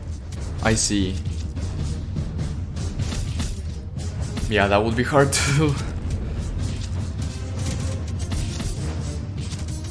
Like the FPS and ping and everything, it was just frame by frame streaming, and I was like, bruh. Yeah. At this point, I feel very like this starts to feel like a dream at this point now. It's even that bad. Yeah. It's I don't know. I'm just a little bummed out because at this point we're not gonna make the record. I know the record is like 24 hours and 24 minutes or something. And I was excited to maybe getting to beat it. 24 hours or 24 minutes. Am I the only one sleeping here? I can't tell the difference from reality anymore. Damn. No, this is reality. Unfortunately. That's reality. Alright, let's drop on both of these demons and let's hit both of them with the swords. I think we just hit none of them with the swords. But maybe if I bald myself with a Bible, I'll wake up. I can reach it. Oh, there we go. Nope, everything's the same. But I do feel less tired after that. Maybe I was dreaming reality. Okay, yeah. Actually, these demons getting to attack with the dryads isn't like an altogether terrible thing, but I wish they didn't because the dryads are meant for the revenge waves, not these two demons that have just gotten here and decided to ruin all our plans.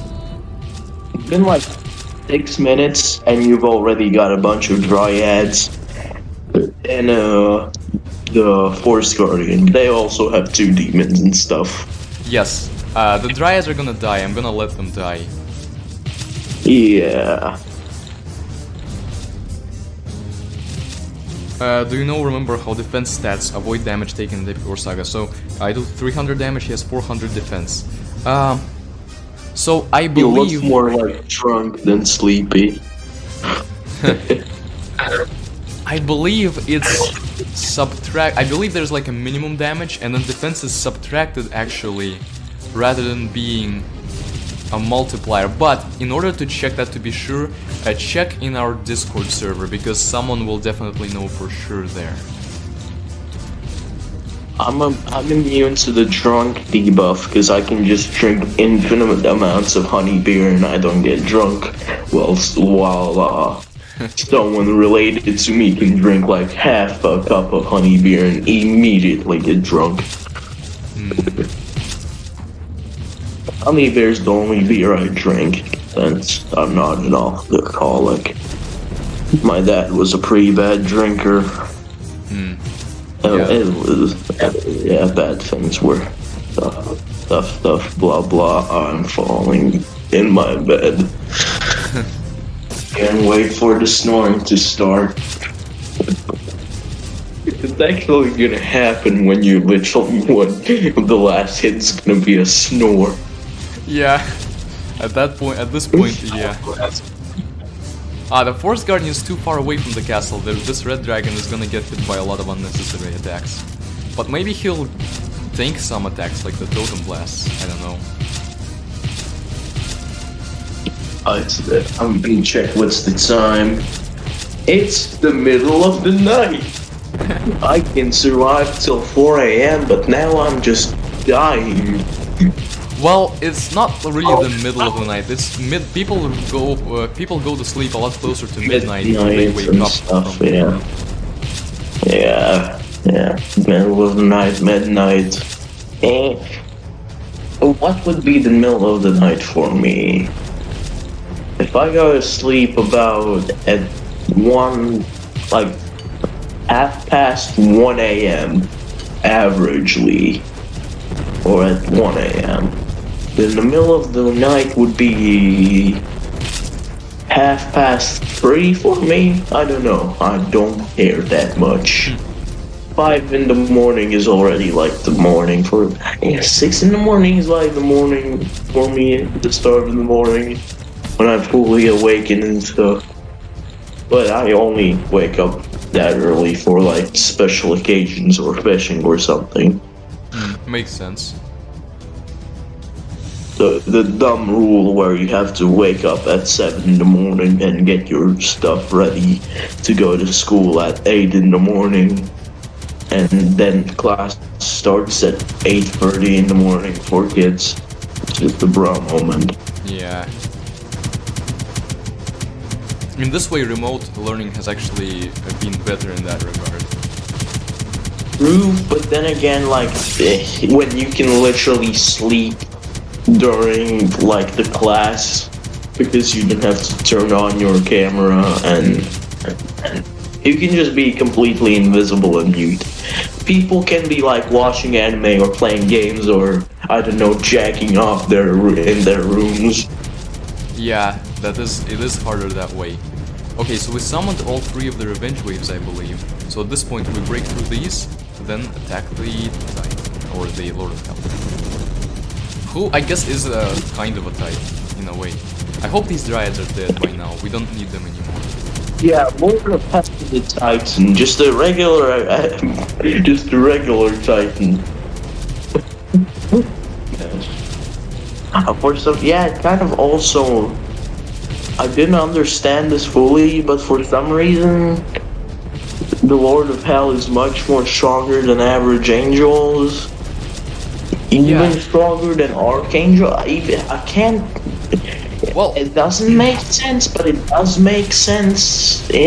Kind it's of. like the same thing, but evil. Yeah, it's kind of like it makes sense, but it doesn't make sense. It's kind of like some of these creatures can grow to be a lot more powerful, but the average angels and demons are a lot less powerful than the strongest ones. True. Doesn't like the Lord of Hell have like weak against everything? And wait, that was in the other games. Yeah. In this one, he's even absorbs some attack.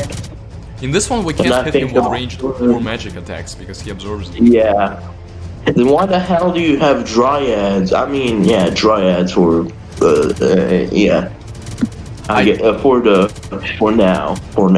Yeah, I had Dryads to help out with the revenge waves and so forth. I knew that they would die as part of this, and if they didn't, I would make them die. I guess you use the red dragon when you don't have the the forest guardian. Yeah. If I was drunk instead of sleepy, I already would have fallen in my bed the most weirdest sound effect / funny way possible. Not kind of functioning like a human right now. Look at this epic battle going on here. The dragon is struggling with one beast rider, but that's okay because it gives us time to shoot at the demons. And there are a lot of them coming. I'm so sleepy, I'm just gonna say random horrifying things happening in my life. I've been run over by a car thrice and I've survived with 0 scratches on my body. I've been thrown off a cliff 10 meters tall and I've survived with 0 scratches. Absolutely fine. I was just covered in mud afterwards because I got yeeted into a pile of mud. I've got almost beaten to death several times, survived with ease. No, I did have a lot of bruises and stuff, but nothing too bad. I've never broken a bone in my life. I've got PTSD from physical abuse and violence and stuff, but I got over it. I had severe depression for a short amount of time, but I'm fine now. You know, life. But nothing's bad as COVID. Yeah, definitely. Alright. Probably not the most fitting subject matter for the stream though. Damn, yeah. But then again, we're literally in hell fighting stuff. Yes, and speaking of, yeah, we're at this point, yes, we've lost, we're not beating the record, but at least we're finally making it to the final stretch, and the final stretch is not going to be hard, at least. You do have a lot of demons. My age and my personality is a complete mystery since my personality completely doesn't make sense compared to my age. Everything is just upside down, which it's weird. Because when I was going to regular school like a regular kid, like when I was a kid, I was sent to the principal's office and I was speaking like an adult. So everything is so weird. I don't know. I'm pretty sure I'm not the only one who is like that. Yeah, I definitely hope so. That protector is like actually contributing. Demon didn't attack once. By the way, reminding you guys, you can ask questions in the chat if you have any. Okay, we got another forest guard. Yeah, like this whole stream there hasn't been like too many Q&A questions. but there have been questions like that. Yeah. I guess there's just fun strategies and stuff as well, and just fun time in general. And that's 'Cause one of the most reasons that it's stuff good was that asked there will be a break between this stream. Like, there will be a 2 weeks break instead of a Yeah. 1 week break between the next stream. We'll have maybe new faces here and new questions. True. Like we had, that is true. I don't know what's up with Zealot that joined Discord. He was pretty hyped, just like I was in the first time. But he already seems to be like an effective member of the Epic War Discord. So I'm not sure about that whole thing. Yeah, there are new people showing up. I can see that, just like me. My friend was I've sent the link to the video to the stream to my friend, but as I already earlier told that he didn't show up. Yeah, I mean, I think guess a lot of adults feel like a kid every now and then. No, you are not. As a child, I often spoke like adults as well. It's just humanity, man. I think many 14-year-olds are way too mature for their age. There sometimes are just know way too much stuff than even most of 18-year-olds. yeah, and it often happens that like as a child you feel very mature and you feel like you could be an adult, but as you grow up and become an adult, you start to feel more like a child, just compared to how you expect True. yourself to feel, you know?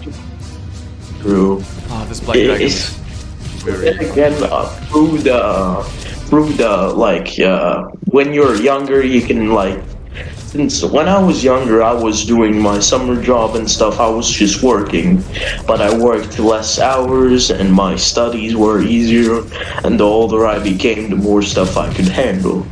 So that also is a part of it. But I don't think like a kid often when I'm an adult now. But I kind of do be like that. Kind of don't. It depends. But when I was a kid, I really was pretty damn mature for some reason. I mean, I really fought against my parents about my own free rights. It was like a civil war at this point. I was just fighting for my own rights. I did not care about anything they forced me to do. I wanted to live my own life.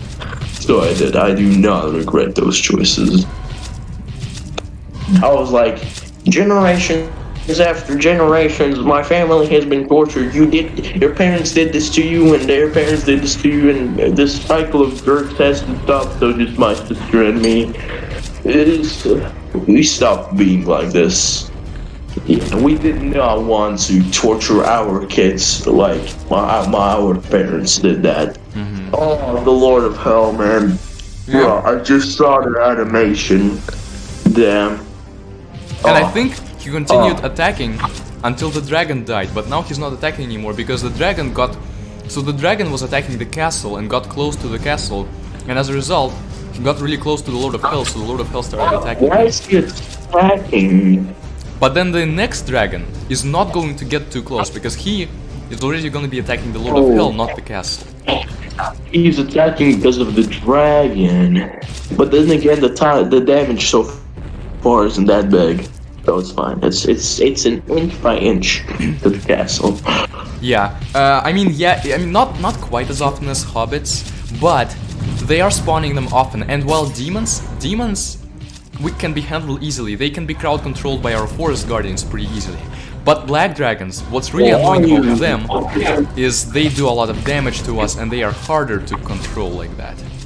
Dragon. We are so close. I remember.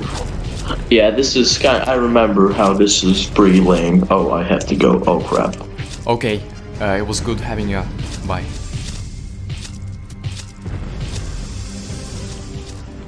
So yeah, we are so close to beating it, and notice how much damage. So Lord of Hell. So we have Guahaj who had 350,000 health. We had the Ent who had about 1 million health, and the Lord of Hell now has 3.2 million health.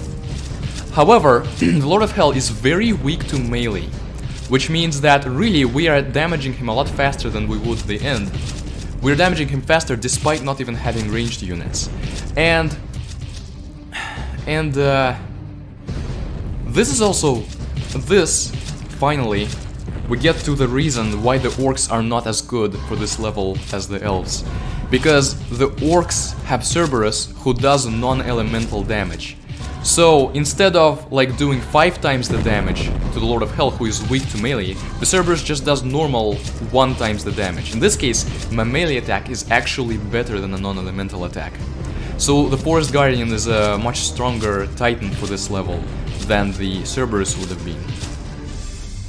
In this level, what causes the Lord of Hell to attack is melee. So like he has a very small range. Like if units get like too close to him, he starts to attack, about here maybe. And the Archangels just get closer than the Forest Guardians and Cerberi, that's all. And that's why sort of the level is designed in such a way that you can't use the Archangels, but it's not intuitive because you don't realize the difference in range between the Archangel and the Forest Guardian. I want that cannon to die, but let's see. Was the sword and meteor enough to kill it? No, it's a full health cannon. They have 1,500 or 1,500 HP, so they're not gonna die as easily. These guys, they're not gonna do anything because we have Titans and Dragons. They'll just die and provide us with extra mana, which we won't need because we have more than enough mana to summon Forest Guardians and Red Dragons. So this is wasted mana basically. We could summon Protectors. Protectors will make him attack and he'll damage our castle, so that's not a good idea in the slightest. Even though it could, like, we could purposefully, like, see how far we can go, like, we can sacrifice some castle health to attack him faster. But at this point, since we've lost, unfortunately, and this is, like, the annoying part, is that considering how close it ends up being, it's obvious that, like, the mistakes made during the stream, although it's pretty small, ended up causing this, ended up making us not win.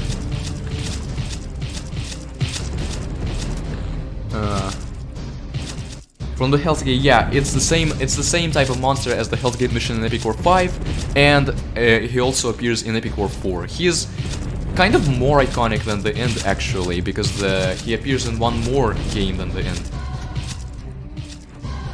The End is in 1 and 2, do not tell me the End is in 3, that is not the End, that looks nothing like the End.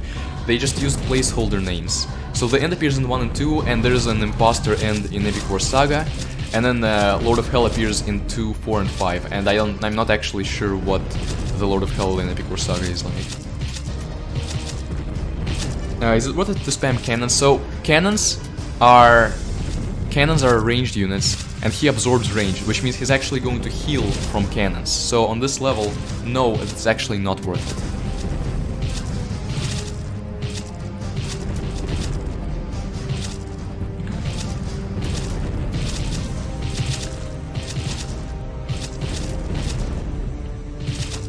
Maybe it's Epic War 4 is the best version, I see.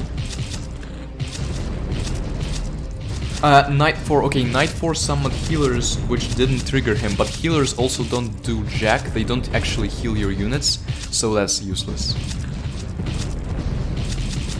Okay, you know what? I have a reason, okay? This playthrough was a losing one, because in addition to like playing and using a speedrun without trying to speedrun without much preparation, also, we are interacting in chat, so there's no, there's no shame in losing because of that, and that's what really matters. As much as it would have been a good bonus, this is just better. Okay, also, this is not for the Lord of Hell. I don't know if it hurts or even heals him. This is for these cannons, even though only one of them will actually. Okay, the cannon that I was aiming at died to meteors, and then the swords didn't hit these two. Unfortunate.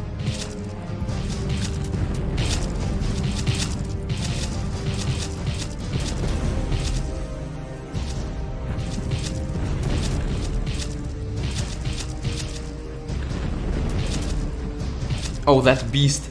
Okay, that beast. Okay, yeah, because I was confused about the wording, like what beats what. But yeah, that makes sense. And notice that they are accumulating ranged units, but they're not accumulating them fast enough. They get like a few cannons, meanwhile we have actual titans here. Titans who are also resistant to ranged attacks. 50% resistance. Like the other types of titans I think would be like less resistant than that to ranged attacks. So we're good, we're good. I mean the red dragon is not resistant, so they I guess can die to the cannons decently, like enough. But we're also getting new ones quite fast. So healers and clerics heal themselves. They don't heal any other units around them, they literally just heal themselves. This is not intended, it's because of a bug.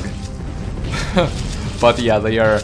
By the way, if they worked properly, if they did heal, then their stats would have been very... Like, their stats would have been ridiculous. It wouldn't be easy to save up a lot of healers and just become basically invincible.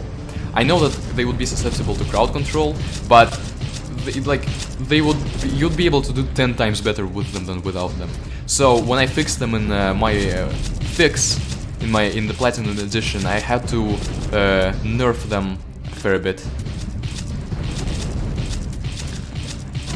The best animation for Lord of Hell is an Epic War Saga. Yeah, I don't know actually. I don't know / remember what that animation is, but that does sound about right. Epic War Saga has some pretty good character models. They were scaled down to be low resolution though, and that's annoying.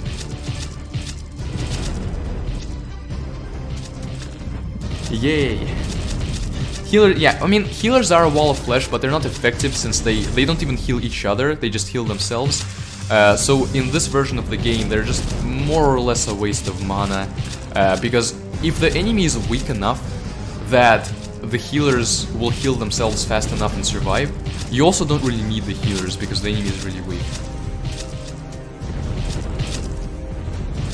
Okay, Sword and Meteors heal him. Okay, maybe I should go easy on that, but it's not like it makes a big difference or anything. It doesn't do much damage to normal units, it doesn't heal him much. Yeah, the human... Okay, so the human titan makes the Lord of Hell attack. You were right, Vesnan, but the human titan does also have that damage boost. So if we're playing as humans, we would be able to like summon like 1 or 2 archangels, knowing he will attack, but actually that might even become a problem. Maybe we would summon them towards the end, so that it doesn't matter that he's attacking, because he's already about to die, but he ends quicker.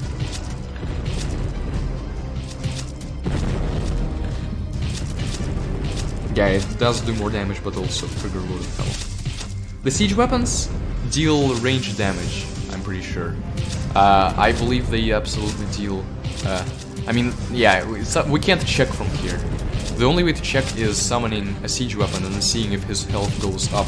But that would also be hard to see from where it keeps fluctuating. Oh, by the way, there's very few units on screen, so we can now do this.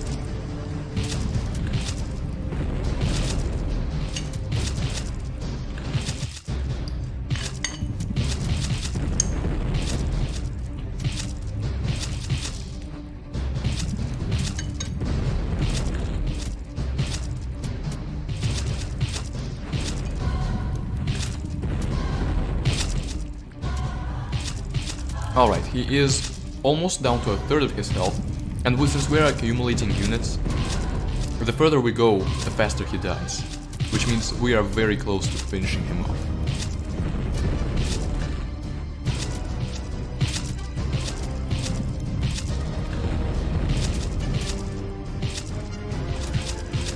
I must say, doing this stream makes me happy that we're moving on to Epic War 3 next.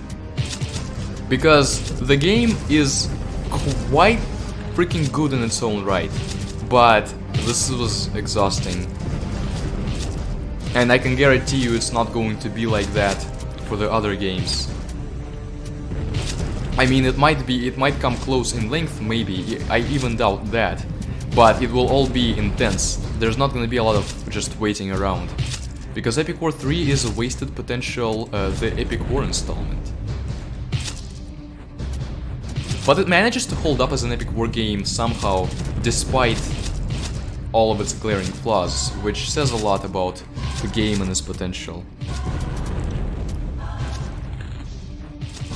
It's a shame Archangel is a flying unit and the best Titan by far, but the hitbox is too close to the ground.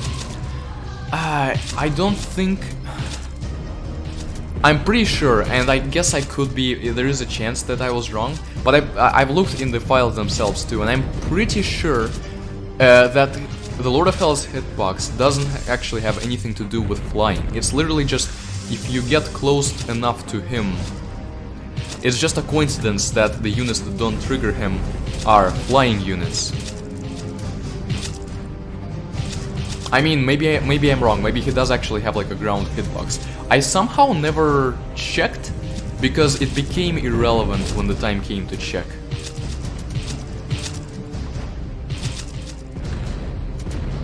In Epic War 3 is really nice to show off how it's done, but it's kinda annoying to grind. Yeah, New Game Plus can get rough, and I don't know how much grinding there will actually need to be for a viable speedrun. We'll try to not have a lot of grinding in it.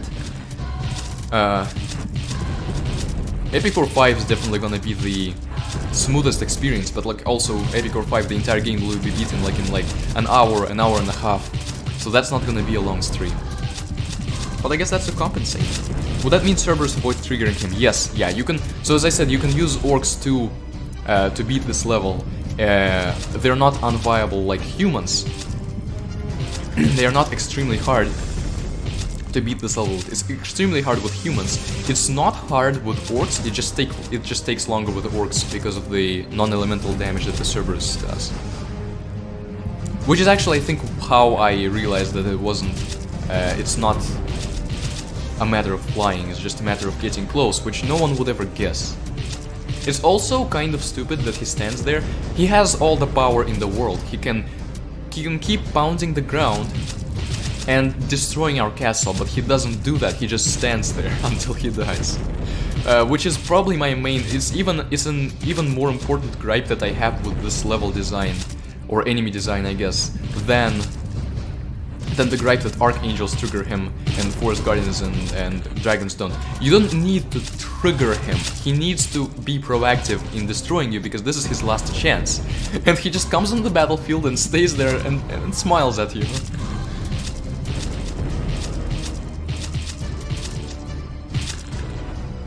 Yeah, they can take your territory in Epic War 3. I mean, they're not going to if you play well.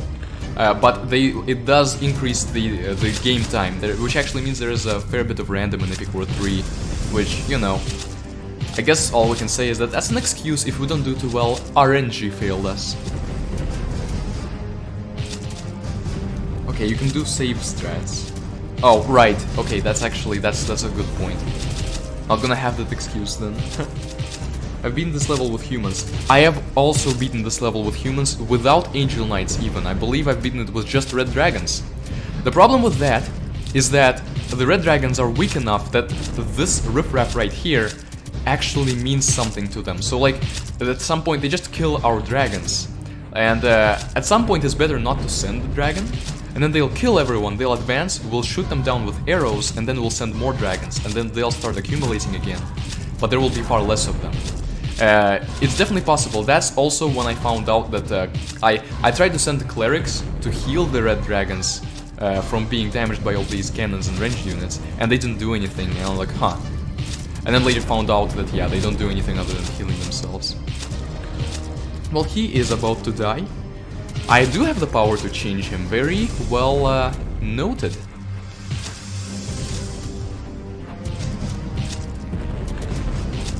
And he definitely works a lot better in the upcoming version than here.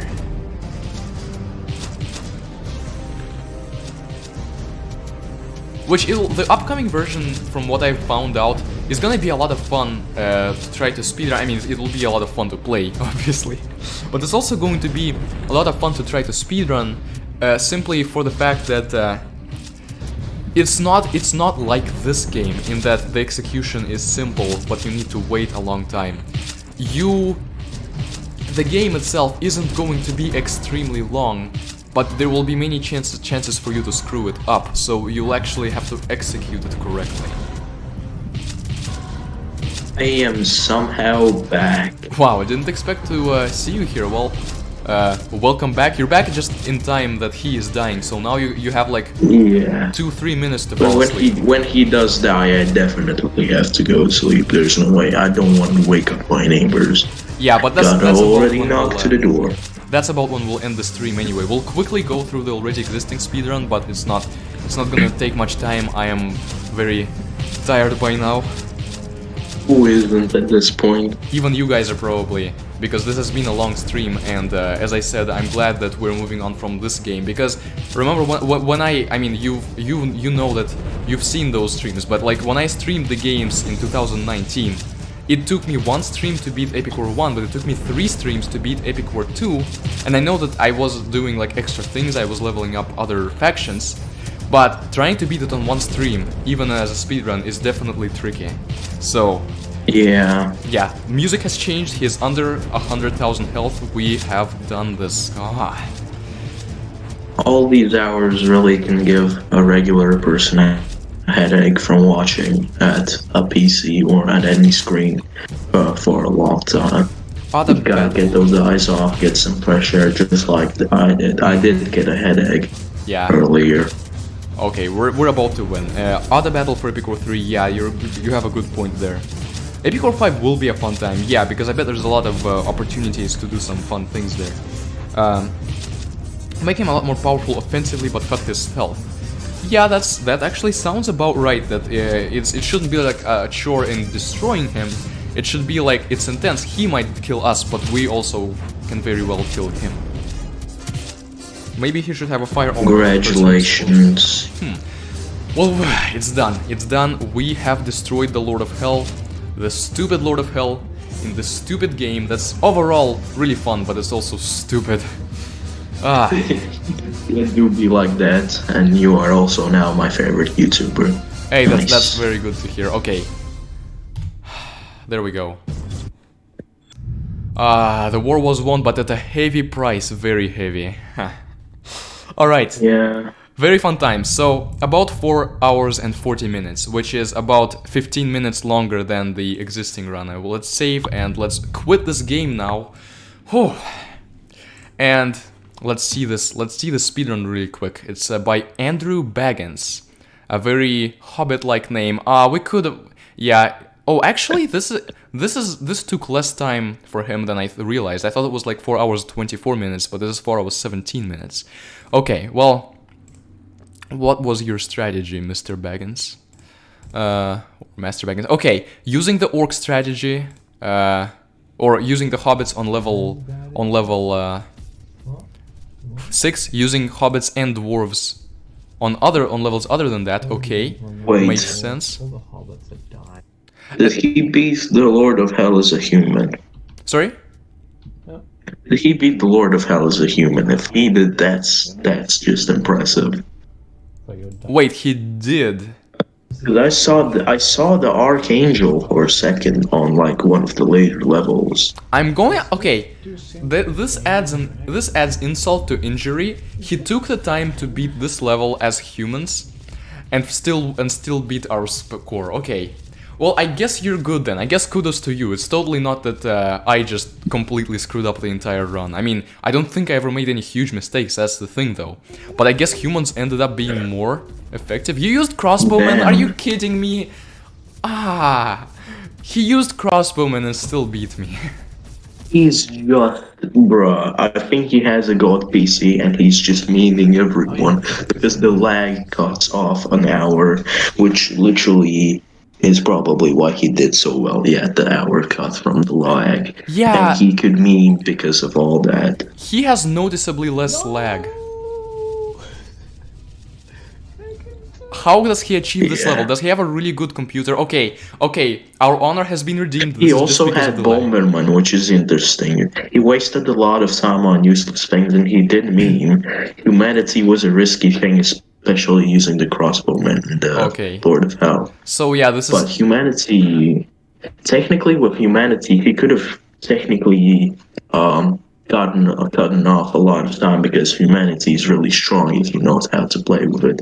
You can really quickly beat the end the end game levels. However, the early levels might have taken him much longer with Yeah. humanity. So yeah, And then with the end game, honestly, he just got lucky as balls, and also the fact that he doesn't lag. look at this lack of So, lag. yeah. Okay, look. The reason we lagged is because of the streaming. We were streaming and recording it, in addition to also having the game, which is already kind of hard Yeah. on our computers. So, you But know what? doesn't he like? Oh yeah, so we are recording and streaming. So Yeah, recording in general I have doesn't on lag that much. Streamlabs, Streaming, it's like automatically recording yeah. as well as streaming. So, So Streamlabs, you from know, personal experience, I know that if you do something while streaming on Streamlabs, then the thing you're doing while streaming on Streamlabs, the stream will be good quality, but your game in general will be twice as laggy than not streaming at all. which is Which unfortunate is true for the from personal speedrun. experience. But at the same time, it was better for the video, for like the stream itself, that thing is lagged less than they would have lagged if we tried to like tinker with those things. So, alright, dude, you are okay. You're not the best Epic War 2 player. You used Crossbowman. So I do not completely concede defeat to you Wow. because of the lag. But Yeah, even lag. without the lag, it is possible that you would have. No, I think we would have won without the lag. I think the lag did it at least like 30 minutes, maybe an hour. Like an hour is a lot, but like at least 30 minutes, it would have saved us. So I think we would have actually beaten this without the lag. So But the lag would have saved you, but also if you were to have played Humanity, you would have beaten like the levels, all the levels, including 16 and 17, 2 times faster. However, no. there would be a very high chance of you just absolutely getting wrecked at Sure, level but 18. I don't think humans save time on level 16 and 17. Elves are just better.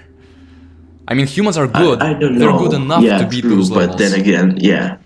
Then again, the Archangel just wrecks everything, which is true. That's true. I honestly haven't played Elves before, but Yeah. I think, yeah. I mean, some of the main differences, yeah. Dryads, but look, the main difference is just the arrow that actually like freezes people, you know?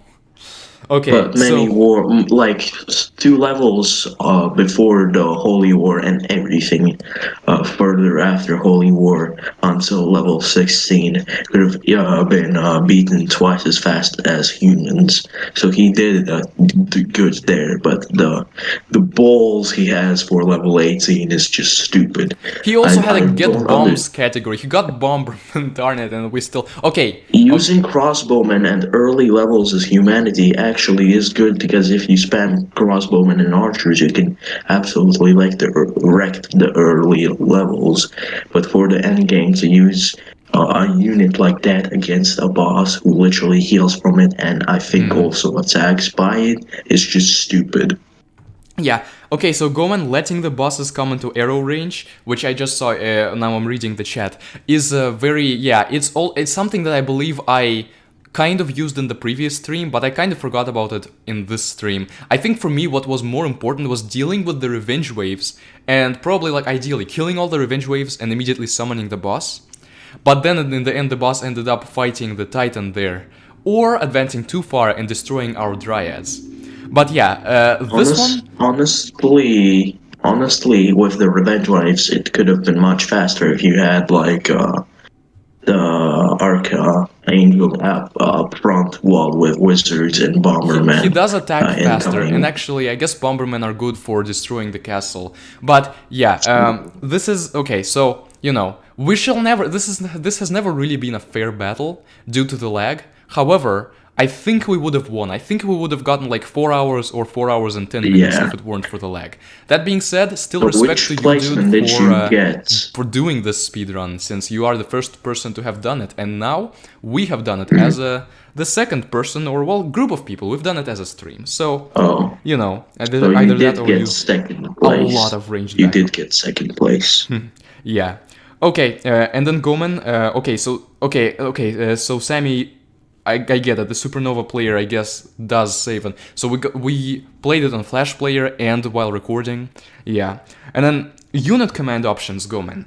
I'm going to end this entire thing by just telling you that actually, it feels like the way these games are made, is sort of built around not having unit commands. And while I like the unit commands, and I think the other games improve and benefit from having them, it also feels like these games build their own meta, sort of, from you actually having to consider when you buy units.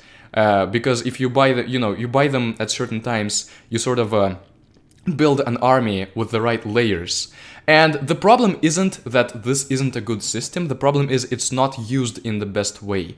So I think it might be better to leave the system the same, which is what I'll try to do. There will be changes, but like the overall battle system, especially for Epic Wars 1 through 4, probably needs to stay the same to keep the game's identity.